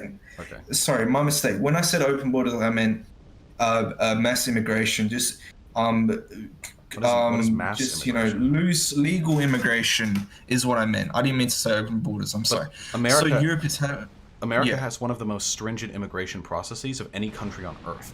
Unless you're going to a place like North Korea, there are very few countries on Earth that have more like a stringent selection process than America does. I'd hardly call so what we do 1.1 million immigrants. So 1.1 million immigrants a year is strict immigration. Yeah, actually, that's 0.3% of That's our. just me. Wait. I know, I get it. Wait, yes, we can. We have been for a while now. It's 0.3% of our population, and our native white population has a below replacement birth rate. We need some level of base immigration just to keep our population afloat. And with adding on to that, yeah, markets tend to grow. Shit, damn it. Them growing means that there's a greater economic prosperity. So again, we're getting into semantics here. What does mass immigration mean? What does open borders mean? Why should I give a fuck about people coming into my country? Like, why? Yeah, why care about any cultural homogeny, any sense of nation? Wait. Hold on. Wait. If they come into our country, they're in our nation. The nation isn't impacted by that. As for cultural homogeneity, why the fuck would I care about that? I like multiculturalism. Yeah, why care? Just you at the same time you say I criticize Islam, but yeah, who cares about the Muslims that are coming in with a culture that's completely just backwards? Wait. You do realize the most conservative religious fundamentalist group in this country is fundamentalist Christians, right? They're the ones who are responsible for Israel being. They're the ones responsible for America being Israel's bitch boy. So I feel like if anything, you and I would have a shared dislike of them. Dude, those are all like neocons. I don't know why you're conflating those people who get shekels from Israel and pander to them. They're not real Christians, dude. They're traitors. Whoa, no. Whoa, don't no true Scotsman me, my friend. They're Christians, and there are far more of them than there are you. So I wouldn't go canceling them too hard. I don't know about that. Well, yeah, definitely there's a big issue with the Protestants. Probably also better Christians than you guys are on average. I've read a little bit of the Bible. I'm not religious. My grandparents are religious. I've gone to church when I visit my grandparents during the summer back when I was a kid. Read a bit of the Bible. I was trying to be a good sport. And I've read some of the stuff that Jesus has done, and damn, I'm really just not feeling it. Jesus just kind of seemed like a pro-immigrant, pro-refugee, pro-sex worker. Oh, I've already gone through that with like heaps of all these liberals that just completely they just tear scripture up. Like they would just they just make a mess of it. Jesus in the gospel recognized the right of nations. It's all written in the catechism as well. His position on immigrants is pretty fucking clear, my dude. I'm just pointing that you can. Hey, no, I get it. It's just Jesus. And he's a socialist as well. Let me guess. Jesus Christ was a socialist. No, there were no socialists back then. I'm not stupid enough to make that claim. He was pro-immigrant, though. That is true. Now it's okay if you want to deny your Lord Father, his particular opinion on that group, considering that he himself was a persecuted minority who lived under the thumb of an oppressive state and was then later, executed. What was that oppressive state? The Romans. I don't know if state would be the right term. It was the Romans, yeah. What is that? We won't even get into that. Wait. What does that have to do with anything? I'm just saying, obviously you don't want to... Obviously you believe all the lies about Romans killed Jesus, that. Wait. What the fuck are you talking about? Is this some, the Jews killed Jesus, but Jesus wasn't a Jew? Yeah, there was no outside influence. There was no, Why do you keep making facetious non-talking points? If you have a claim to make, quit being a pussy and make it. The Romans were the ones who killed Jesus. I don't know what sort of weird ahistorical Yes, but conspiracism you've engaged it wasn't. But the reason why Jesus was killed was because of the Jews. Judas? Yes. Yeah. Yes? Yes. Well, oh wait, that's what and- you're blowing me the fuck out on? The story of Judas betraying Jesus? Holy shit, I didn't know that one. Well, thank you for my Yes, fucking but Bible study lesson. But what did Jesus Christ went against the Jewish state? There was What outside influence. Jewish state? The Romans were a Jewish state? No, his time in Israel, because. Are you what time What the what fuck time you talking wait, about why here? are you even arguing this? I just pointed out that he died in an oppressive state and you thought like you would get me with a getcha because actually Judas was. Yeah, I know, I get it. The bag of silver. Yes. Okay. No. So you're not denying it. Okay. Technically, wait, who the fuck? Nobody denies it. Wait, did the Groypers think that's like a gotcha? Heh, when someone mentions that Jesus died, point out Judas betrayed them. Like, oh, damn. I mean, now I know, but I guess. They also deny like the outside influence of Nobody Jews as well. denies that Judas led to Jesus' death. And it wasn't Israel, it was Jerusalem. Yeah. Okay. Yeah. No, dude. Go I've back to heard very fucking different Bible things. study, my dude. Holy shit. Anyway. No, I've heard different stories about. Okay, Anyway, well, I've read the said I didn't Bible, wanna so get that's into- where my knowledge comes from. Why should I care about immigrants coming into America? So I just go back to the cultural. So you don't believe that importing millions of people from certain different groups with no pauses, no regulation. What groups? Be specific. It's always with these vagaries, like you don't believe bringing the whole third world in won't destroy a country. Give me specifics. What's happening? What are we talking about? Well, Muslims, other people in the third world, people who aren't compatible with Western culture. What is this? Who? What do you mean isn't compatible with Western culture? I'm not compatible with Western culture. Most of the people in this country are fucking idiots. Also, I was born in a city. I have more in common with a Muslim, an Iranian born in a city, than I would with an American born in like a rural Alabama hutch. Whoa. Dude, you have nothing in common with Muslims, dude. That would You have have your head on a stick. wait. You should probably Dude. go on the spiel to someone who hasn't like traveled and has a ton of multicultural friends. Trust me, I know Iranians. Well, okay, well, they're when you just say like you us. have, no, sorry, dude. This is really because when you say you have a lot in Alabamans common are with nothing them, like me, like at all. They're like they're not even like yeah, we're different species.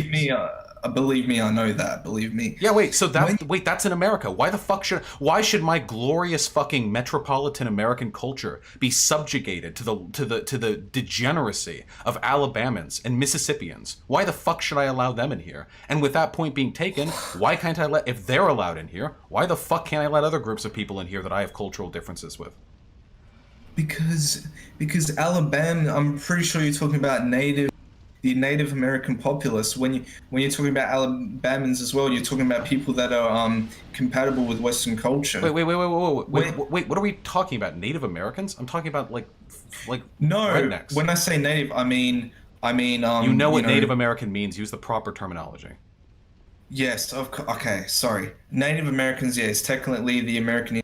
But when I said native, I mean the people who are the demographic that was there on the founding of America. You know, the European settlers and the African slaves and whatnot. That's what I meant by that. Right. So why should I care if their culture is so different to mine? Why should I care at all that they have like a similar ethnic background to me? I don't care about ethnicity. I care about people, ideas, culture. Okay, but people are coming in with ideas that you would agree with that are anti-Western. Yeah, like that aren't compatible. So should I be able to deport Nazis? How am I anti-Western?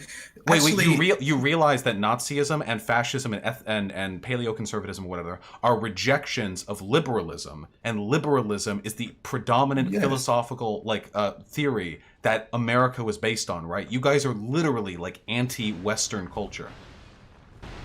You have to be very specific. Like with someone like Nick, I would say that, but when you're talking about paleoconservatism, you're talking about conservative policies that are constitutional and that work within the government. Nazis, on the other hand, cannot work within the government of America because because stuff like ethnic genocide. Wait, whoa, no. Wait, there have been They don't agree neo-Nazis that freedom have of worked in our speech. government. Stephen Miller literally worked in our government. Like, as a Nazi, or a Nazi-adjacent person, I guess, if you want to really split hairs. There have been Nazis that have been outed in local government, like, all the time. In fact, there was a huge, controversy in many, the southern states, the former, Confederacy, with Nazis taking up positions of political power following the end of the Jim Crow laws, because people were looking for any political group that would keep those damn Negroes out. Yeah, of course, Nazis but those are are willing like to work within government. third parties. Those are like third party stuff like that. I'm not talking about that. I don't know much about that Stephen Miller. I've heard about him a lot. But I'm saying he's very is, cringe and not based. Why should I care about immigrants? no. Hold on. Let's just rewind a little bit, because Why should I care? I just want my people in my country to be happy. Why can't immigrants come in? Sometimes immigrants have ideas I disagree with. Sometimes they have ideas I agree with. I'll make the arguments I can, and because you kept saying paleoconservatism cannot work within the classical liberal government of Western countries. When okay, so you believe in universal suffrage, democracy, and egalitarianism. No, Okay, yeah, I didn't think so. So stop. Please don't make me bust out my fucking political theory chops. Okay? No, you are a rejection of liberalism. You're a rejection of America. Why should I let you into the country? No, I'm not rejecting America, dude. Yeah, you are. Wait. The Constitution was founded on the principles of liberalism, the idea of universal suffrage, democracy, egalitarianism, let all men be created equal. These are the founding principles of my country. Yes, but it wasn't pure democracy, dude. It was a republic. It wasn't wait. The last caller did this too. Republics can be pure democracies, and democracies can be republics. They're not mutually exclusive. Yes, of course. You're rejecting democracy on a technicality? Okay, but it's not like we have the electoral college and stuff like that and whatnot. It's not pure democracy, dude. Well, this has nothing to do with the fact that you believe in a rejection of liberal principles. No, I'm not rejecting it, dude. If you would allow me to explain before, I wanted to go back to it because we're stuck on this point now. I'm saying paleoconservative policies can work constitutionally within the American government. We can work within it. That's what Nick says all the time. He says we can push policies that work within the liberal government of America. No shit, because he doesn't want the FBI to shoot him in the back of the head. That doesn't mean you guys wouldn't have. But he's hiding his power levels. Yeah, and that's a different conversation. But I'm saying he's not hiding his power levels. I say the same thing. I openly advocate for a violent revolution when we have the sufficient. You do. Right. But I also say we can work within government until that point. These are not mutually exclusive. You Okay, can work but within Nick will government. never get to the point where there's a violent revolutionary takeover of the White House and the government, dude. If we get the policies that we can push, then it's fine. But if we can't get those policies, we're just gonna, I don't know, go back and what does this play have to video do games, with dude. why We're I not should gonna care about immigrants being in the country? No, but dude, let's just make a couple things clear, because what I'm saying, I'm trying to make the point that paleoconservatism can work within Western countries. Wait. I never said it can't. It's possible to be a paleoconservative and to get into government, okay, and to work within the faciles of legislative, government operation. I never said anything to the contrary. But Nazis only that you are a Sharia rejection. law. No, Nazis work within the government too. You're desperate to Well, then they're not establish a Nazis. distinction without a difference. No, but Nazis can't. They would have to repeal the First Amendment. No, the Second... Nazis have worked in the American government, and they do it because but the they haven't been very alternative is getting successful. shot by the FBI. And paleoconservatives, too, will work in the government until it becomes a time where it is more politically expedient to not do so. I do the same thing. We're all radicals here. But that is completely I'm not a immaterial radical, dude. to the broader point I was making, that paleoconservatism, neo-Nazism, whatever you want to talk about, is antithetical to liberalism and foundational American principles. I don't care about Yeah, but there's different levels, dude. It's not just black and white. There's different levels. You can't compare paleoconservative policies to Nazism. That's why all these neo-Nazis call people like me cucks and all that. They're like, oh, dude, you want to work within the government? We just want to see Washington burn and build it up from the. Yeah, that's the difference top. between those of you who are stupid enough to believe in Nazism and those of you who are so stupid that you believe in Nazism but also don't understand how to make it function. The only sane position for a neo-Nazi is to hide your power level and work within the government or work within local politics. Okay, this is so fucking boring. This is the most non-differential distinction I've ever heard in my life. Why should I care about immigrants in my country? I assume you assume that I'm anti-white or something. I mean, I like white people as much as I like any other group of people, I think. But the anti-white agenda is very complicated. I don't know if you want to get into that. I want to get into why I should care about immigrants in my country. Now, mind you, I don't believe in indiscriminate open borders because I believe immigration should be limited as a logistical factor. We can't literally just let 100 million people in 1 year. We just can't. We don't have the infrastructure to support. Why not? Because we don't have the physical infrastructure to support that population. Oh, okay. Except we do for 1.1 million a year and have been doing so for quite a while. So that's not a valid argument. A lot of people would disagree with you on that. A lot of people would disagree. No, wait. I'm very far left. I have yet to meet a single person who unironically believes America should just let in an infinite number of people. As many people as want to come in. Wait, hold on. But if you had your socialist and utopia, there would be no borders, right? Well, no, you need a globalist socialist utopia for there to be no borders. Any socialist country isolated against capitalist countries that had no borders would get fucking rocked like the next day. So not a chance. Yeah, okay. Yeah. So again, why should I care about immigrants? So do you just want to go back to culture? So I don't know if we still agree on this. So you would see no distinction between someone who's moderate or even a radical Muslim coming in and someone that lives in America who's maybe paleoconservative or maybe in your words a little backwards, like those backwards people in Southern America. Don't equate yourself to the backwards types. You're far worse than any radical Muslim because you actually have a chance at affecting. Because you actually have a chance of affecting U.S. culture. A radical Muslim is never going to enter. Hold on. A radical Muslim is never going to enter. Is never going to enter the Trump administration and then start enacting a radical Muslim agenda from within the presidential administration. You guys, on the other hand, are capable of doing that. So that is why you are more effective.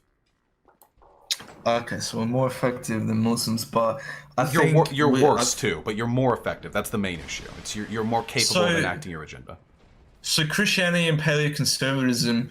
Why can't we just talk about whether or not immigrants should, why I should care? Why do we keep moving away from that point? You know there are no points that you can make that will be even remotely convincing when challenged by me, right? And it's not because I'm more rhetorically efficacious, though I am indeed fairly competent at debate. It's because these arguments are fucking stupid. America has been influenced by cultural changes for centuries. China has been influenced by cultural changes for millennia. Every country that we today LARP over being an ethno-state has itself subjected itself, or been subjected to, cultural and ethnic changes that you would have considered to be a genocide of the original population. And yet life goes on, people keep moving on. This is completely false because I'm sure you've heard of the Hart-Celler Act of 1965. Yes. Before then, I know it's America a very common Fuentes talking point. Yeah, I'm sure you can debate it with him. I'm sure he would love to have that debate with you because he already lost that debate with Destiny. Yeah, his discussion on this with Destiny was fucking embarrassing for Fuentes. He fell off every single argument. Dude, you know what was embarrassing? You and Sargon, man. I couldn't watch that. It was insufferable to listen to. But it was mostly violence inflicted on the viewer. I'm not going to disagree with that. That was a pretty fucking insufferable discussion. Dude. Sargon stayed calm the whole time, making cohesive points. You just went full schizo mode. Oh no, he didn't make any cohesive points. What he did was stay calm, because that's his method. He stays calm and he makes no points. He just waits for opponents to get angry because he's insufferably smug. It works with people at IQ ranges around yours. But in terms of actual points, I feel pretty comfortable about what I did. In terms of optics, I'm looking to improve in the future. So I can help people like you understand. Yeah. Okay. Oh, fuck. I forgot what I was just about to say. Why should I care about immigrants? No, but what was I saying before that? Fuck. The Hart-Celler Act. So, before 1965, you can see the cultural changes and the cultural influence were very centered around, you know, Black Americans, white Americans, you know, European influence way before Incorrect. that, and then there was no Middle Eastern influence. There was no like There were huge you know- waves of Chinese, German, Hispanic, Irish, and Italian and Polish immigrants, each of which prompted Of a course. massive wave of ethno-nationalists arguing that America was intended for Anglos only. Okay, no, I'm not saying. But before 1965, all that immigration was very hard. There was pauses. There was a strict regulation. There wasn't. We weren't talking about importing 1.1 million people a year. What does this matter? Why should I care about immigrants? It being matters, dude, because if you don't have pauses in immigration, if you don't have, you know, at least some years we look at the economy and we say, okay, we need to hold back. We look at culture and we say we need to hold back. That's what's been happening with America for years until 1965. Why do I care? Why do you care? Because you, Why do I care? Yes. Why is this so hard Because- for you to answer this? How is it harming me? How's it harming my country? It makes so empirically the facts are on my side because immigration is economically viable, and I know most It's of that not most economically- of that money right now goes to capitalists. So I'm not exactly super happy about that. But the overall wealth of the country in a better society could be redistributed to make things better for what the do you average mean? person. It all goes to the corporate. It either No, goes it doesn't to all go. you No, know, it leads to a decrease in the prices of commodities for the average American. It does, on average, lead to an increase in wages for most Americans, the exception being low-skill workers. And those wage drops could be compensated for by the benefits that you would get from the lowered cost of broader I've commodity heard this purchases. 100 times, dude. All of this is all highly substantiated by loads of economic research. But dude, we're not even taught. Low-skilled labor, definitely. But what about high-skilled labor? What about High-skilled these labor people that are benefits. What about these people that are coming in with high-skilled visas, that have these visas, that have to get a job, otherwise they have to go back to their home country? Corporations know this. Silicon Valley knows this. That's why they push for it. And then you have people that are coming out of uni, that have been in America, that were born in America, coming out of universities, colleges. What are these they're gonna be anecdotal put at- appeals have to do with why I No, should care about listen, immigrants? can I? Because I'm giving you an example of high-skilled visas as well that are affecting the economy. They're coming out of colleges, their jobs are being taken by people with work visas that have to get a job. These corporations know they have to get a job, otherwise they're going to get kicked out. They know these people are going to be, they're going to work more. They're going to be less lenient. They're going to be less likely to ask for raises and Yes, vacations. I'm aware of all and- this. I know you're very concerned with the economic well-being of the average non-white immigrant, okay? I am aware of these talking points. In spite of it, on average, it is a huge economic benefit to have immigrants in. And all the It's problems not you're a benefit describing to right the now, American all the workers. problems you're describing right now could also be addressed by dealing with capitalism. So it seems strange to me that I would default towards trying to address immigration, which would hurt the country on average and benefit a very small minority of people, or I could address capitalism, benefiting everyone in the country and not hurting our country economically. So you're going to conflate capitalism with globalism? Wait, you literally just said business owners are exploiting the knowledge that immigrants need to get jobs to keep their work visas. What is that if not Obviously, dude. capitalism? Dude, obviously you have to have a balance of everything, right? So when you guys talk about socialism, you can say, oh, we're going to have this socialized here, but this, that. There's all these variables Why should that I come care into play. about immigrants coming into this country? Can I just explain the difference What? between This is so globalism and- important to you guys, and you can't even explain to me. This is Why literally don't you like your guys- number one talking Bro. point.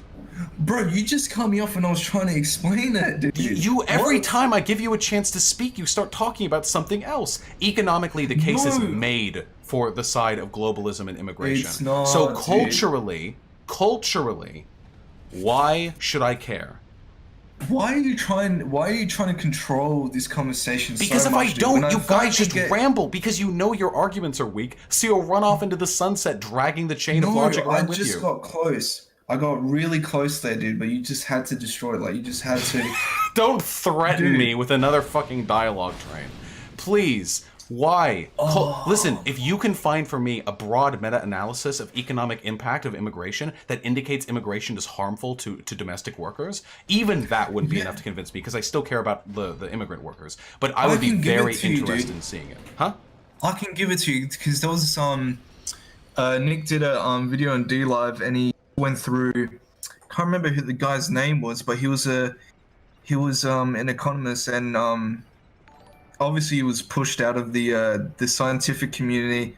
Well, you know, the whole I know this because one. he's, This is where a scientist makes a really dumb point and then defends their fucking career off of off of proving it true, and it's not true, and they get excised from the community because they're just using their academic label as an excuse to push racism. Yeah, that's what it must be. Well, what is it? Because I've heard this before. This happened with the dude who invented like the double helix DNA thing, who made some incredibly stupid statements when it came to and he just has his life destroyed and. Oh, cry harder, dude! I had a guy on like 3 days ago about this. This guy had a huge responsibility placed on him. I'm sorry, I care about truth.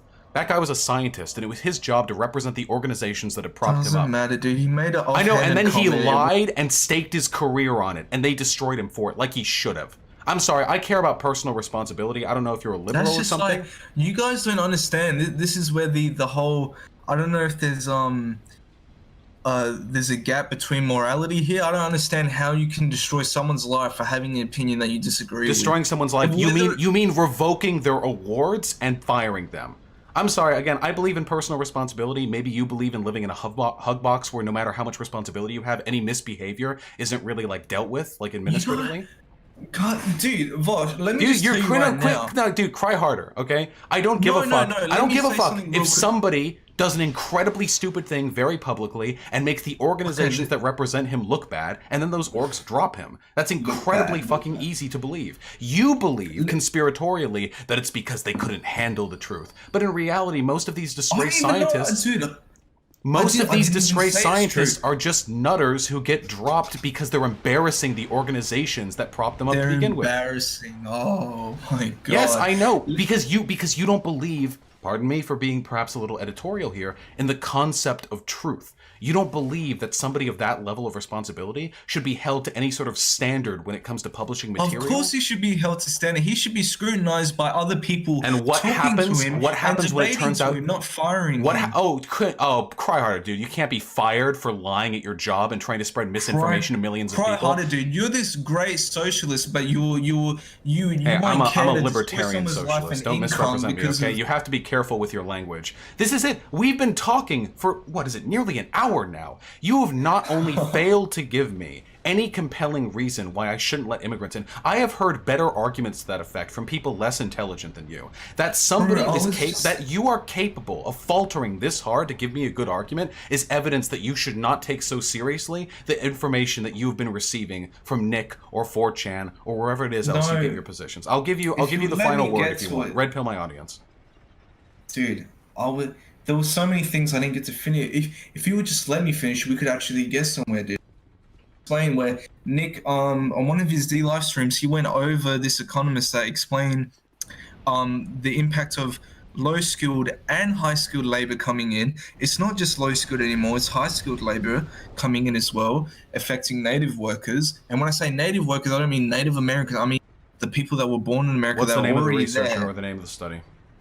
I can't find the video right now. Maybe some people in your chat can find it. Why was he disgraced for those findings? I don't know. No, it's underground stuff. Like, because is it peer review? Anytime you search up on Google effects of immigration, this guy will never come up, dude. He will be on like the 167th page. Why? Is what I meant by that. I don't know anything really about this guy and his life, but that's what I meant by that. Okay, so he's just not well known. Is it a peer-reviewed study published in a reputable journal? Yeah, I think it was peer-reviewed, and I think Nick he showed the URL to the study, I think, in the video, but well, it's okay. I don't expect you to have the study on hand right now. I mean, it's not as though I have like right now, like huge. Yeah, I could post it in your Discord and maybe you can talk about it in another video, maybe. But didn't you say he was disgraced though, or did I mishear you? Why did we go off on that tangent about the guy who discovered the double helix? No, you conflated with that when I said like he was pushed out of the way of the scientific community, and then you said, oh, like the DNA guy. Yeah, because that implies a conspiracy. If he's just not that popular, that's not him being pushed out. Yeah, sorry, I didn't mean. I'm saying what my point was. There is like when you search up effects of immigration, you will never find this guy's study at the top of the page on Google, for obvious Just reasons. be careful with your language. Yeah. So my main issue here is like sorry. the studies that I've seen are like massive meta-analyses done by huge organizations that like conclusively determine results in this case.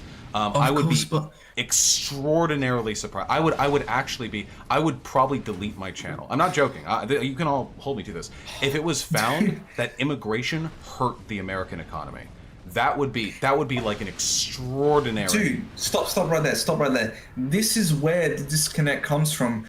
We're not talking about the American economy. Did you even listen to what Sargon was debate with? I encourage you strongly not to take economic points from Sargon of Akkad. Yeah. So what like Sargon of Akkad had against the multiplicity of evidence indicating that immigration substantially benefits the economy and doesn't impact the wages of the vast majority of workers was a single study pointing out that a 10% increase of immigrant participation in low-skilled retail work could lead to a change of up to -2% in the wages of the native holders of that field. Such an unbelievably inconsequential piece of information that he phrased as, when immigration increases, native workers' wages goes down. He was lying, of course, and anyone who phrases the results of that study as that would also be lying. In reality, immigration helps most people. More people in this country means more people to buy products, which means more people to sell products, which means more business opportunities for those who are looking to get into that, more managerial opportunities to oversee those businesses, more jobs for people who are looking into getting jobs, whether they be low skill or high skill, and a wide variety of other broad economic factors, up to and including a decrease in the broader cost of commodities. Economics is such an unbelievably complicated tapestry of information, and economists are all very willing to discuss the nuances, but you guys never ever are. You weird fucking anti-immigrant populists are super incensed with focusing, hyperfixating on a tiny segment of a broader equation and then extrapolating. I don't think it's a tiny set. I wasn't very familiar with there, but I'll have to go and watch it again. But what I just said before, it's not just low skilled. We're talking about high skilled as well. We're talking about work visas. The idea that high skilled labor would suffer from immigrants coming in is astonishing to me, but I'd be interested in seeing that. We're not talking about the GDP. We're not talking about the economy. Well, the GDP and the economy getting better does make things better for most people. For the workers. Yes, it does. Actually, but dude, that's just you're blurring the lines. You realize I'm a socialist, right? For me to acknowledge that an increase in the GDP does increase the general level of economic prosperity for the average person, this is like me taking a hit right here, because most socialists like to pretend that the GDP is an imaginary number that has nothing to do with the lives of the average person, but that's not true. Commodity prices and the availability of work are heavily dependent on GDP growth, for example, as are for example wage increases in specific industries. So when I'm conceding this point, I'm not like hoity-toitying to my like ideological orthodoxy here. I'm pretty specifically like regarding the economic reality we live with. Okay, but again, I would say I think Sargon just makes a great point on what can we do to just I think it's more beneficial right now in the short term, rather than looking at the long term. Now, I think it's beneficial in the short term just to make sure these people have these jobs, first of all, and then we can look at immigration and say, where is the economy at? Why? Do we need more labor? Wait. I don't think we should just bring people in if we need to. No. We've gone down this rabbit hole enough. All right. I'm not. I wasn't. I love really you. prepared for the I love you. You know I love you, right? Because I'm okay. You don't love me, dude. I'm okay with the global you preach for homo violence degeneracy. against people like me, dude. No, stop. Oh, no, wait. Wait, are you kidding me? Yeah, absolutely. You guys are Nazis. I'm not a fucking Nazi, bro. I'm sorry for not respecting your identity. But yeah, 100%, yeah. But here's the good news. You could just stop being that if you really wanted to. Your gender, your ethnicity, your race, even your culture, these things are not only inconsequential to me, they are beautiful to me. I don't know how you look personally. I'm not saying necessarily you're beautiful. Maybe you are. I don't know. But you know, in the eye of the beholder. You know what I'm saying? I have nothing against you personally. The ideology you tout brings about destruction and misery, you know? And there are some people online who've done an excellent job convincing you and others otherwise, and I fault them for this more than any other group of people. But until then, I guess we are bound only to disagree, and I hope that sometime in between now and the glorious revolution, when I'm 82 years old and you're God knows how old, probably similar age to me. When we see each other across the field, we recognize each other's voices, and instead of taking the shot, we run at each other and we just go in for a big fucking hug, you know? Why can't we just do that now? Well, because you're a Nazi. Oh my god, dude. First of all, I already said I don't believe race realism. On a race realism and IQ. You want an ethno state and you believe in the JQ. I know, dude. Are you fucking insane? When did I ever? You can replay this whole thing. I just said Nick and myself are not for an ethno state.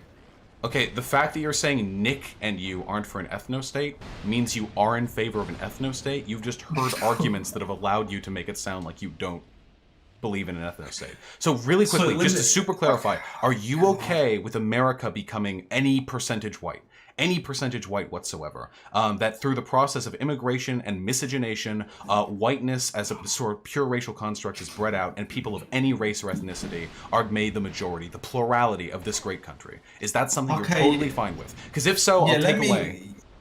No, let me explain. Yeah, because wait, it's yes, no. It's yes, no. I'll take away my. I'll explain. No, because I don't like to talk about white people as a race. I just like to talk about it as a group of people. And I advocate for black people. This hurts black people even more than white people, actually. The mass immigration of the third world. Okay. I like to talk about it as, no? As the demographic of people. I don't want to see the Native Americans, meaning, European the domestic population of the United States of America. And African American slaves and the European settlers. I don't want to see that group of people, that culture, that group. Okay, so again, are you or are you not? Because framing ethno-nationalism is actually, I just want Disneyland, where all the ethnicities and their cultures stay separate, so they aren't all mixed together into an ugly brown. I don't want them to be separate. I just don't want that to go away. Okay, so yes or no to the question I asked. Are you okay with America being made a country of any ethnic group whatsoever? Not through violence, but through immigration, miscegenation, other, other base. I want America to have a group of people that is dominant, a dominant culture, dominant group of people, which are the Native Americans. What race is Native Americans? The European settlers of European, America. of what color? What color to their skin?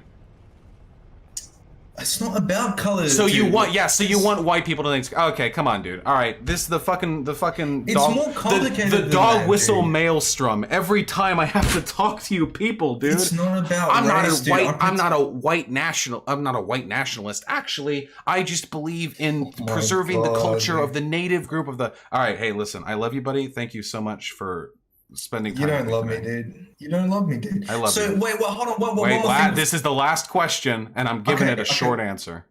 Okay, I'm sorry, dude. I'm sorry. One more question, and I'll go. So what you've just heard of me just then, my opinions on the immigration, the culture of America, the ethnicity of America. Do you think violence can be justified against someone like me? Yeah, totally. You're a white nationalist. I mean, that's objective. Without the broad Nazi prescription. Yeah. All right. Totally. So don't say you love me, dude. No. I do, because unlike you, I don't believe in cultural essentialism. I don't think that you are your ideology. If I had to guess, and this will be the last thing I say, and I'm genuinely not trying to insult here. I know that often is said right before an insult, but I really do mean it here. You're probably like a white dude who is frustrated with your life in some way. There's some aching existential dread about the nature of your life, and I know because I felt it too. And that feeling usually leads a person towards radical politics. And you have been convinced that a certain group of people are responsible for the problems and that a certain prescriptive set of policies will fix them. And I have a separate set of positions that I believe would fix the problem. But that same aching emptiness beats within us. And that is why I believe your mind can be changed. I don't know if I can do it. Maybe, I don't know, maybe just it would be a really good pussy you, gets you over on this. But I believe it is possible that you can wake up one day and realize, holy shit, I'm a fucking Nazi and it's not good. Dude, you are so. I I love you. I love completely you. 100% disagree, man. All right, I know. That's okay. I love you. We disagree. Oh, wait, there's some other Love guys you. in the chat. Are you gonna? Because I feel bad because I've been in here for a long time. No, I think I've Yeah. gotten, you take one sip and you've gotten the whole kind of flavor. All right, I love you. Farewell. Okay, wow, shit. Oh, God. Oh, fuck me, dude. This is every one of them. This is... Here. Let's get rid of the... people you agree with are not as boring as they... Okay, we're done. We're done. We have to play Dark Souls. Holy shit, dude. This is why... Guys, remember when I said that I was getting bored arguing with Nazis? Do you know why? Do you know why? Oh my god. Hey, everyone else who's waiting in call, I love you all. Goodbye. Get out of here. Please, go. Please, leave me. Leave me. Oh god. 1K viewers though? Yeah, that'll drop now that I'm just playing the fucking game. Can we do one boss in here, please? Oh shit, we're at Fume Night. Wait, this is the final boss of this area. Oh shit. Oh shit, oh shit, oh shit. Am I posting cringe when I refer to Native Americans as the real Americans? No, but sometimes... Okay, so just to clarify, when he kept saying Native Americans to refer to, like, the Americans who are already here, as opposed to immigrants, that's something economists will do sometimes too. Native Americans, like the native population, you know?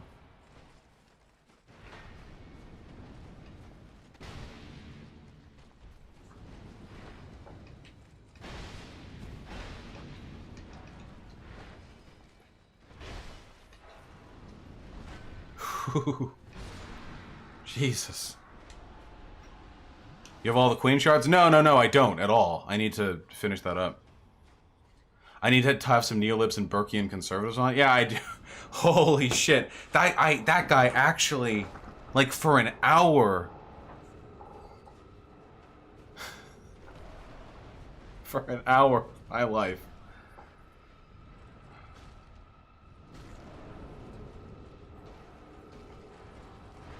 Whoa! Whoa! Cringe!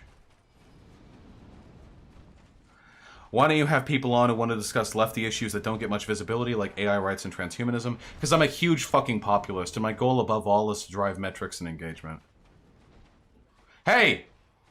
Hey, where's my YouTube Deuterinos? Hey, can we get some spies on YouTube chat? How Nazi are they right now? How Nazi is YouTube chat? Should I be talking to them? AKA he wants clout? Yeah, totally. Yeah, of course I want clout.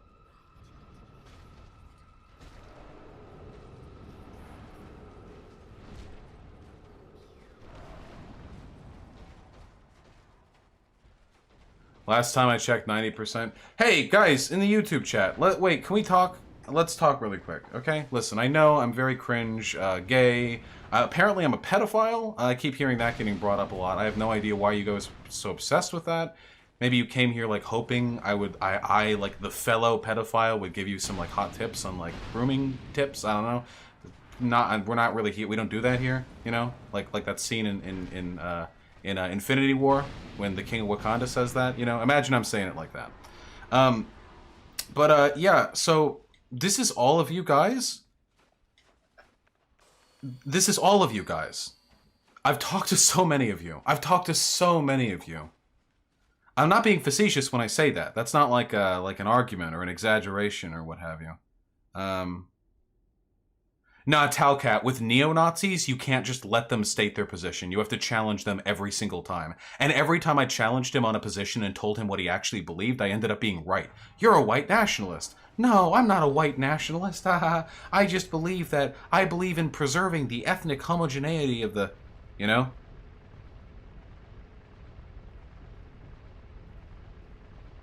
You know what I mean? Like it's the same it's the same gist. Whatever the case may be. Terribly sorry. Whatever the case may be. To you Nazi folks in YouTube chat, I know there are still a few of you. okay, listen for a second, okay? I don't know what you think about me, gay, Nazi, pedo, or not Nazi, that's a compliment to you guys, pedophile, whatever. I really do care about you. And I mean that. I've talked about incels a lot. Incels are another group of people who I criticize often, but I do love them. I think that they're a product sort of a failed society, you know, they've been let down. You guys are like the Joker, you know? The society. This is what you get. This is what you get when you live in a society that treats you like trash. That's you guys. That's what you guys are like, you know?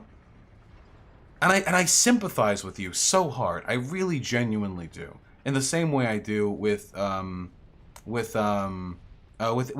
you know? And you're a lot like incels. And I imagine a lot of you are incels, because most Nazis tend to be sexually frustrated young white men. You know? Probably a lot of overlap there, you know? I'm pointing that out. But maybe you should consider, and I'm really, really encouraging this, you should consider the fact that you're all really dumb. You should just, like, when you, not like genetically or whatever, but when it comes to like the arguments that you make, you should reflect on that. Because every time I argue with you guys, every single time I argue with you guys, it is the same maelstrom of dog whistles and inept attempts at defending the same few talking points. You don't have good ideas. They won't make your lives better. I am not some random antagonist who secretly despises white people. I am, same as you, just a schlubby fucking dude trying to make my way through life. I lucked out with the streaming stuff, you know, but I might not have in another world, and then I would be a little bit less successful. And by a little bit less successful, I mean a lot less successful, because I have been enormously successful here at for this streaming thing. And I'm very fortunate. But I don't think that fortune should define a good life. I don't think fortune should be the only thing that allows you to live a good life. And you think maybe your life has been made worse by, I don't fucking know, immigrants, feminism, Islam. What do you think? What do you think made your life worse? It's not those. I promise you, it's not those. There are some broader sociological issues that we can discuss when it comes to Islam and feminism. The idea that your life's been made worse by Islam if you live in America is pretty ludicrous. But for feminism, maybe you could argue like the archetypical male identity has been destroyed. And there are arguments to that. And I've addressed those arguments. I talk about them because I'm interested, because I care, because I want to help people. And I want people to help me.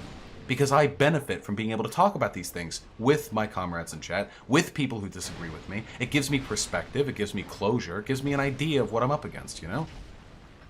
I care about your problems, but your problems aren't the problems you think they are. Fuck, I keep forgetting to fucking rest at the bonfire.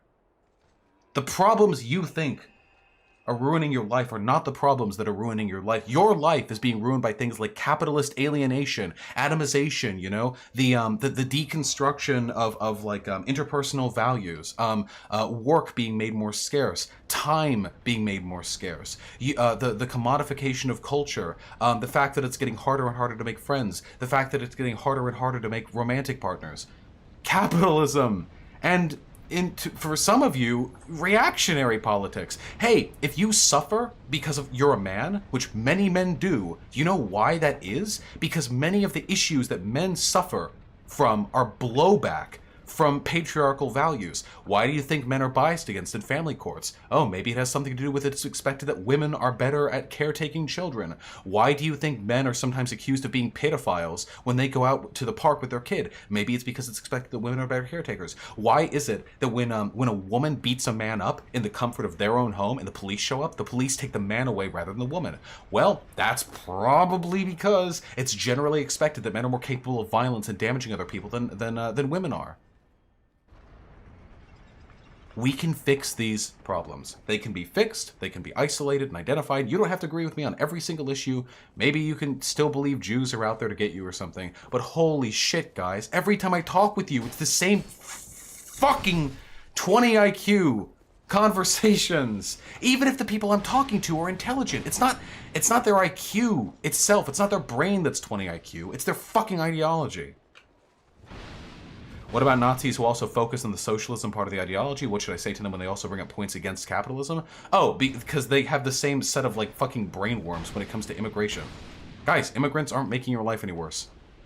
Fuck off. They're just not.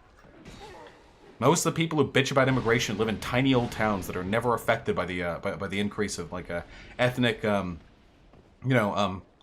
heterogeneity anyway. And if these people actually gave a fuck about the economic impacts of immigration, they wouldn't be making racialized points about them. They would be talking about how immigration needs to be curtailed to a slower amount for protectionist economic policy, like, you know, stuff that Bernie Sanders believes in, and wouldn't be talking about making this a white ethno-state. They kind of give the game away a little bit. You know, like, oh, well, we recognize it's capitalism too. Oh, really? Then why the fuck are you being racially exclusionary?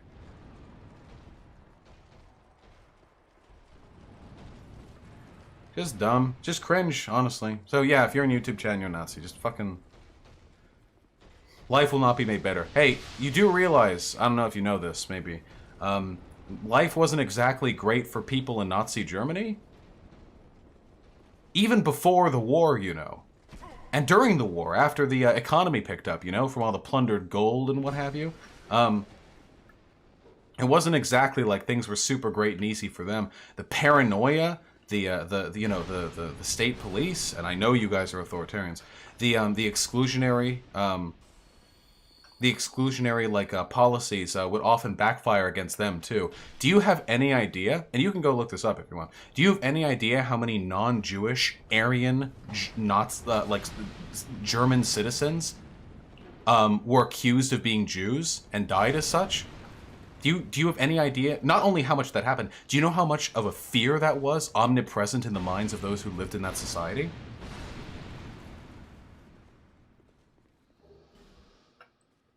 I want you to think about that. It wasn't paradise for them.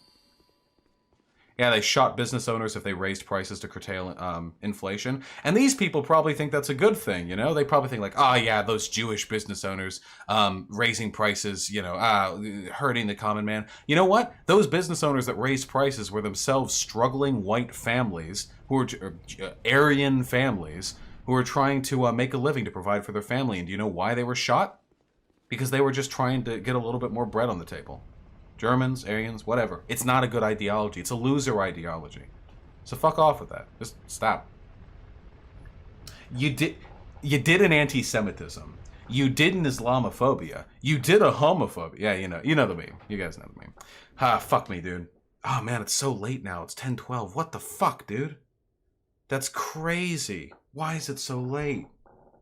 Wait, no, we're here. Oh, we're shit. Here now. Fuck. All right, you figured it out. Okay. You have legitimately... we got headphones on 2 people. You have legitimately 60 seconds because it's fucking sleepy time for my boomer ass, okay? And I was going to take a shot at Fume Night anyway. I want to hear. Hit me up. The hard question that I am not too pussy to answer. Hit me up. What's up? All right. We're drunk-ass socialists right now. We don't actually hate you. We love you. So, like... Explain. There are some signs of late-stage capitalism, so we have some good arguments for our liberal friends. Yeah, we've been actually trying to explain to people what late-stage capitalism actually means. And I actually donated to you earlier, and I was like hoping for some better information. And I really hate that we only have like 60 seconds to do this. But like, how do you actually identify a late-stage capitalism state? Yeah. So okay. So I am now forced to discuss this until the end of this boss fight. Because I can't fucking remove you from the call as you deserve. But the basic gist of it is late stage capitalism is a super fucking broad theory term to describe a point where capitalism's internal antagonisms grow severe enough that they begin to weigh on themselves and become unsustainable. Now, here are the arguments that I would make as to why we have reached that point. The first one is that people are becoming increasingly disgusted with the symptoms of capitalism, even though many of them are not directly aware of why those symptoms exist. So this isn't just stuff like poverty. Poverty has existed. I mean, poverty has existed for forever. That's it probably will always exist. Yeah, exactly. That's not a capitalism specific thing, but it's more stuff like people are growing increasingly disenfranchised with the commodification of culture. That's a really, really big one. Commodification of culture, and this is the last thing I'm going to say because I just fucking died. Commodification of culture is a really, really big element of late stage capitalism because one of the defining, unifying elements of a society is a collective culture. That doesn't mean a homogeneous culture. It just means people have sort of a broader interest in the media and society around them, like how they engage with that system. And it's been commodified to the extent now, nothing is sacred anymore, you know? Like, fuck, there are like 8 types of Pikachu in the Pokemon decks, you know? Everything gets commodified, everything is made to maximize profit, and people are disgusted with it. It doesn't feel good. And that internal sort of disgust with the antagonism there, that feeling like, is it really right for profit interest to be driving our, you know, our media production? People are asking that question more and more, and it's being asked to the extent that people are starting to question the broader business model as a means of sort of prescribing cultural values. That is one component, and I have to let you go because I'm taking one more fucking shot at this, boss. Oh my god, dude, but I had one more question. Oh my god, no. Okay, you can ask it, and then I'm going to remove you from this, and you can listen to the answer over stream. Please. Okay, I'm sorry to ask you this, but I mean, my main question is not so much these points themselves. It's how do you bring your friends and people who are, you know, like we live in the southern United States. So how do you bring people into these conversations and give them a very serious, you know, point of view from it? Because it seems like they just don't in general take you seriously. Yeah.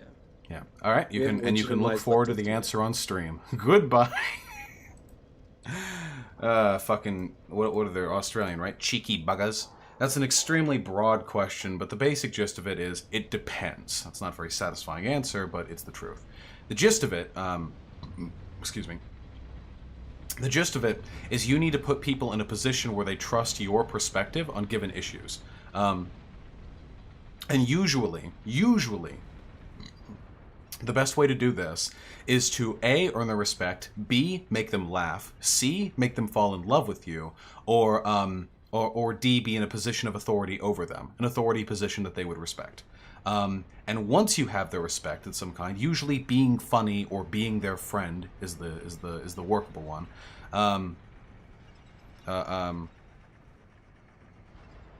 They said they were southern U.S. Wait, what did I say to the contrary? Did I say anything? Did I say Australian?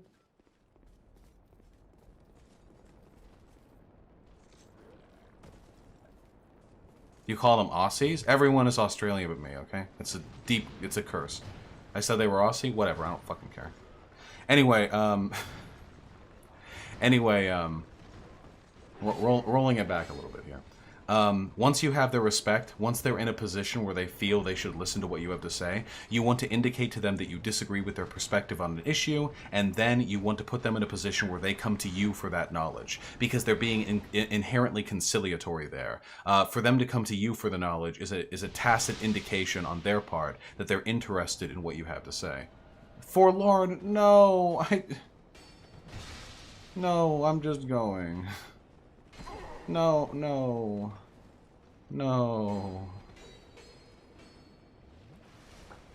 Are these going to be videos? The 2 debates will be videos for sure.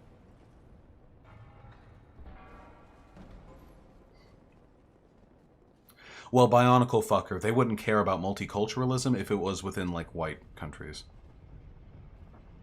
Anyway, yeah, that's what you do. So you want to say something like, I disagree with your perspective on this. I think you're wrong on this point. And I don't know if you want to talk about that. I'm not meaning to bother you or whatever, but if you want to have a discussion, I'm okay for it. And then you walk away. And if they don't take the bait, I mean, you're free to, like, point out you disagree with them more in the future. There's nothing wrong with that. You know, make them come to you. It's a good way. Yeah, there's a fucking bonfire here, isn't there? There it is.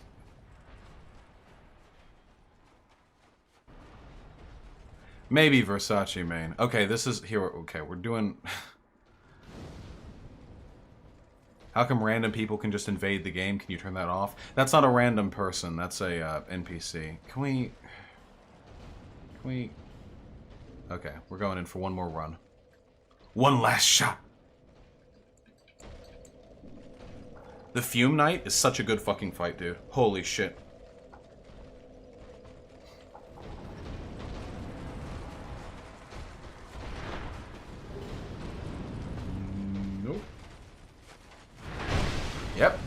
sure did hit me. Doesn't matter, I just activated the bonfire.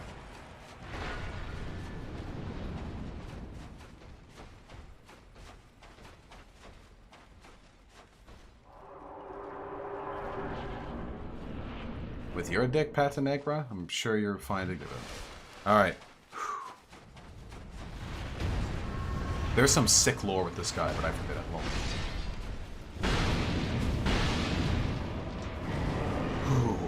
So, the big meme with this dude's fucking fight patterns is that he swings the Fume Knight Greatsword, his huge sword, faster than he swings his regular sword. That shit, he swings it so fucking quickly. You'd expect, like, see, look at how slow that was in comparison. You'd expect the huge sword would be like the fast one, you know? But look at that, it just fucking sweeps around. And then when he hits his second phase, his big sword actually moves really slowly in one of his attacks. Oh, that was a bad roll on my part. Oh, yeah.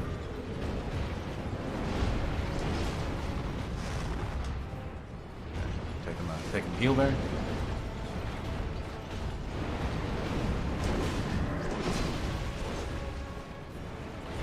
Fuck.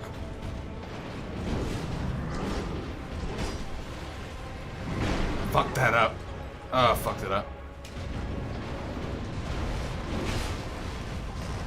Okay. I feel like I rolled. Yep, here we go. I feel like the second phase is easier, but I could be about to eat my words.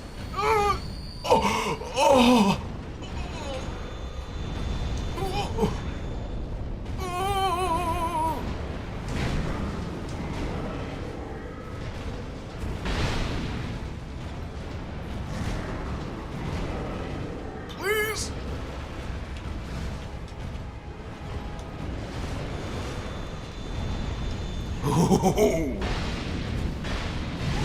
Don't do it. He did it.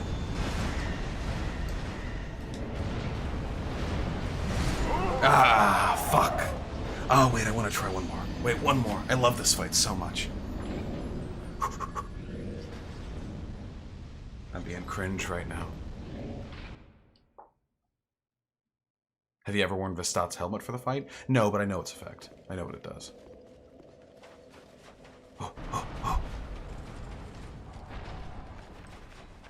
Dude, Estus flasks are so fucking slow. Are so fucking slow in this game.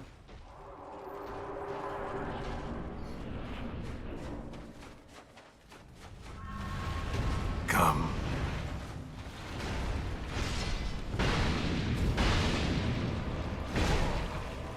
Also, I just want to say huge thanks to Hyena for facilitating those Nazi discussions. Without her cultivating the Discord, we wouldn't have been able to have either of them.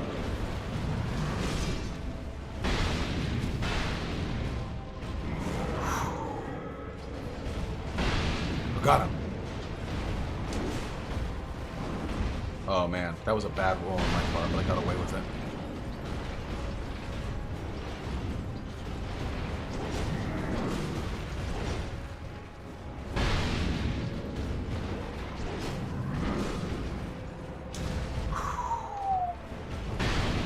I'm gonna get a hit. Ugh.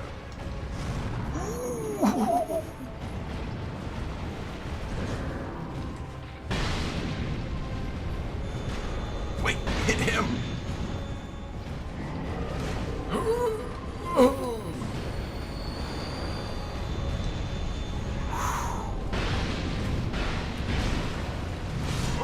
What? Okay, one more. This is the last one. This is the super duper last one. This is the last one.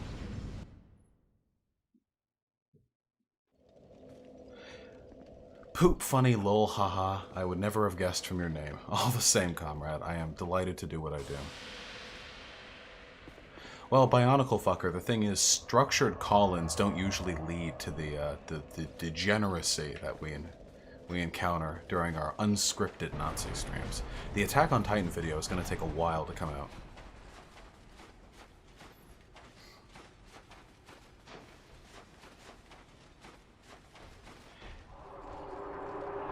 Yeah, the Big Hat Logan boss was pretty easy, Shpao. Okay. Okay.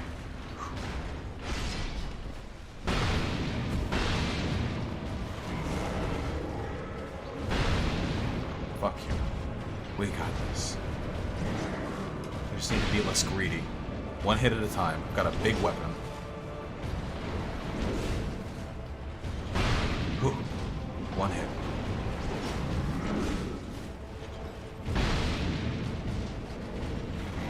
Hoo-hoo-hoo! Nice try. Oh, no, no, no.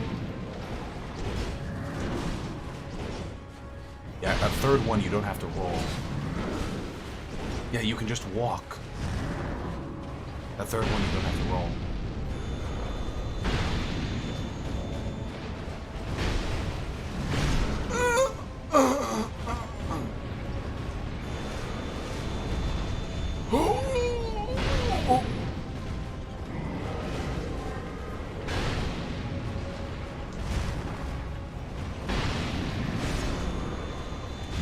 Damn it! Ah, there's some timing to that.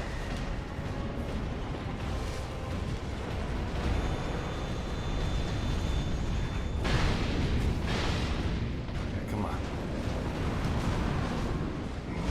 I'm gonna take the extra safety flask. No! I'm just gonna walk around. Didn't have enough stamina to feel comfortable going for that attack. Oh!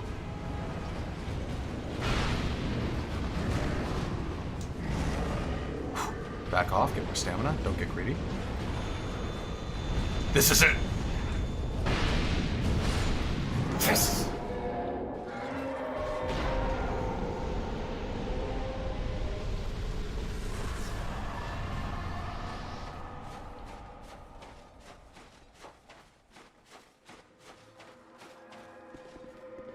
We've got 2 more bosses in this DLC, but that was the final one.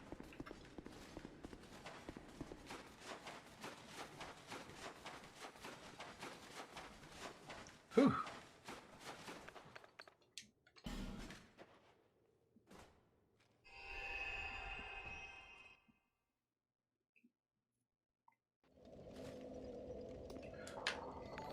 Holy shit. Somnio Static with the tier 4 subscription. Thank you so much, comrade. We did it together. 0 deaths. True! 0 death Fume Night. 0 death Fume Night. 0 death Fume Night.